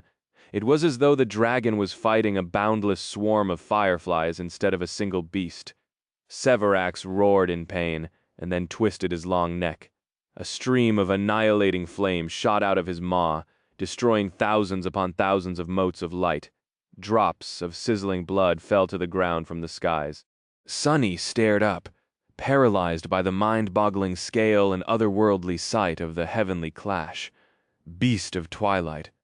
For better or for worse, he had no time to observe the fight between descendants of the gods in this battle. He had a role to play, too. With a sigh, Sunny turned his gaze to the beautiful Ivory City and dashed forward. He had to enter the Ivory City.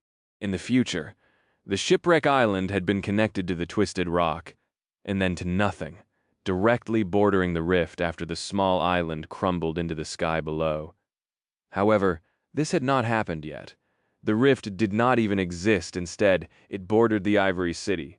Sunny jumped down to the heavenly chain, realizing that he had traversed this one already once. Back then, it had been rusted and sick, being slowly devoured by chainworms. The mordant mimic had run across it, escaping the awakening worm vine while Sunny pursued. Now the heavenly chain looked as good as new, trying to conserve his essence. Sunny held off on turning into a shadow and simply ran forward. With his 4 cores and the augmentation of 4 shadows, his speed was nothing short of staggering, especially because he used his long upper arms to propel himself forward as well, running more like a beast than like a human.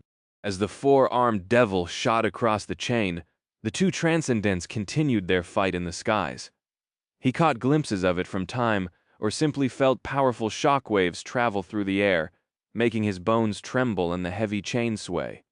The dragon was still enveloped by the swarm of light, spewing streams of fire to burn it away. The light, however, constantly moved, breaking apart and coalescing together, changing shape, and causing more and more pain to the great beast. Sometimes the colossal form of the ghostly wolf appeared for a short moment to deliver a vicious attack, then dissolved again to avoid retaliation. It seemed as though Noctis was just one mistake away from being gravely wounded and broken by the dragon's flames, and yet he was not making any mistakes.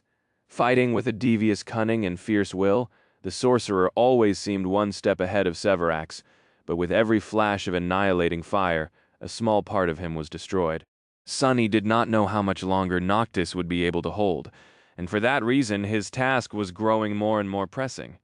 He had to reach the ivory tower before one of the saints fell. Chapter 732. Severus. As the battle between the ivory dragon and the beast of twilight grew more and more devastating, Sunny raced across the heavenly chain and approached the walls of the ivory city. Up above, Severus and Noctis continued to rip each other apart, their fury terrible enough to shatter the sky. Effie was in no condition to fight, and Cassie had exhausted all of her soul essence.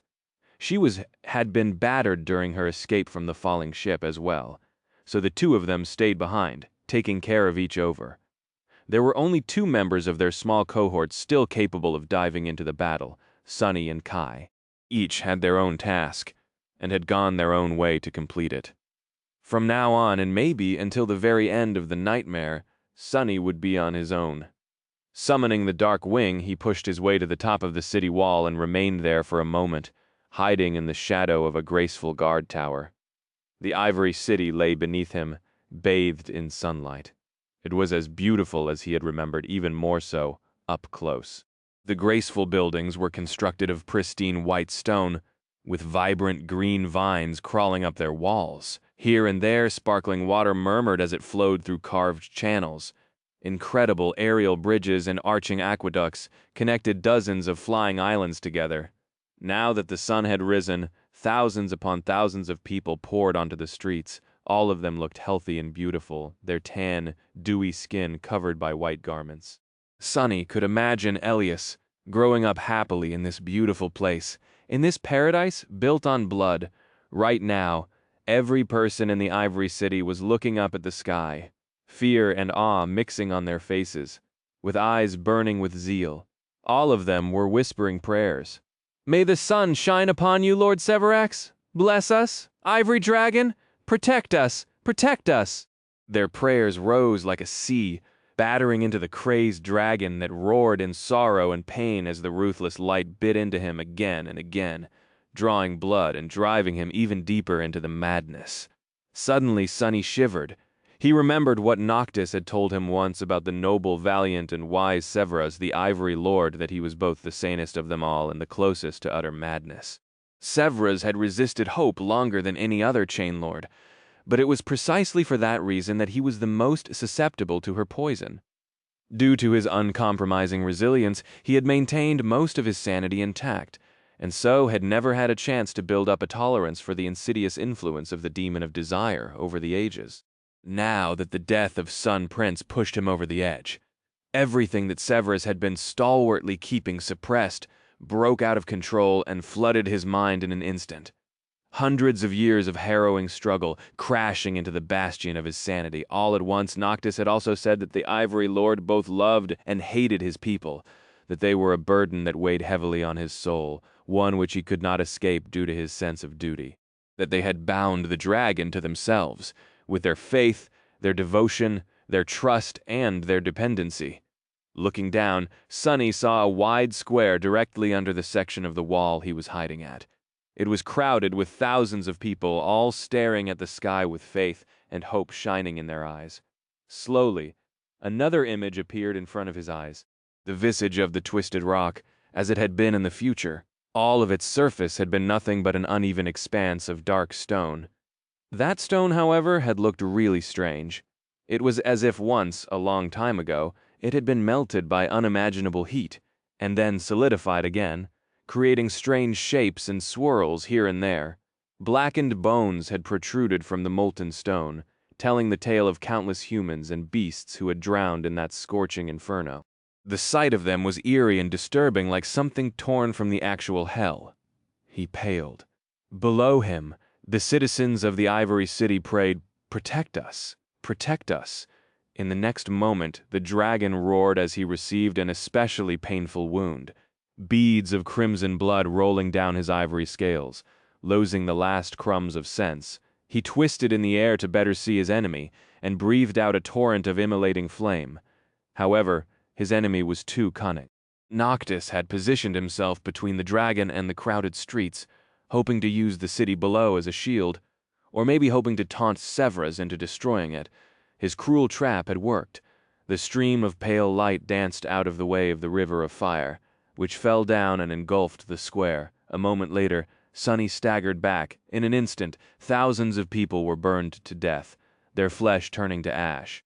The square became a scorching inferno, with even the stone itself melting and turning into incandescent lava. Cries of pain and horror filled the air. Some of the people survived and tried to flee, but the fire was everywhere around them. There was no escape. This was the response the Ivory Lord sent to their prayers. Horrified, Severax froze in the air and looked down, shock swirling in his radiant, bestial eyes. Sunny could practically see an internal struggle that happened in the muddled mind of the magnificent dragon. For a short moment, the light of reason grew brighter in his eyes, and then it became fully extinguished. Not caring anymore and longing for freedom, the dragon let out another furious roar and then breathed out a powerful stream of fire, destroying a small part of the hateful enemy, but also drowning several streets of the Ivory City in flames. Sunny stared at the slaughter, petrified, but then shook his paralysis off.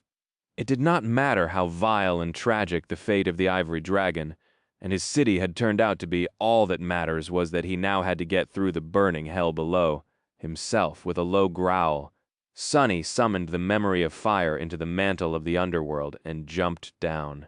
There was not much time left. Chapter 733, L'Inferno. As two immortals fought in the sky above the Ivory City, more and more of it became engulfed in fire, driven mad by grief, pain, and the terrible weight of his endless life. The noble dragon had lost the last of his sanity.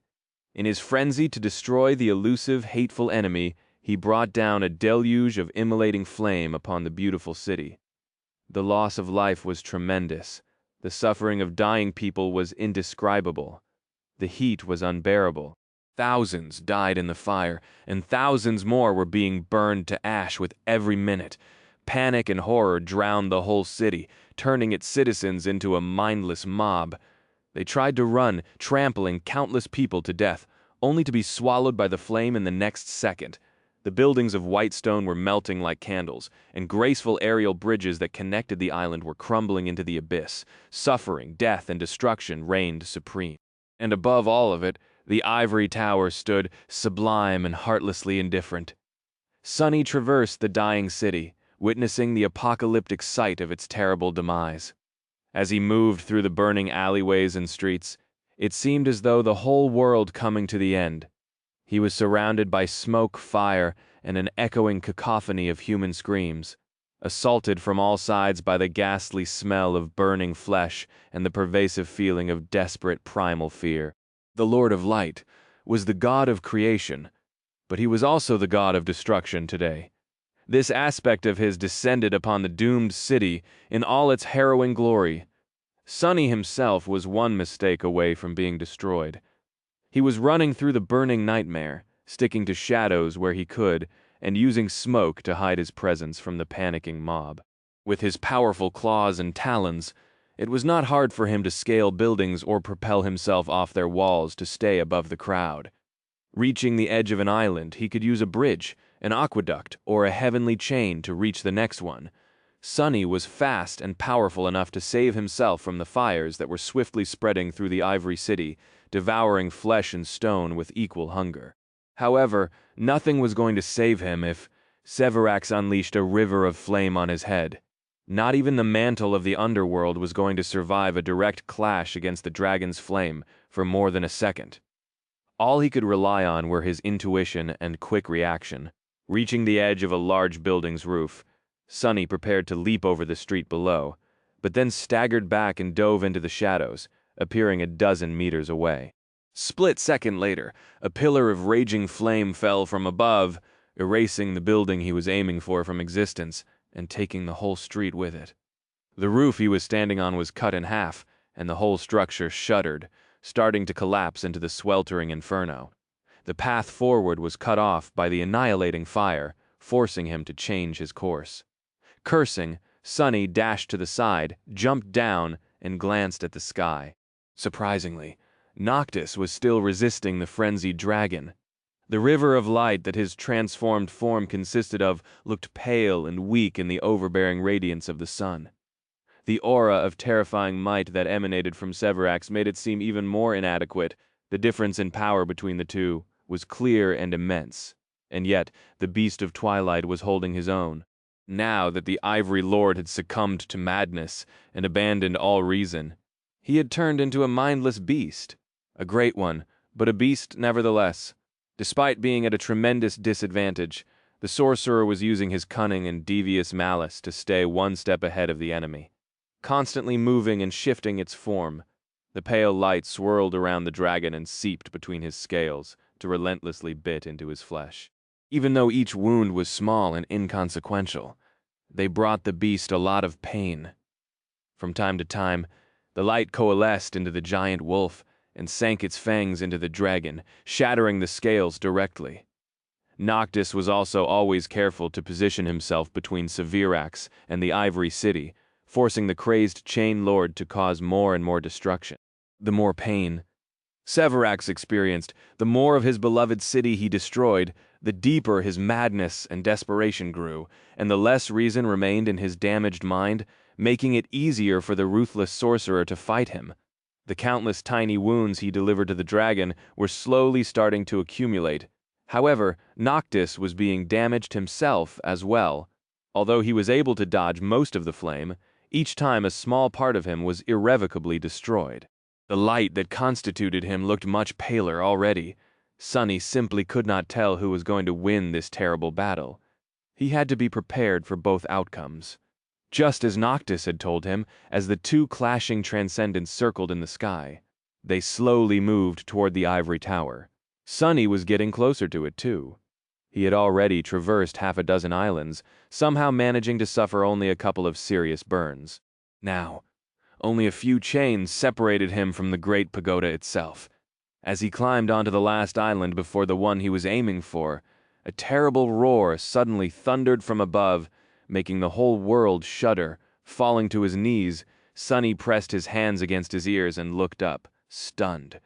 What he saw made him freeze in shock. The great dragon Severax was falling, his ivory scales were painted red, and a large chunk of flesh was missing from his neck. A river of sizzling blood was flowing from the terrible wound, and one of his mighty wings seemed to be broken.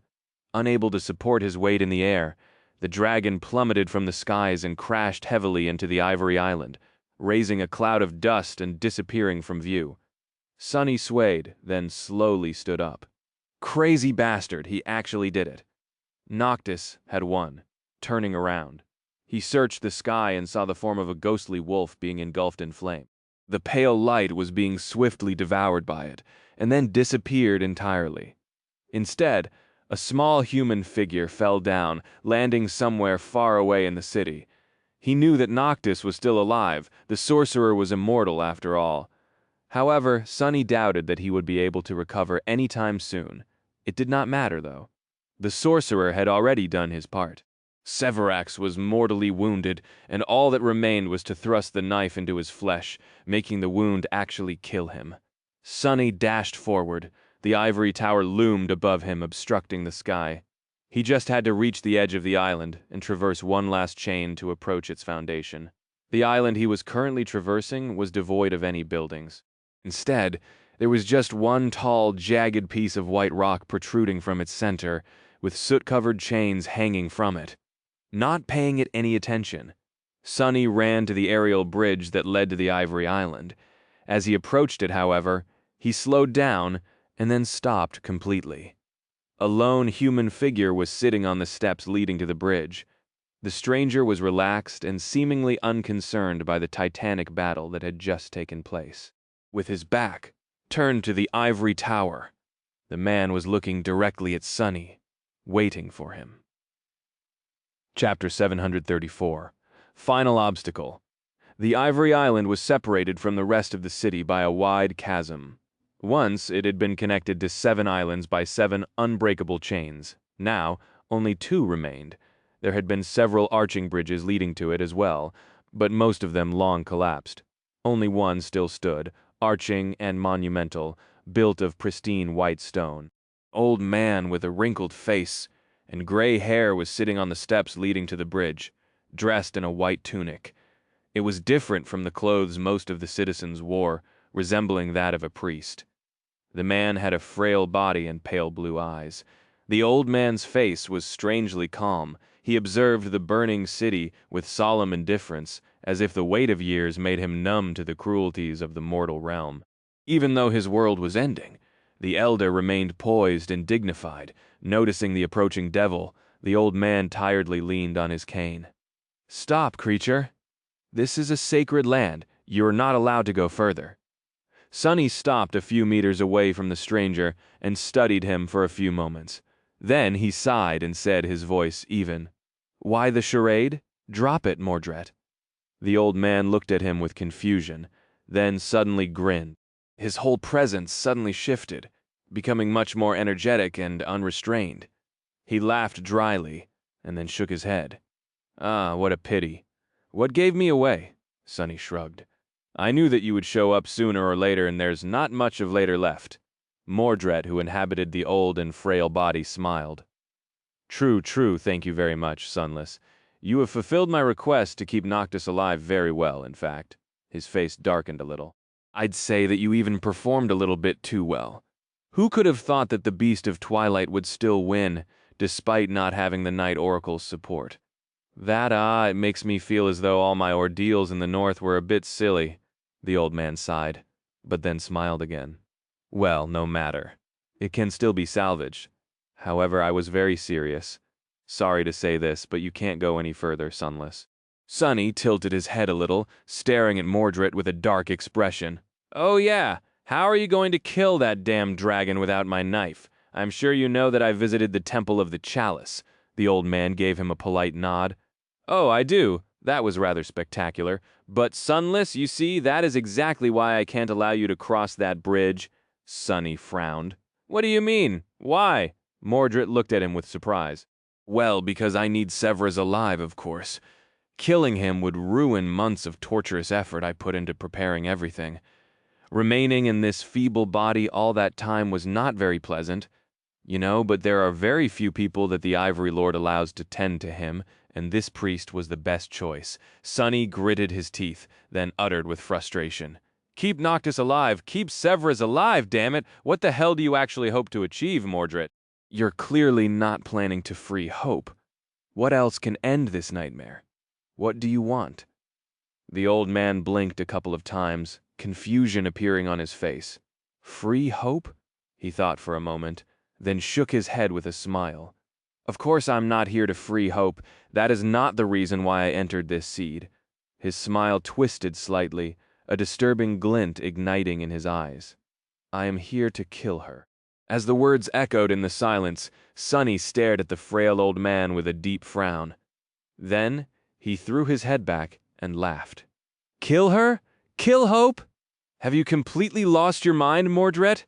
The banished prince shifted slightly, then said in a neutral tone. "Not completely." Sonny clenched his fists, then shook his head in indignation. "She is a daemon, you fool, a divine being, a god. How are you, a mere awakened, going to kill her? How can you hope to even scratch her?" Mordred shrugged, then looked at him with a friendly smile. Why, have you never wanted to kill a god? Sunny stared at him with wide eyes. I am of a rather high opinion of myself, but I am not delusional. I know my limits, Mordred, don't you? The old man sighed. It's not like killing a god is impossible. They are all dead after all. However, I understand your concern. I would not have wanted to face the demon of desire in battle. He lingered for a moment, and then added, but she is not exactly able to fight right now, is she?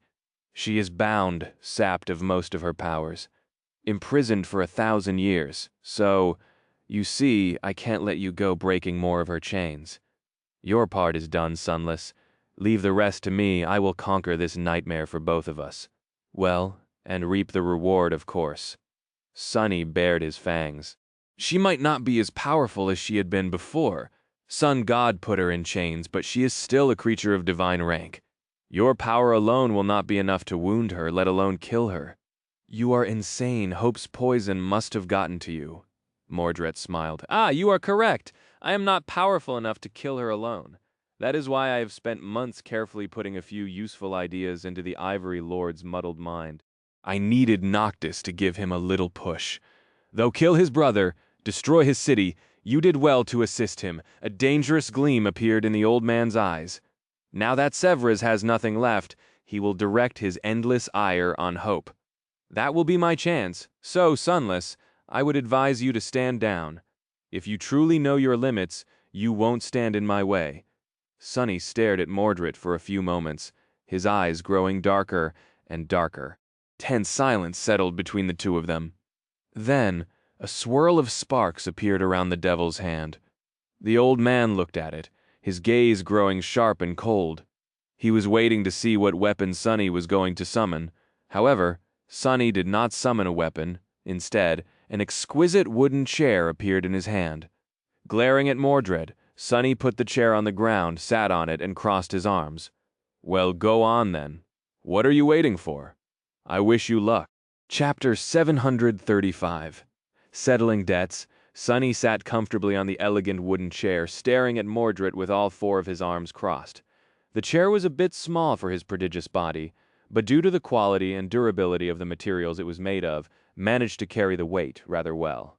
Noctis really knew the value of good craftsmanship. The old man, meanwhile, met his deadpan gaze with a mildly surprised expression slowly appearing on his face. All around them, the Ivory City was being devoured by fire. After a while, Mordred shifted a little, and then said with amusement, "To be honest, I expected you to attack me." Sunny scoffed. "Why would I bother? You seem to be hell-bent on committing suicide. I can just wait until Hope kills you, then carry on with my initial plans."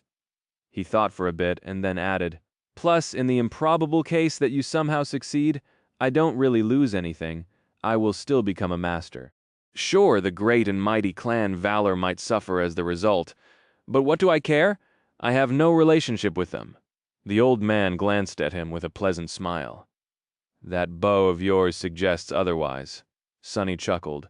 "My war bow? Do you like it?" "Well, I like it very much. What a beauty your family really knows how to craft a memory.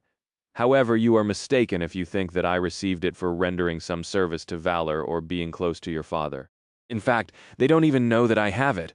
I would prefer if it stayed that way too." Mordred tilted his head a little. "Have no worry, Sunless. Your secret is safe with me. All your secrets, actually. I have to admit, though, with how paranoid you are, I thought that you would try to silence me at all costs. Aren't you afraid that I will reveal them after escaping from the nightmare?" Sunny smiled lazily, then shrugged.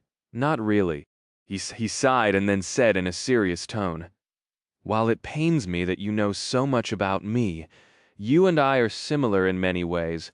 We both believe that knowledge is the origin of power, don't we? So, sharing my secrets would be no different from giving your power away. Why share the leverage you have on me with anyone when you can have it all to yourself?" Sunny's expression grew a little dour. "Of course, I would gladly kill you to destroy that leverage. However, the benefit of destroying you is not worth the risk of fighting you. You are one scary bastard, Mordred. You know that? Plus, I don't even know how to kill you. So, what's the point?" He was not lying. Although Sunny had grown more powerful than he had expected inside the nightmare, Mordred was much older and had vastly more experience. He also had a far greater background. Sonny's suspicions were correct. Not only had the Prince of Nothing inherited the lineage of War God, but he had also been raised by both Great Clan Valor and Asterion. He was a monster created by not one but two sovereigns, a monster capable enough to maybe outshine both of them. How could an outskirt rat like Sonny compete with that upbringing? He couldn't yet, at least not in a direct fight. A competition of wit, on the other hand. Who could say which one of them was more devious? As Sonny stared at him with a smile, Mordred remained silent for a few moments, and then slowly stood up. "What remarkable restraint are you? Sure you don't want to attack me, Sunless?" Sonny shook his head. "I really don't want to." The old man looked at him, then said with uncertainty, "Well, I'll be going then?" He lingered for a few moments before turning around and taking a step away. Sonny cleared his throat. "There's one problem, though." Mordred froze, then faced him again, an amused smile appearing on his lips. His eyes glistened dangerously.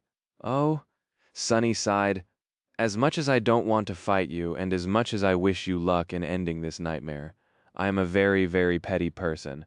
I also have a great memory. I tend to remember my grudges." He raised a hand and started counting on his fingers.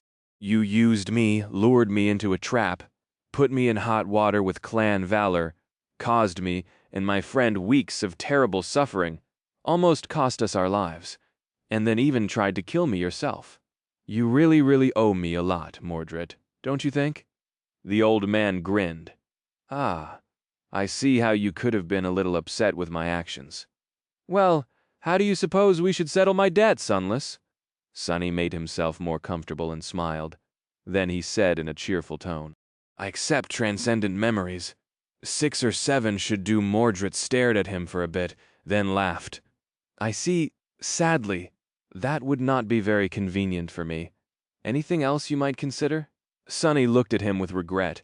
"Well, in that case, there is one other thing, I guess. I can just prevent you from killing Hope. Ruin the plans you've been making for the better part of the decade. Torture you ruthlessly for a few weeks, and then slowly destroy your body. That should make us even, I think." Mordred looked at him with a somber expression. "I thought you couldn't lie. Didn't you say that you wouldn't attack me?" Sonny shook his head. "I said that I don't want to attack you. Never said that I won't." The old man sighed. "Yes, I noticed. Pity. I hope to avoid this." With that, the shadows around Sonny suddenly shifted and moved. A moment later, 5 identical 4-armed devils rose from them, each at least 3 meters tall. They wore fearsome onyx armors, with darkness veiling their bestial faces and black eyes. Each had 4 horns, and each had one of them broken. The devils radiated a suffocating, frightening feeling of malice and furious power. Still sitting on his chair, Sonny stared at the 5 shadow spawns that surrounded him with trepidation. His face grew still, gripping the extraordinary rock. He shivered and said glumly, "Well, that's not good at all." Chapter 736, Surrounded 5. Reflections surrounded Sonny, each bearing his own image. The towering Shadowkin devils looked nothing short of terrifying. Their gaunt, ironclad figures emanated a feeling of profound threat and malice, and their black eyes peered at him with inhuman intensity. It was deeply disturbing. "Damn, am I that scary?" Sonny leaned on the backrest of his chair and said without skipping a pause, "Lost from light, kill that wicked old man." The reflections continued to stare at him unmoving. A few moments passed, but nothing happened. An awkward silence hung in the air. Mordred chuckled. "You didn't really think that this trick would work again, did you?" He smiled, then glanced at the shadow devils with satisfaction. "Naturally, I bound them to myself before you arrived." Sonny glared at the old man for a bit, then looked away and shrugged. Well, it was worth a try anyway. Disappointing. He studied the reflections for a second, trying to determine how powerful they were. Exactly. Unlike how Mordred had appeared during their soul battle, now, Sonny could only see one weak core in the frail body of the old man. It was dim and unremarkable, hinting that he was looking at the priest's own soul, or at least its perfect imitation. It seemed that determining which body the Prince of Nothing possessed in that manner was impossible. His own soul was perfectly hidden. The reflections, on the other hand, were different and quite bizarre. Sunny could see shadow cores inside each of the creatures, but despite looking like shadow devils, none of them were. All of them were ascended, but 2 out of 5 were mere beasts, 2 more were monsters, and 1 was a demon. Sunny had no idea how the class progression worked when it came to reflections, but he suspected that they were less powerful than the mirror beast. Their elder sibling had been. Mirror beast had lived a much longer life, and risen to an ascended devil, after all. Still, 5 ascended reflections were most likely more than enough to rip him to shreds, especially considering that each of them was reflecting a wielder of a divine aspect. Sunny looked at Mordred, hesitated, and said somberly, "Very impressive, but also a bit underwhelming. I guess slaughtering thousands of mundane humans was not very nourishing for your monsters, huh? Now that I see them, I do agree that your accomplishments in the north might have been silly." The old man looked at him with a dark expression. "There's still enough to kill you," Sunny grinned. "Oh, let's not. You are not going to kill me." Mordred raised an eyebrow. "What makes you say that?" Sitting comfortably on his chair, Sunny shrugged. "What's the point? I'm more useful to you alive. Plus, if you get rid of me, you can say goodbye to all the wonderful memories I possess. I would have been a bit scared if you had weeks to torture me into surrendering them, but you don't." The old man smiled. "This is a very reasonable answer, however. Are you that sure I am a reasonable man, Sunless?" Sunny felt a cold shiver run down his spine and forced out a weak smile. "Ah, no, not really. I'm not sure. In any case, you are also underestimating me." Mordred frowned. "How so?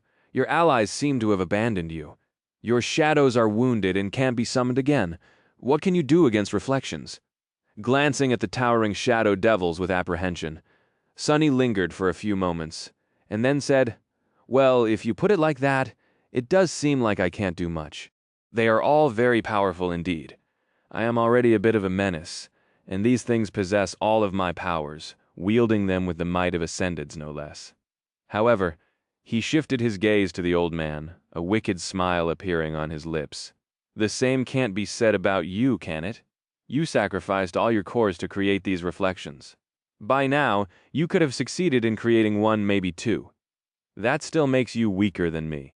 More than that, I couldn't help to notice that your aspect, terrifying as it might be, doesn't offer you any direct combat augmentations. It's all pure utility, so while I can't kill your monsters," his eyes grew darker, suffused with a dangerous glow, "I probably stand a good chance of destroying your body before they can stop me." His 4 shadows were wrapped around his body, filling it with explosive might.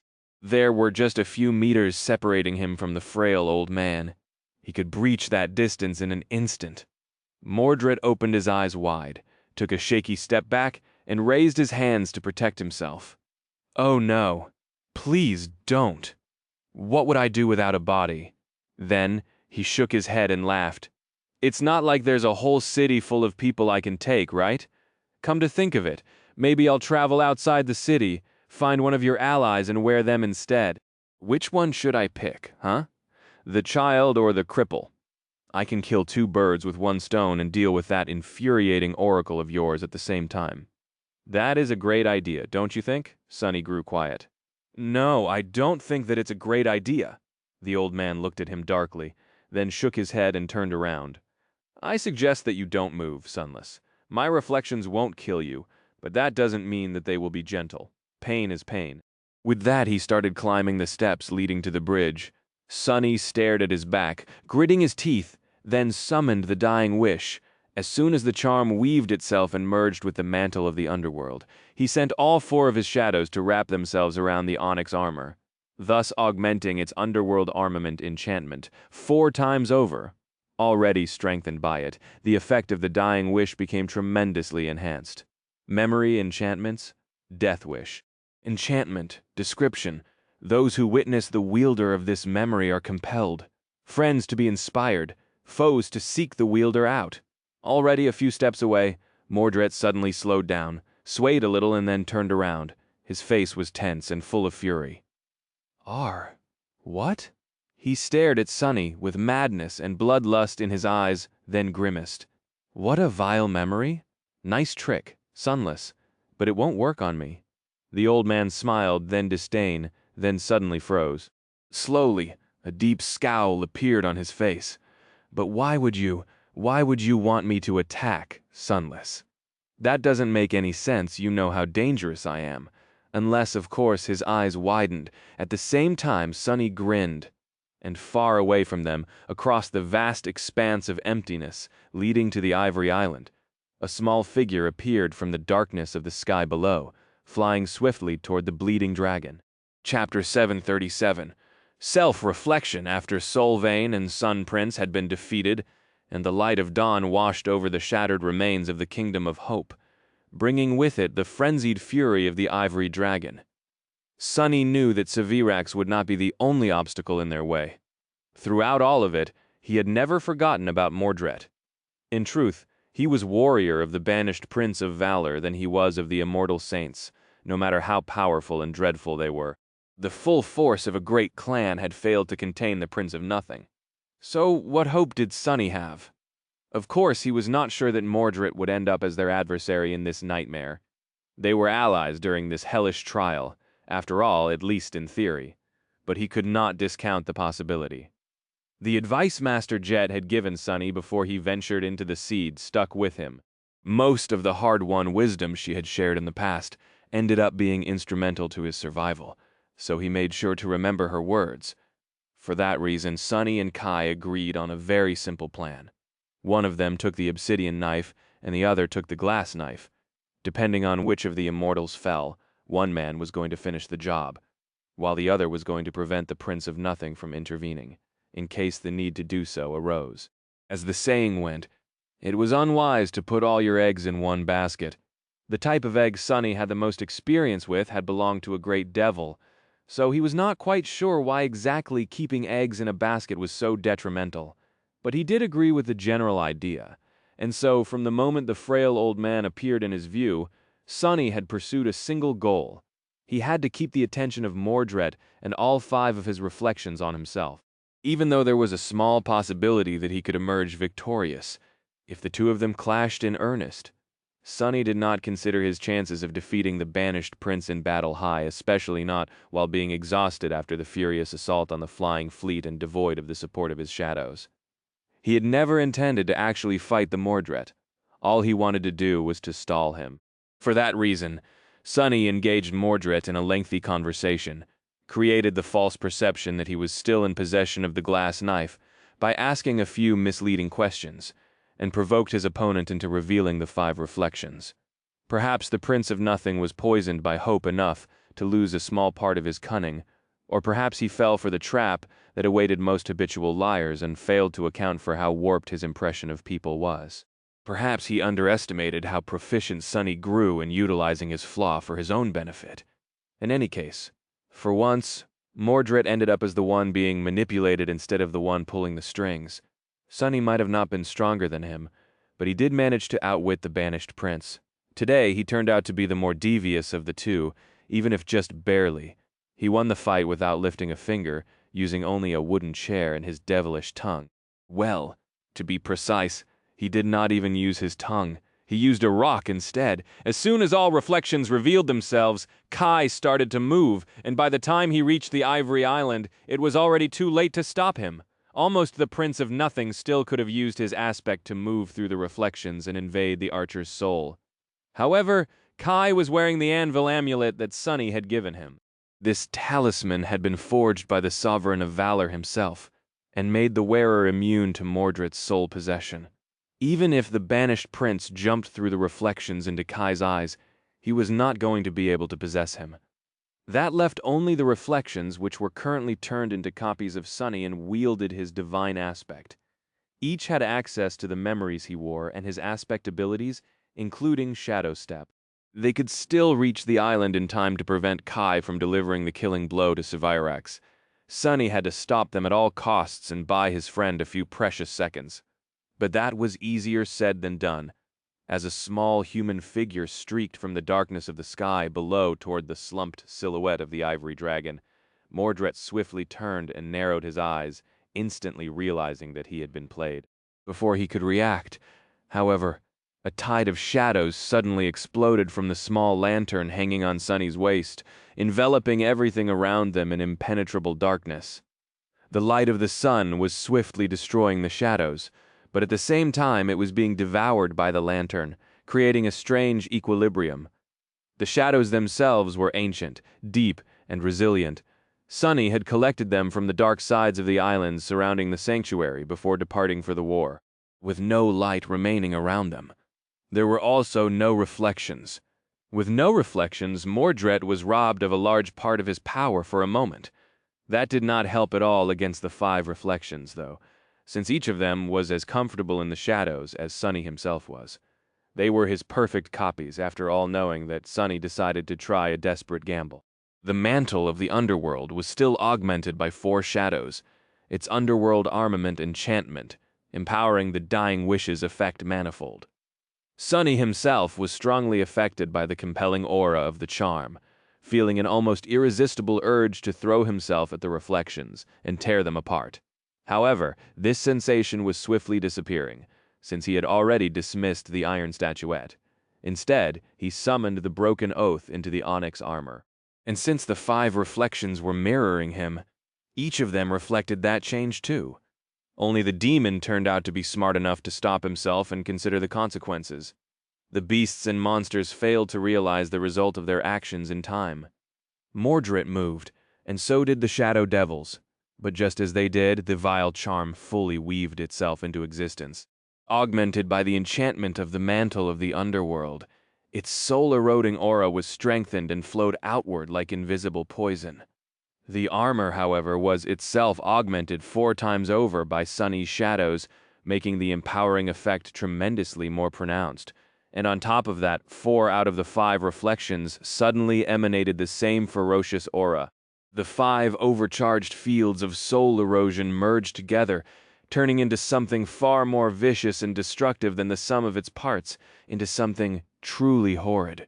Even though the mantle of the underworld provided Sunny with a substantial degree of resistance against soul attacks, he couldn't help but let out a scream. The reflections opened their mouths in agony too, although no sound came out of them.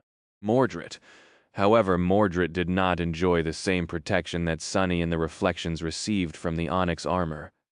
Chapter 738, Soul Annihilation. The underworld armament allowed the mantle to accommodate and augment a charm.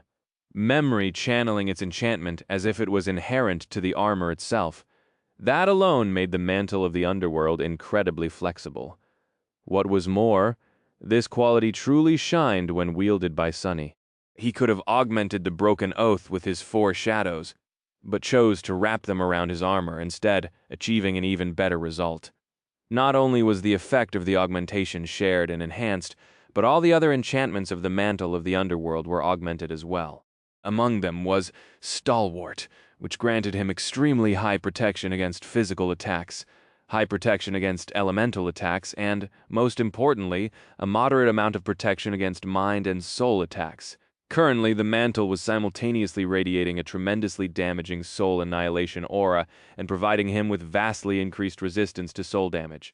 Even then, when 5 of these auras clashed and combined together, he let out a scream and collapsed to the ground, consumed by harrowing agony. His already wounded soul was being frayed and eroded at a terrible rate, and all he could do was writhe on the ground, barely clinging to any resemblance of consciousness. The 5 reflections were not doing much better.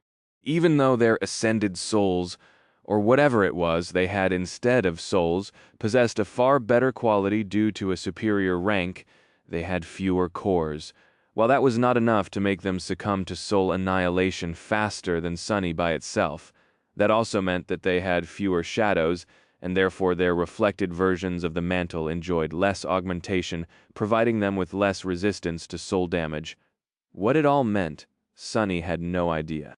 He could not guess who was going to be destroyed first, the reflections or him. As far as he could tell, their chances were about equal. However, things were very different when it came to Mordred. Unlike Sunny and the reflections, he did not enjoy the protection of the mantle of the underworld. He was also only able to steal the aspect of the body he possessed, while his own strange and terrible ability to mirror someone's powers only worked inside the victim's soul.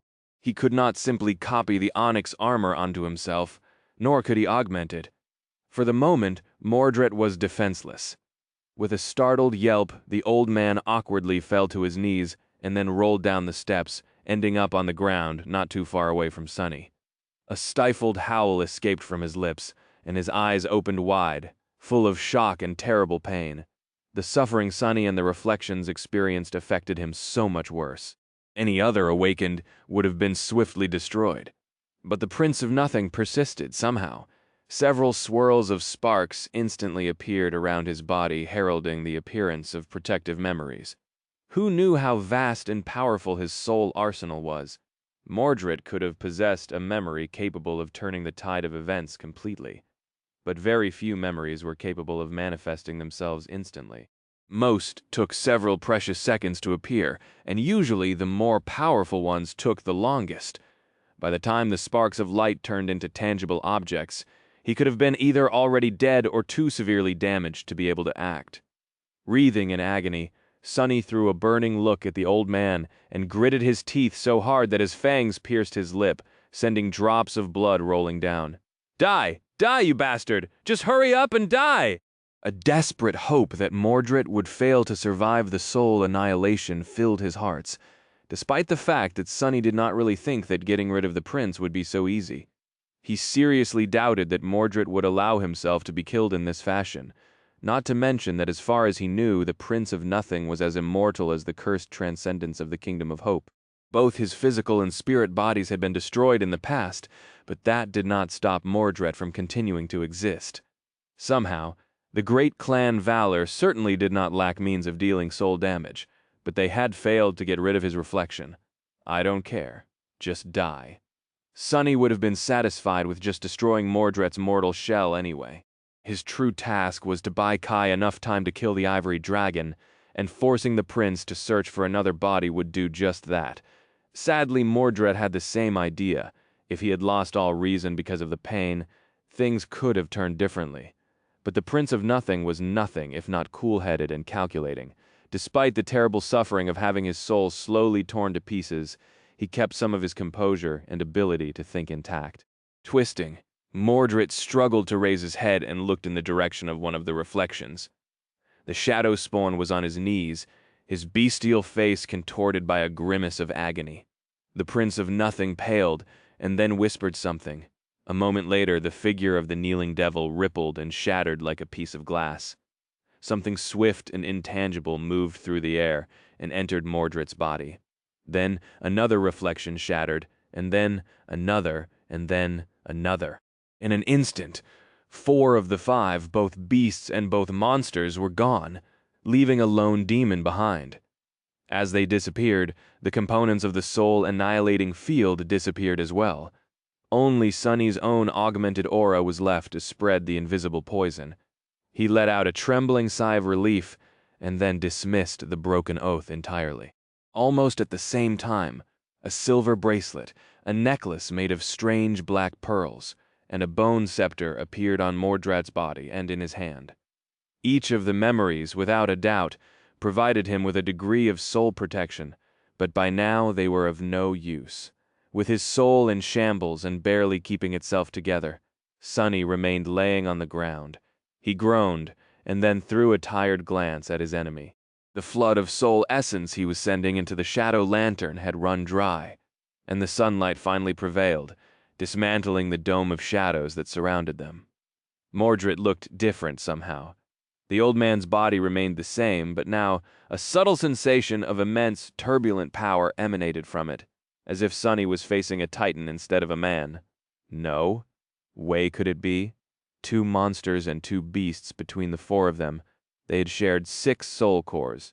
Had Mordred not dismissed the reflections, but actually absorbed them in order to strengthen his soul and survive the powerful attack? How did it even work? How could an awakened absorb ascended cores? Would they weaken, or would all that excess power rip his soul to shreds from the inside? Sunny did not know. All he knew was that he was utterly beaten and spent, and there was an ascended demon and an awakened titan in the guise of an old man in front of him, wrath burning in their eyes. But that did not matter, because at that moment, an inhuman, pained cry rolled across the empty expanse of the empty void and reached their ears. It was the voice of the ivory dragon Severax, his dying breath. Chapter 739, Empty Skies. While Sunny and Mordred struggled to survive as their souls were being destroyed, a human figure emerged from the darkness of the sky below and shot into the sunlight, flying with incredible speed. It was a man with skin that looked like polished bark and a burned, disfigured face. His armor was battered and painted dull by dried blood, and the quiver attached to his belt was long empty. The man had been an officer of the Sun Legion once, but now he returned to kill its commander. His eyes were full of resolve. Months had passed since the terrible day when Kai and his most brave soldiers were chained to the white cliff on the Sacrifice Island and left there to be devoured by the ivory dragon. Who could have thought that he would be back to this cursed place so soon, leaving the heat of the burning city behind? Kai had hidden himself under the island, where his comrades were turned to ash by the dragon's flame, waited for Sunny to get the full attention of the Prince of Valor, and then dashed forward without looking back.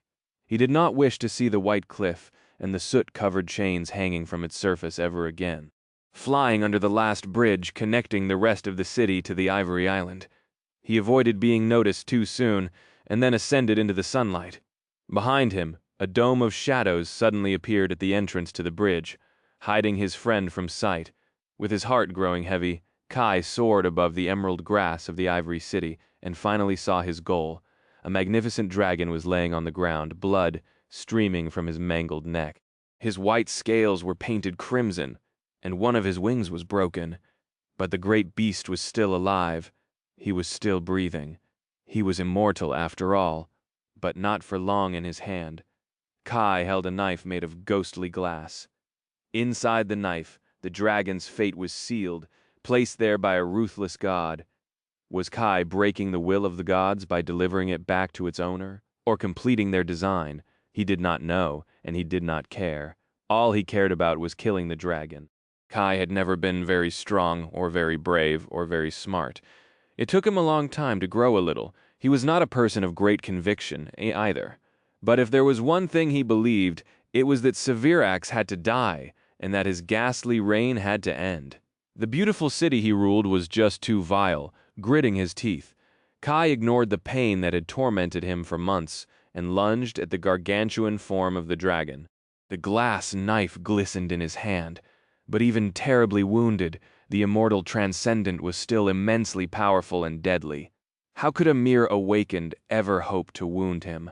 Before Kai could thrust the ghostly blade into the exposed flesh on the great beast's neck, Severax suddenly stirred. His eyelids flew up, revealing inhuman amber eyes. His maw opened slightly, wisps of smoke escaping it. The dragon moved his healthy wing, and a torrent of wind crashed into Kai, sending him spinning. The glass knife scratched uselessly against impenetrable scales, and he was thrown away. A moment later, a giant claw brushed across his chest.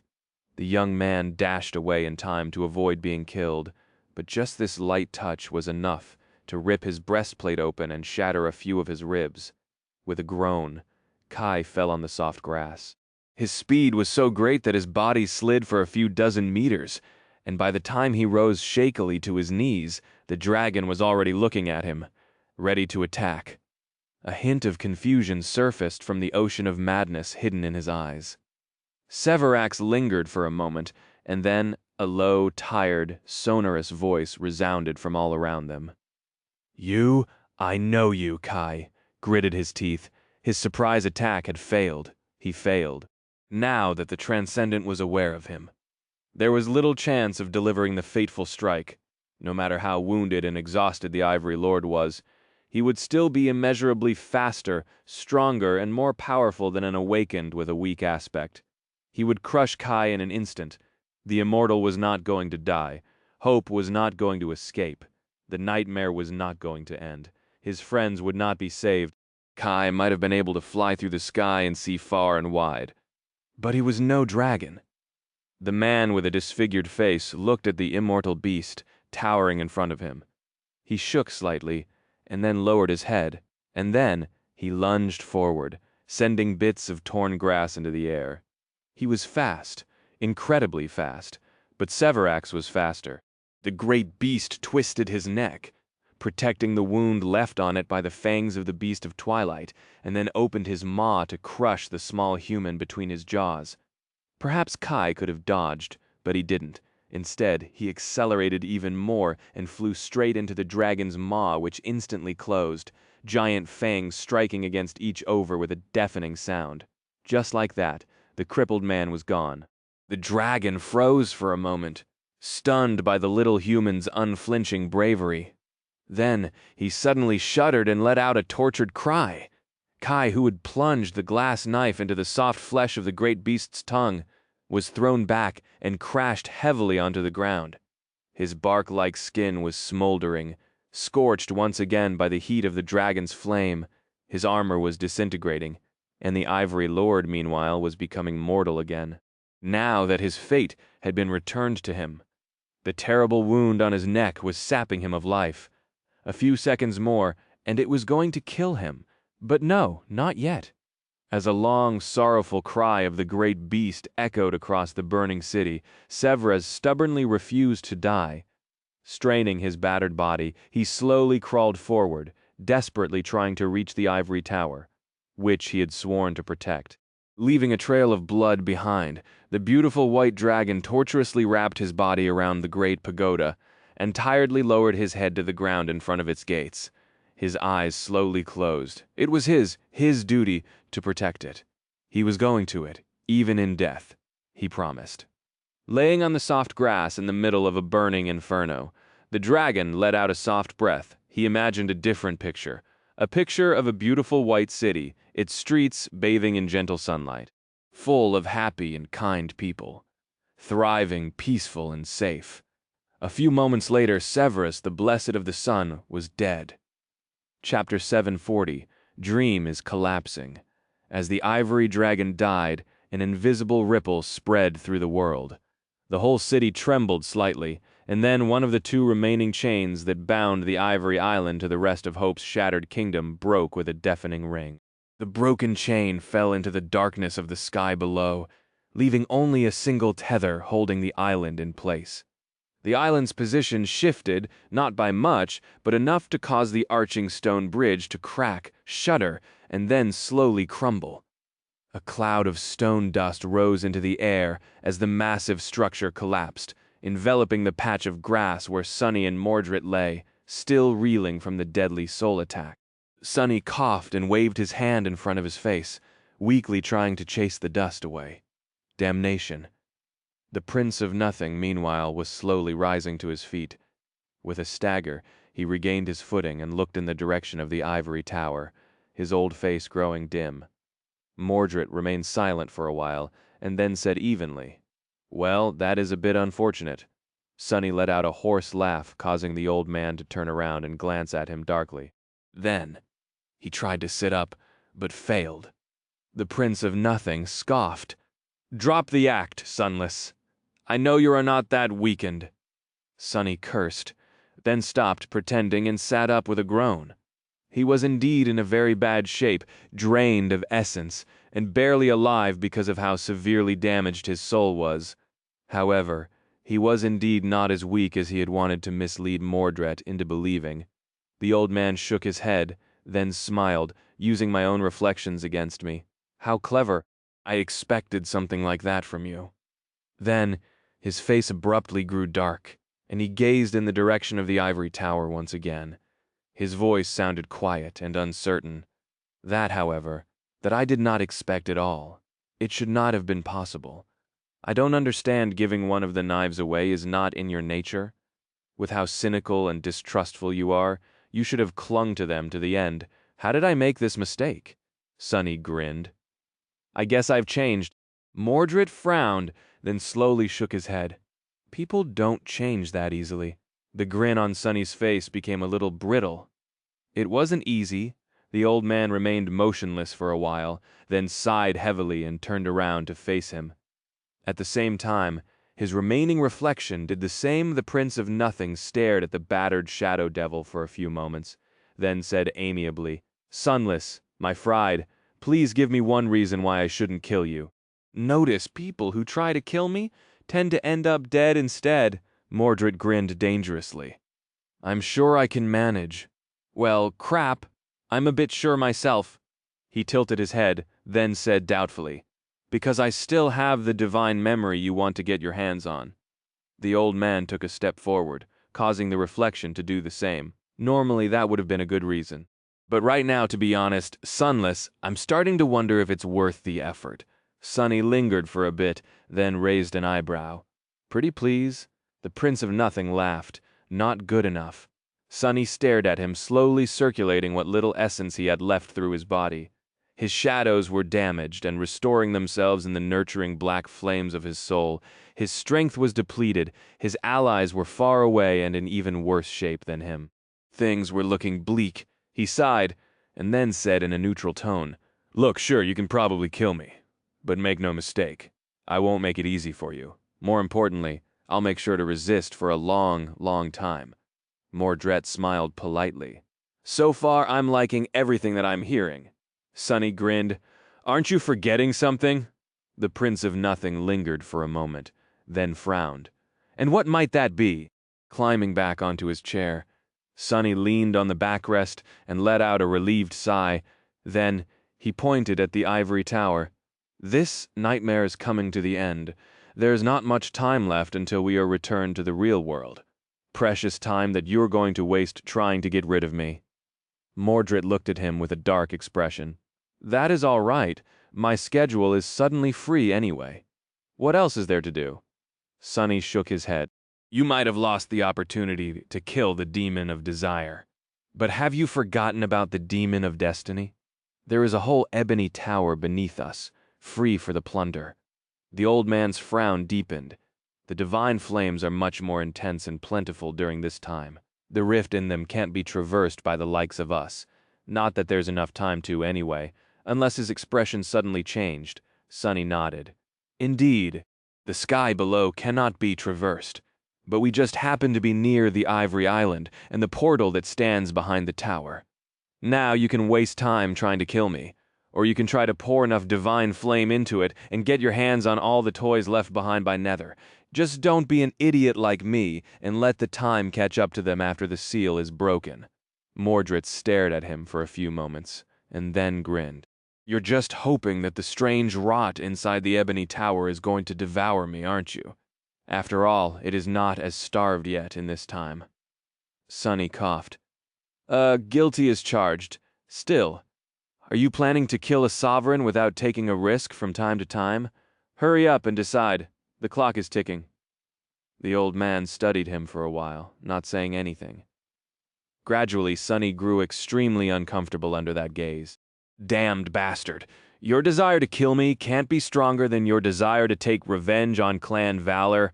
Hope, do your thing. Come on." Eventually, Mordred chuckled, shook his head, and said, "2 sovereigns." Sunny raised an eyebrow. "What?" The old man turned around and headed to the edge of the island, followed by his reflection. "2 sovereigns! I plan to kill Asterion too. Although that will probably be much, much harder than dealing with my father. Still, I am as good at remembering grudges as you are, Sunless. So pray that we never meet again." He stopped near the very edge of the empty abyss of the sky below, lingered at it for a few moments, and then said somberly, "Although who will hear your prayers? The gods are dead."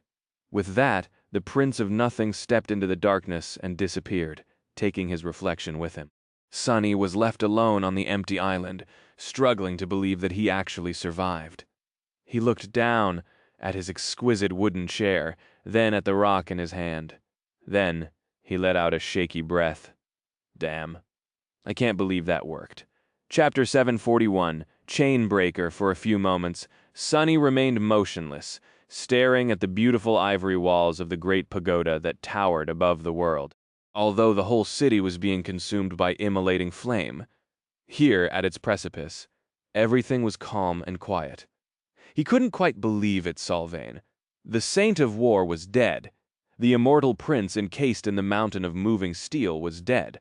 The noble dragon that had dutifully guarded the tower was dead as well. They won, the nightmare was conquered, more or less. From the blood-soaked arena of the Red Colosseum, to the never-ending prison of nightmares, to the numinous temple of the chalice, to the furious battle for the sky above the Ivory City, to confronting the Prince of Nothing somehow. He had lived through all of it and triumphed. What were the chances of that? Just 5 months, but it felt like a lifetime. Of course, there were a few issues left. Most of the army of the perished Chain Lords was still intact and on its way to the city. The cohort had dealt a terrible blow to the small part of it, but hundreds upon hundreds of flying ships still remained, carrying thousands upon thousands of soldiers. Now that their commanders were dead, he was not sure what would happen to them and how they would react. Noctis was nowhere to be found, and hope was still chained, even if not for long now. With a sigh, Sonny stood up and grimaced as a feeling of sickening weakness overwhelmed him. His soul was terribly damaged. He had never abused it to this degree before, not even during the siege of the Crimson Spire. His body was not doing too great either. Sonny had given his all to come this far, and now he was at the end of his rope. But he was also so close to becoming a master. Slowly walking to the edge of the island, he looked into the darkness of the sky below, for a few moments, summoned the Dark Wing, and then glided down to the last remaining chain, holding the ivory island in place. There was not enough essence left in his soul to turn into a swift shadow, and he was too tired to run, so Sonny simply walked forward, using his enchanted cloak to scale the uneven links of the heavenly chain from time to time. Took him a while to traverse the wide chasm of emptiness and climb to the surface of the familiar tranquil island. The emerald meadow, the calm surface of a clear lake, the peaceful grove of ancient trees. He had been here before, in the distant future, of course. Now, the island did not look exactly the same. There were pools of dragon blood sizzling in the green grass, and wisps of smoke floating in the air, brought over from the burning city by the wind. He looked at the ivory tower and saw the body of a beautiful white dragon wrapped around it, not yet reduced to weathered bones. Sonny remained motionless for a bit, and then went to find Kai. The young man was laying on the grass, not too far away, unconscious. His armor had melted and disintegrated, and his bark-like skin seemed damaged and scorched. Many of his bones were broken, and his disfigured face was contorted by a grimace of pain. But he was alive. After checking on his friend, Sonny came to the conclusion that Kai's life was not in danger. His wounds, while serious, were not enough to kill an awakened, at least not in a short time, not knowing what else to do. Sonny summoned the puppeteer's shroud, rolled it, and placed the soft fabric under the archer's head as a pillow. Then he lingered for a few moments, patted Kai on the shoulder, and stood up. Then he slowly walked forward and stood in front of the dead dragon's head, looking at the closed gates behind it. This was it. The prison of hope. As he studied the gates, something suddenly rustled behind him. Sonny remained motionless for a few moments, and then slowly turned around. His eyes were dark and hollow. Noctis did not look as bad as he had after the battle with Sylvain, but he also did not look good. The sorcerer was battered and beaten, his body covered by terrible burns. His elegant garments had turned into rags, and his raven black hair was singed and uneven. He also looked different. It was as though the burden of madness that had clouded his beautiful gray eyes finally disappeared, leaving them sparkling and clear. The sorcerer looked radiant and at ease, emanating a cool and calming aura. His friendly presence enveloped Sonny like an embrace. Perhaps this was how he had been centuries ago, before the duty of being a shackle to desire turned him twisted and weighed down by the curse of eternal servitude. Noctis glanced up at the ivory expanse of the great pagoda, and then looked at Sonny with a smile. "Ah, Sunless, please excuse my disheveled appearance. Looks like we've won, doesn't it?" Sonny lingered for a few moments, then offered him a silent nod. After that, he faced the sorcerer and asked, "So what now?" "This is it. We are done." Noctis remained silent for a bit, then lightly shook his head.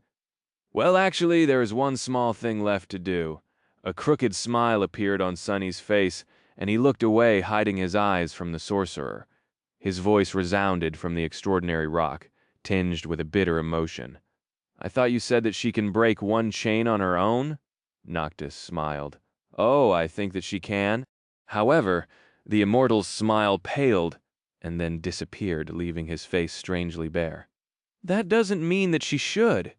He sighed, and then looked away at the pillars of smoke rising above the dying city. His gaze was distant and solemn. "Have you ever seen a wolf gnaw its paw off to escape a trap, Sunless? Ah, it's a terrible thing to behold. I wouldn't wish such a fate on anyone." Noctis remained silent for a while, and then added in a wistful tone, "Wolves are meant to be free." Then a carefree smile appeared on his beautiful face once again, and the sorcerer turned to Sonny with sparks dancing in his gray eyes. "So, my friend, the time has finally come for me to request something of you." He reached out with his hand and opened his palm. Sonny remained silent, refusing to look in the sorcerer's direction. "Will you give me the obsidian knife?" God damn it, Sonny wanted to say so much. He wanted to do so much. He felt so much. But he knew that it would have been a wrong and cruel thing to do. A betrayal. He sighed heavily and then faced Noctis. A swirl of sparks appeared around his hand. "I have never seen a real wolf, you know. And yes, I will, since you asked nicely." He opened the lid of the covetous coffer, rummaged inside, and then placed the knife cut from a single piece of obsidian in the sorcerer's hand. Noctis received it, and then calmly looked at the black blade. His fingers slowly closed around the handle. A sad smile appeared on his face. "Well then, I guess this is a goodbye. Farewell, Sunless. You've been a great friend to me, and I hope that I have been a good friend to you too." He sighed, lingered for a few moments, and then added, "Before we part, however, I must tell you something." Sonny looked at him darkly and asked in a hoarse voice, "What?" Noctis silently shook his head. You really should stop wearing all black. What a terribly drab color. Ah, Sunless, you are better than this." With that, the sorcerer laughed and took a step forward. He hesitated for a second, then locked Sonny in a hug. Because of the difference in their heights, Sonny had to bend down a little. Noctis chuckled, then grew silent for a moment. Then he sighed and whispered, his voice suddenly low and somber, just 4 words, each carrying immeasurable weight. "Never trust the gods." Then the sorcerer let go of Sonny, smiled one last time, and walked away. Soon he disappeared from sight, and not too long after that, the ivory island trembled slightly as the last chain holding it in place broke apart. Sonny gritted his teeth, then looked away and wiped his eyes. His shoulders fell. "Damn scoundrel! You tricked me again?" Chapter 742. Hope. Sonny stood motionless for a while, feeling the ground move beneath him. Now that all 7 of the chains were broken, and the ivory tower became completely untethered from the rest of the kingdom of Hope, it started to ascend. Slowly at first, and then faster and faster, the island it stood upon soared into the sky, leaving the shattered land behind. And as it did, Sonny felt the nightmare coming to the end. Slowly, he walked to the edge and looked down at the burning city below. The beautiful buildings of white stone were melting. The aerial bridges and elegant aqueducts were collapsing, unable to withstand the terrible heat. The streams of clear water were turning into scalding steam all around. He could see nothing but an ocean of flame. The wind brought with it the distant sound of human cries, smoke, and the smell of burning flesh. Thousands of people, those who still lived, were drowning in the fiery ocean, turning into piles of blackened bones and ash. The ivory city was dying. Was this what salvation looked like? In the thousands of years to come, the scorched islands were going to crumble into the sky below one after another, forming the tier. The twisted rock would eventually be the last one to fall, as the ivory tower rose higher and higher. The sight of the dying city did not encompass all of Sonny's vision anymore. Now he saw further and wider. The landscape of the kingdom of Hope was laid bare in front of him. He saw the shape of a giant steel corpse swinging below a faraway island on a broken chain, and a shape of a shattered ship laying on the ground. Effie and Cassie were somewhere there as well, but the distance was too great for Sonny to see them. He saw countless islands, some of them verdant and green, some of them gray and desolate.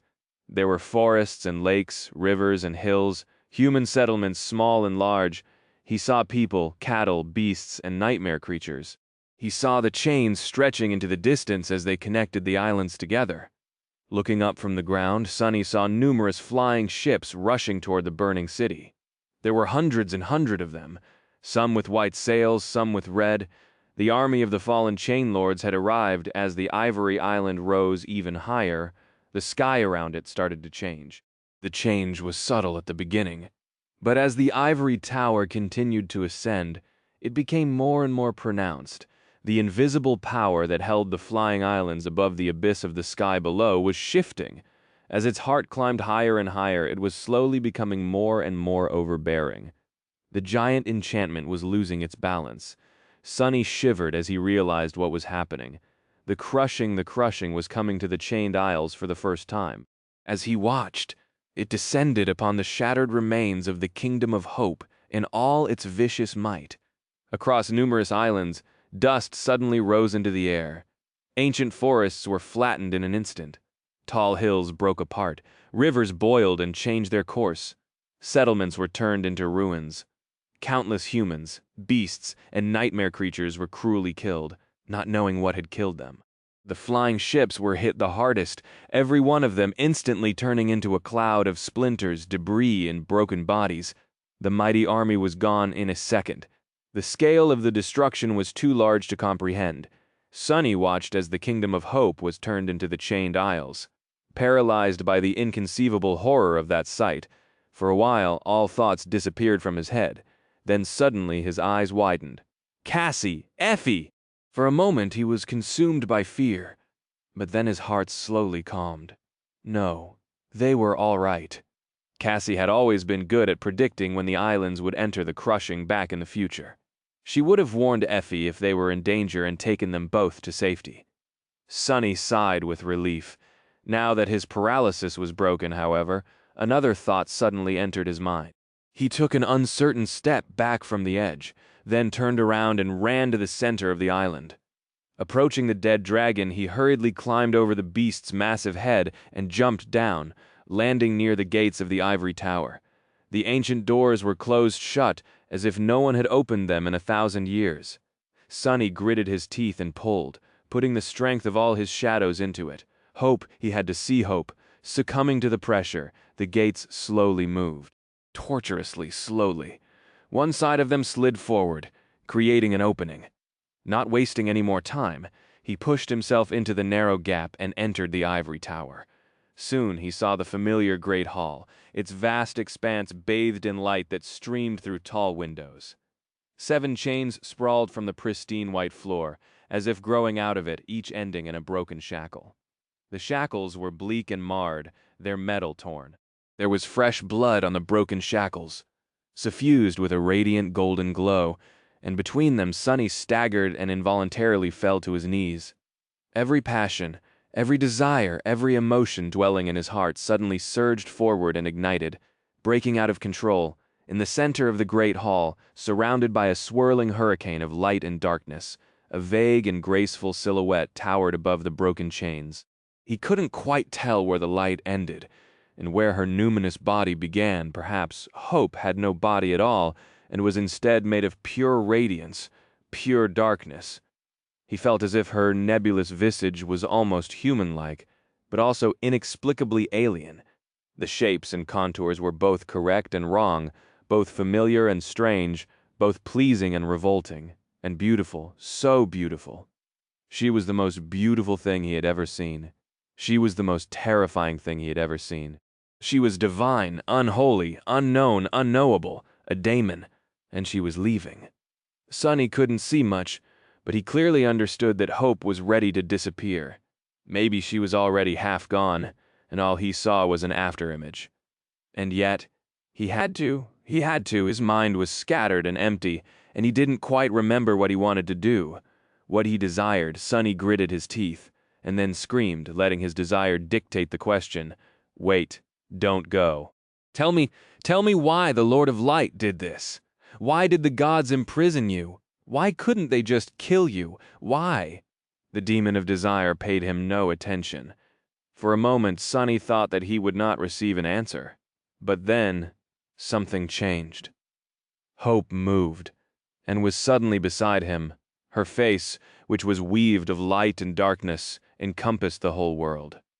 Her radiant eyes peered into the deepest, most hidden parts of his soul.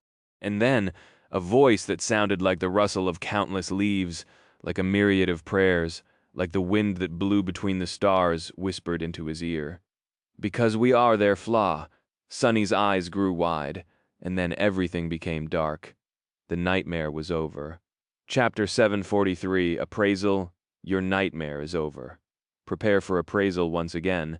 Sonny found himself in the space between dream and reality. The boundless black void was illuminated by a myriad of stars, with countless strings of silver light connecting them together to form an infinite, beautiful pattern. Now that he had a nascent understanding of sorcery, Sonny saw the pattern differently. His old suspicions grew stronger, slowly turning into a certainty. This was the inner sanctum of the spell. And if the spell had been created by Weaver, then what he was looking at was its weave. The myriad of stars were the nexuses. The strings of light, however, were not the same as the threads of essence he could create himself. Instead, the spell was weaved from the strings of fate itself. As that realization took root in his heart, Sonny shuddered.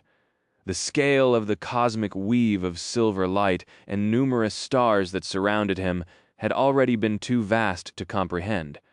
Now that he glimpsed its true nature, it suddenly seemed even more inconceivable. Yes, Weaver was called the demon of fate, but harvesting its very fabric to create a titanic enchantment was too incredible, even for the firstborn of the unknown. For a demon, Sonny shivered once again. We are their flaw, what did she mean? Hope's answer had shaken him to the very core. The implications were too unthinkable. He did not truly understand what she had meant, but felt as though he was at the precipice of a vast and terrible truth. Sonny was still far away from grasping that truth, however. Were the daemons personifications of the flaws that the gods had shed? Is that how the gods had become flawless? Or had the gods been flawless before the daemons appeared instead? None of it made any sense. How did the unknown, from whom the daemons had come, fit into this? Was there a hint at who or what the unknown had been, or was? As always, there were too many questions and almost no answers. If there was one thing that became clear, however, it was that the relationship between the gods and the daemons was even more complicated than he had thought. How infuriating. Sonny had learned a remarkable secret, but had no way to understand it.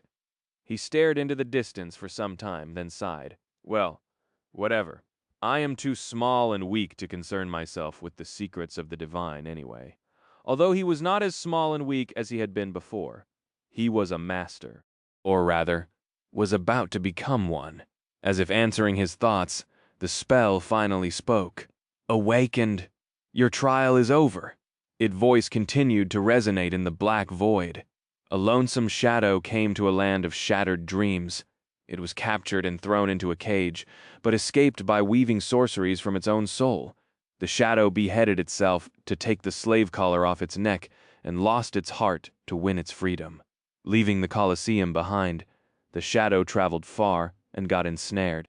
Lived 100 lives and died 100 deaths within a dreadful nightmare, forgetting what it was and where it came from.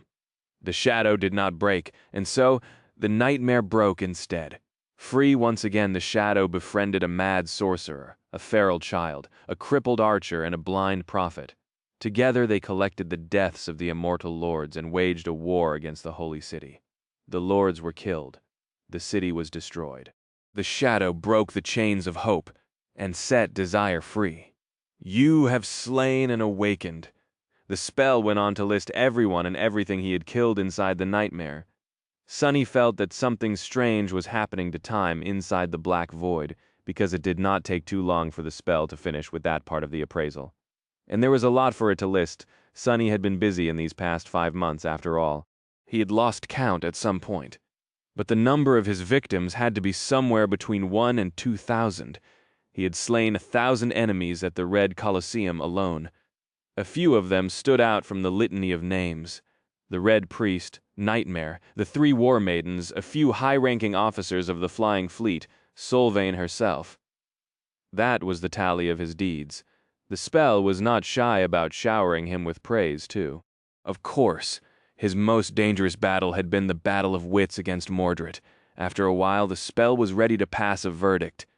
You have set free a demoness chained by a god. Your achievements are remarkable. Final appraisal, excellent. With that, it grew silent. Sunny remained motionless for a few moments, then frowned. Wait, what? Excellent. Just excellent. What the hell, spell?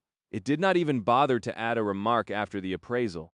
He had killed hundreds upon hundreds of awakened humans and nightmare creatures, including plenty of fallen abominations and masters. He had even killed a saint. He had learned true sorcery, won a battle against a whole army, caused the deaths of several immortals, and set free a demon against a god's will. He had his head cut off and his heart ripped out and still lived to tell the tale. Was it not enough to earn a better mark? Not that it mattered anyway. Unlike the first nightmare, the second did not come with an additional boon. Sunny already had a true name and an aspect legacy. All he was going to receive was the ascension, which was the only reward he truly cared about. But still, why was his performance in the first nightmare appraised as glorious, but his performance in the second nightmare as just excellent? Both achievements seemed equally improbable, but this one was without a doubt much more impressive. Suddenly, an idea entered his mind. Sunny's eyes widened. Can this be true? If it was, his heart suddenly skipped a bit. What was the difference between what he had done and his 2 nightmares? Yes, his deeds in the Kingdom of Hope were astonishing and bordering on impossible, but almost all of them repeated the events of the original past. They had followed the current of fate. The Temple of the Chalice had been destroyed. Sun Prince had lost his arm and ended up with his chest torn open, hanging from the shipwreck island with his leg tangled in a broken chain. Lord Severus died wrapping his dragon body around the ivory tower.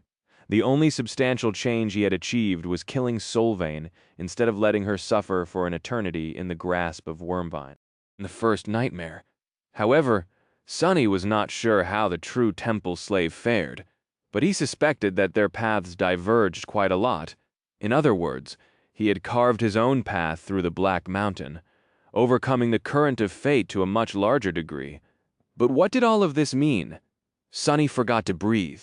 Was that what the spell truly valued? What? That what its true purpose was? Had Weaver created it to change fate? Chapter 744. Ascension. Sunny reeled from all the information he was receiving. He had already been exhausted after the battle against the Flying Armada, the race across the burning city, the confrontation with Mordred and the rest. Witnessing Hope in her true form and hearing her inhuman, beautiful voice had almost overloaded his mind. Looking at the spell through the prism of his new knowledge of sorcery had been another shock, and this latest revelation, Sunny groaned. What does it all mean? Of course, he could not be certain of the validity of his guess, but his intuition told him that he was at least partially right. The appraisal of the challengers' performance did not depend on the greatness of the feats they had achieved, but instead on how far they had strayed from the predestined outcome, how well they had resisted the current of fate. The spell wanted humans to strain against the chains of fate, maybe even break them. But why? Why would the demon of fate want fate to be subjugated? By mere mortals, no less. And what was the point of manipulating fate inside illusory nightmares? No matter how much was changed, it was never going to affect the dream realm and the waking world. It was never going to reach reality. Whatever changes had been made, they were going to disappear forever as soon as the nightmare ended. As far as Sunny knew, no echo of the events that transpired in the first, second, and third nightmares had ever affected change in the real world. The only thing that returned from the nightmares were the awakened. He frowned, feeling a vague hint of suspicion appearing in his mind. However, before he could grasp it, the spell spoke again. Its voice resounded in the darkness, enveloping him from all directions. The third seal is broken, awakening dormant powers. Sunny was about to ascend. Just as before, he felt as though something was waking up inside him. His 4 shadow cores ignited with intense heat, the power within them surging, the heat spread through his soul, and his body rejuvenating and changing them. The feeling was familiar and euphoric. He felt his body being reforged into a stronger, better, more perfect version of itself. His soul was going through the same sublime transformation. This process was already familiar to Sunny, since more or less the same thing had happened to him twice before. However, this time something was different. Instead of stopping after reaching the threshold of qualitative change and immense fortification, the transformation continued. His body and soul both turned incandescent and malleable. By the furious heat flowing through them, started to melt into each other. They were slowly merging. But they were not simply joining into a single whole instead. The two parts of his being resonated with each other, reinforcing one another. The power of that resonance grew stronger and stronger, and then exploded once it reached his four cores. Under the influence of the resonance, the threshold was demolished, pushing him even further on the path of evolution, and as his body and soul became one, a profound change took place. Suddenly, Sunny felt the shadow essence coursing through every fiber of his being with stark clarity. The difference was so staggering that he almost yelped. The measure of control he could exert on his essence became incredibly precise and fine. Additionally, since his body and soul were now deeply interconnected, the effect of one on another also went through a fundamental change. He could do much more, and with much less. This was the true boon of the ascension. And there was something else, a deep and vast shift in his very being that he could feel, but not understand or express with words yet. All Sunny knew was that it had to do with his relation to the waking world, the dream realm, and his connection to both. Slowly, the heat suffusing his newly reforged self subsided and turned into a pleasant coldness. The coldness then disappeared, absorbed into his spirit, his flesh, and his bones. Sunny looked at the black void with new eyes. He felt powerful. He felt as though there was furious might boiling under his skin. He also felt calm and confident, balanced. As he listened to his body, the spell spoke from the darkness. Awakening aspect ability acquired. Sunny held his breath. Aspect ability name. Shadow manifestation. He clenched his fists. Is this what I think it is? However, to his surprise, the spell was not done speaking. Stunning Sunny, its voice resounded once again. Your attribute has evolved? Your aspect ability has evolved? The spell paused for a moment, and then added solemnly, Your ascension is complete. Sunny opened his eyes wide. What? What has evolved? He hurriedly summoned the runes and read them. Name Sunless, true name lost from light. Rank ascended class, Devil, Shadow cores, 4/7. Shadow fragments, 744 4000. Sunny stared at the number of his fragments for a moment, then shook his head and skipped ahead to his attributes. Attributes, Faded Flame of Divinity. He had expected the Flame of Divinity to transform once again, but it was the same. Neither did Blood Weave and Bone Weave change. Instead, Child of Shadows was gone. A new attribute had replaced it. Sunny stared at the runes. They read, Master of Shadows? What? He sucked in a deep breath, waited for a moment, and then concentrated on the shimmering symbols. Master of Shadows, attribute description. Shadows recognize you as one of their champions. The first part was the same, but the second was new. Wait, does this mean that I command wild shadows now? He quickly concentrated on his abilities, looking for the one that had evolved. It was Shadow Control. Now its description read, Shadow Control, Ability, Description. Your shadows are more independent than most and are invaluable helpers. All shadows respect your authority. It does the possibilities. If he could command natural shadows to move and change shapes according to his will, so many things would become easier. So many things would become possible. And that new and unexpected gift was going to, without a doubt, synergize not only with his familiar aspect abilities, but with his new one as well. Finally, Sunny moved his gaze and concentrated on his ascended ability. The runes shimmered in the darkness. Aspect ability, Shadow Manifestation ability description. You can manifest shadows as tangible objects. Sunny read the description several times over, then froze for a few moments. The visage of the Mountain King being torn apart by tentacles, made of pure shadows, appeared in his mind. After some time, Sonny threw his head back and let out a loud, triumphant laugh. As his laughter echoed in the darkness, the spell whispered into his ear. "Wake up, Sunless. Your nightmare is over." Chapter 745, Freedom of Choice. In a dark underground chamber, a metal sarcophagus stood shrouded in silence. Nothing had disturbed the silence, and no light had penetrated the darkness in a long, long time. Until now. Suddenly, the sarcophagus came to life, and a scattering of lights ignited on its surface. A crack appeared on the smooth alloy surface, revealing where the edges of a heavy lid were. The lid smoothly slid away, and a flood of radiant light chased away the darkness of the underground chamber. Cold vapor shined as it rose from inside the sarcophagus. Then, a pale hand rose from within it and forcefully grabbed the metal lip, easily bending its armored alloy. Sonny struggled to climb out of the sleeping pod for a few moments, then lowered his feet to the cool plates of the dojo's floor. A moment later, he swayed and fell down with a yelp. "Damnation, Sonny!" Remained sprawled on the floor for a few seconds, trying to understand what had happened and why he suddenly lost balance. Then his eyes gleamed. "Wait, I can speak again? I can speak again." A happy smile slowly appeared on his lips. Of course, he was back to being a human. He had returned to his own body. Trying to move like a towering demon was not going to do his sense of balance any good with a mad grin. Sonny nimbly jumped to his feet and looked down, enjoying the sight of his slender, pale body. Then he suddenly spun and performed several lightning-fast strikes and kicks. Ah, it is good to be home. He felt so light, so swift, so agile, but most of all, so himself. It was as though a giant weight fell from his shoulders. Quite literally, the shadow spawn must have weighed 3 times what Sonny weighed. Being a tall, powerful devil had its own advantages, but he much preferred his true compact self. Not only was Sonny much lighter, but he also presented a much smaller target for the enemies to stick their blades in. And although having only 2 hands seemed rather inconvenient and silly, shedding the cumbersome shell of the inhuman creature felt nothing short of exhilarating. Besides, now that Sonny was a master, his slender body packed more punch than the shadow spawn could ever hope to muster.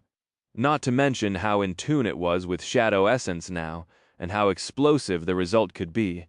At the moment, Sonny was incredibly happy with his natural stature and height. Only after being forcefully turned into a lumbering monstrosity did he learn to appreciate all the benefits of being light, nimble, and swift. Inhaling the flawlessly filtered air of the underground dojo, he let out a satisfied sigh and glanced at the crumpled metal of the lip of the sleeping pod. He had inadvertently damaged the armored alloy by simply grabbing it too hard. Getting used to his new strength was going to take some time. For a moment, Sonny felt very disheartened about the damage he had done to the expensive machine. Replacing the bent panel was not going to be cheap. It was well within his means, of course, but still. However, then, he tilted his head slightly. Wait, why do I even care? Why would he worry about the luxurious sleeping pod? He didn't need it anymore. He was a master now, a true ascended. If Sonny wished to enter the dream realm, he would travel there physically. His body would not be left empty and defenseless in the waking world. More than that, he could leave the dream realm behind forever. If he wanted to, he could never go back to that hell. He could just remain in the comfort and safety of the real world, enjoying all that it offered thanks to his wealth, citizenship, and social status. For the first time after becoming infected by the nightmare spell, Sonny was free to refuse it. He had won his right to have a choice. He was not a slave to the whims of the world anymore. For now, he could concentrate on his business and open a true memory shop, just like he had wanted. With his accumulated arsenal and knowledge of sorcery, creating a thriving enterprise would not be a problem. Sonny would be able to grow filthy rich and enjoy a lavish or even decadent lifestyle without having to risk his life or think about how to sustain it even again. He could even sleep in an actual bed and see actual dreams. Would it not be a beautifully happy ending for a homeless street rat from the outskirts? Sonny froze, staring into the distance. Slowly, a pale smile appeared on his face. Yeah, as if that would ever happen. Somehow, he doubted that extricating himself from the spell would be that easy. Even if he learned how to manage the unpredictable nature of his fated attribute, there were other factors to consider. As a master with a special strategic asset designation, he was bound to attract the utmost attention of the forces that governed humanity. Neither the government nor the great clans would leave him be, especially the latter. Sunny suspected that he was going to receive a friendly visit from a representative of one of the ruling clans in the near future. Thanks to subtle assistance from Master Jet, they had largely let him be when Sunny had been simply a promising awakened. Now that he proved his mettle and elevated himself to the venerated status of an ascended, the clans would not remain idle. The very least, they had to pass on a message that trying to become a saint without pledging allegiance to one of them would not be tolerated. And then there was the whole mess with the Night Temple. St. Tyrus had said that she would smooth things out with clan valor, but Sunny did not know how successful her attempts to shield him from the consequences of Mordred's escape had ended up being. Even though there were no witnesses left to tell the tale of what had transpired in the destroyed citadel, he was hesitant to assume that a great clan had no means of finding out the truth. And finally, there was Noctis. Even though Sunny was inclined to believe that Changing Star would not abuse her power over him, he could not be absolutely sure. Worse still, whatever certainty he had was based on Noctis he knew. Who could tell what years of solitude in the harrowing hell of the dream realm had done to her mind? Sunny looked down and then sighed. No, I'll still be rich and lazy one day, no matter what. You will all see. His train of thought was interrupted, however, because in the next moment the whole home suddenly shook, and a strangely exhilarated howl resounded from somewhere above. Sunny flinched, then looked up with wide eyes. What the hell was that? Chapter 746. First Steps, Summoning the Undying Chain and the Cruel Sight. Sunny bypassed using either the elevator or the stairs, and stepped through the shadows to leave the underground dojo behind. No matter what kind of an abomination had found its way into his home, the creature was going to regret it dearly. For a moment, however, Sunny felt a hint of hesitation. He did not know what had transpired in the waking world during his absence, after all. He had left for the Night Temple 7 months ago, and had not been back since. For all Sunny knew, humanity might have fallen in that time. The whole city could have been destroyed, with endless hordes of nightmare creatures stalking the desolate ruins. Any kind of horror could have been hiding in his living room. Well, so what? It is still my living room. No matter what state the waking world was in, anyone and anything thinking that they could simply make themselves at home in a home that belonged to Sunny would have to reconsider their life choices. Ready for battle, he appeared from the shadows and froze. The exhilarated howl grew much louder above ground, but it was not produced by a nightmare creature. Instead, it was produced by Effie, with beads of condensation still glistening on her olive skin. The huntress was standing in the center of the room and howling like a maniac. Behind her, the door of the guest bedroom was taken off the hinges, complete with a large piece of the wall and a chunk of the ceiling. That wall was reinforced with armored alloy. Damn it! Sunny stared at his friend in shock, then slowly blinked. Wait, Effie is standing? Indeed, the young woman was standing tall, her long legs appearing healthy and strong. There was no wheelchair in sight. In fact, her whole appearance had changed. The weak, unhealthy girl with pale skin stretching over brittle bones and a twisted spine was gone. Instead, Effie looked almost like she did in the dream realm, tall, attractive, with sparkling hazel eyes and perfectly defined, lean muscles rolling under the dewy olive skin. She was radiating an infectious feeling of vitality and vigor. Everything about her was screaming of strength, potency, and power. The only thing that changed was the length and cut of her hair, as well as the degree of her tan. Before Sunny could realize it, a joyous smile crept up on his face. Of course, the ascension was a miraculous process. It merged the physical and the spirit bodies together, taking the best parts and perfecting both. Even the lost could return from the dream realm and live in the real world once more after conquering the second nightmare. Effie's disability was no exception to this magical rule. That was the reason why she had always strived to become a master to begin with. A moment later, Effie ended her triumphant howl on a high note and turned around, finally noticing him. Her eyes shined. She took a step forward and grinned brightly. "Doofus, I'm walking!" Sonny wanted to say something, but then forced himself to look away. He cleared his throat. Congratulations, I'm very happy for you, I am. But please, can you put something on? Effie blinked a couple of times, then looked down. In all the excitement, she had completely forgotten to dress after climbing out of the sleeping pod. Her grin turned a little sheepish.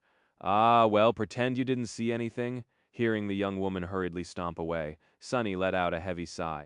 I will try. Effie's voice resounded from the guest bedroom. Sonny. He turned his head slightly. What? For a moment there was silence. Sorry about the doors and the walls?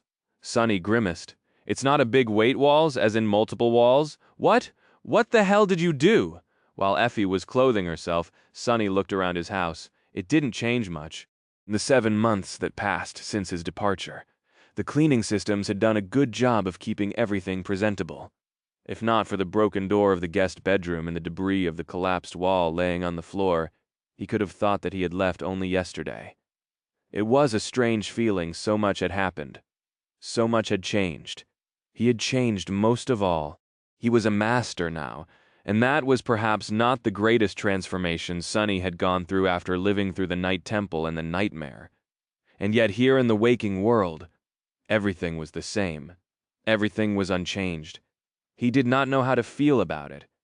The permanence and safety of his home were very comforting, but they also filled him with a deep sense of resentment.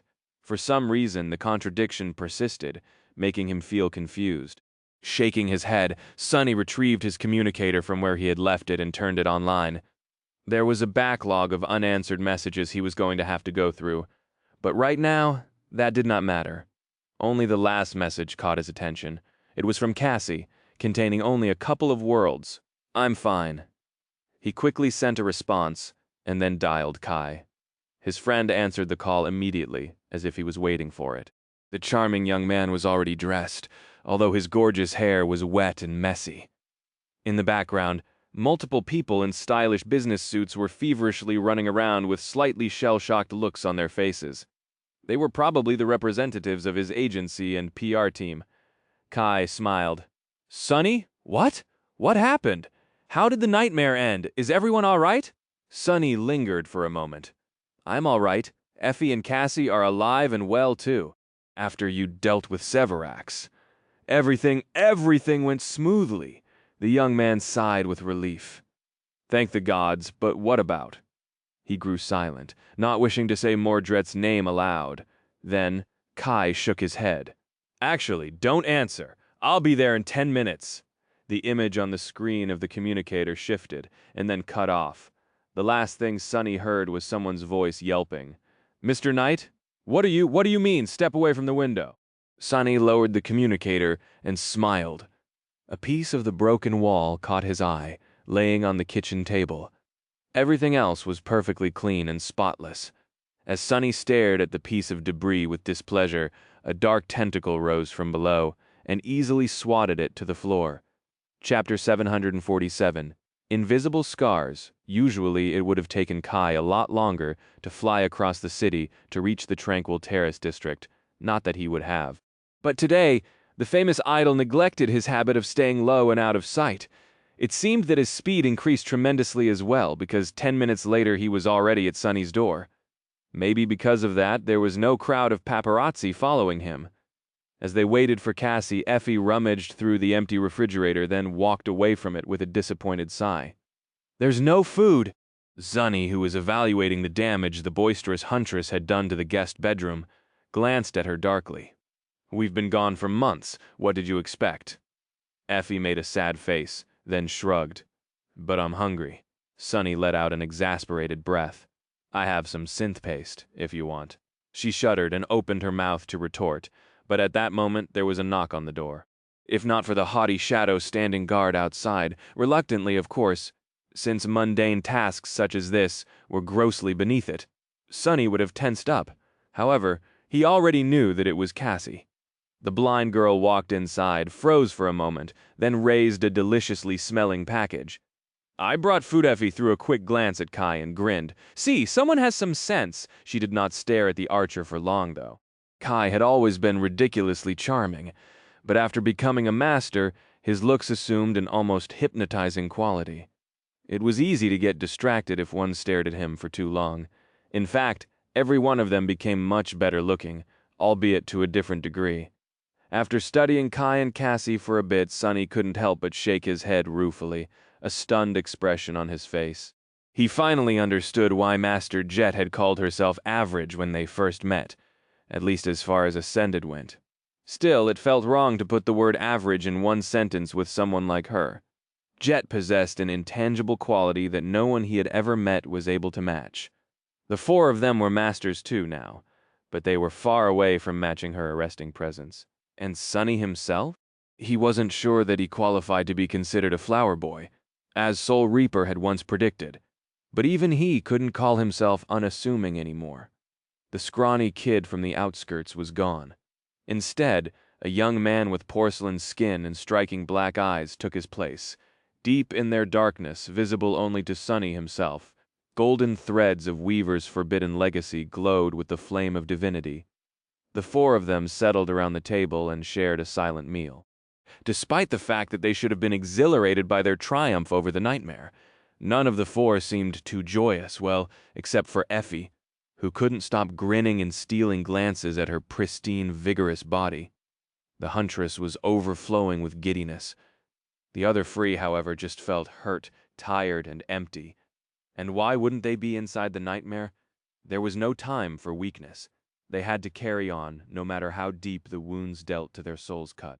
Now that the danger had passed, and the members of the cohort were back in the real world, all those invisible scars were starting to make their presence known. The slaughterhouse of the Red Colosseum, the nightmares, the assault on the Ivory City, all of it was slowly coming back to haunt Sonny. The others had their share of demons to quell, no doubt. After a while, Kai poured himself a cup of tea, looked at Sonny, and asked with uncertainty, "So, what happened?" "I don't remember much after being swallowed by Severax." Effie dropped her fork and stared at the archer with a stunned expression. "Swallowed? What? You were swallowed by the dragon?" Kai smiled with embarrassment. "Oh, not really. I just sort of jumped into his mouth, because I didn't know how else to kill him." The Effie blinked a few times, but didn't say anything.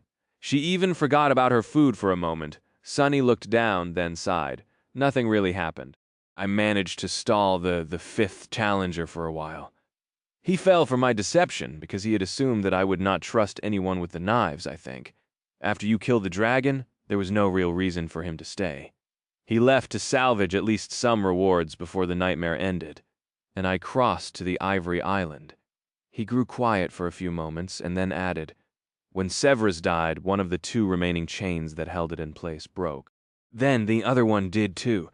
The tower rose into the sky, and as it did, the force holding the islands afloat shifted, creating the crushing. That is how Chained Isles came to be. Hope escaped, and the nightmare ended." A somber silence settled over the table. After a while, Cassie asked, So Lord Noctis fell too?" Sonny slowly nodded. "Yes, he asked me to give him the obsidian knife and broke the last chain himself." Effie sighed, then glanced at the cup of tea in front of her. "Damn it. I wish we had something stronger to drink, in his honor. Some wine, maybe? Noctis. He was a devious, wicked, two-faced lunatic, but he was also great in more than one sense, you know." She smiled wistfully, and then shook her head. "Isn't it strange? Mourning a figment of the spell? They weren't real, after all." Sonny looked down, knowing that Effie was not only talking about Noctis. Then the corners of his mouth curled upward. He raised his cup of tea and smiled. "Actually, I think that enjoying some tea is what he would have wanted us to do. That was his plan, you know? Win a war against the immortal saints, defy the gods, release the demon of desire from her prison, and then have a cup of tea."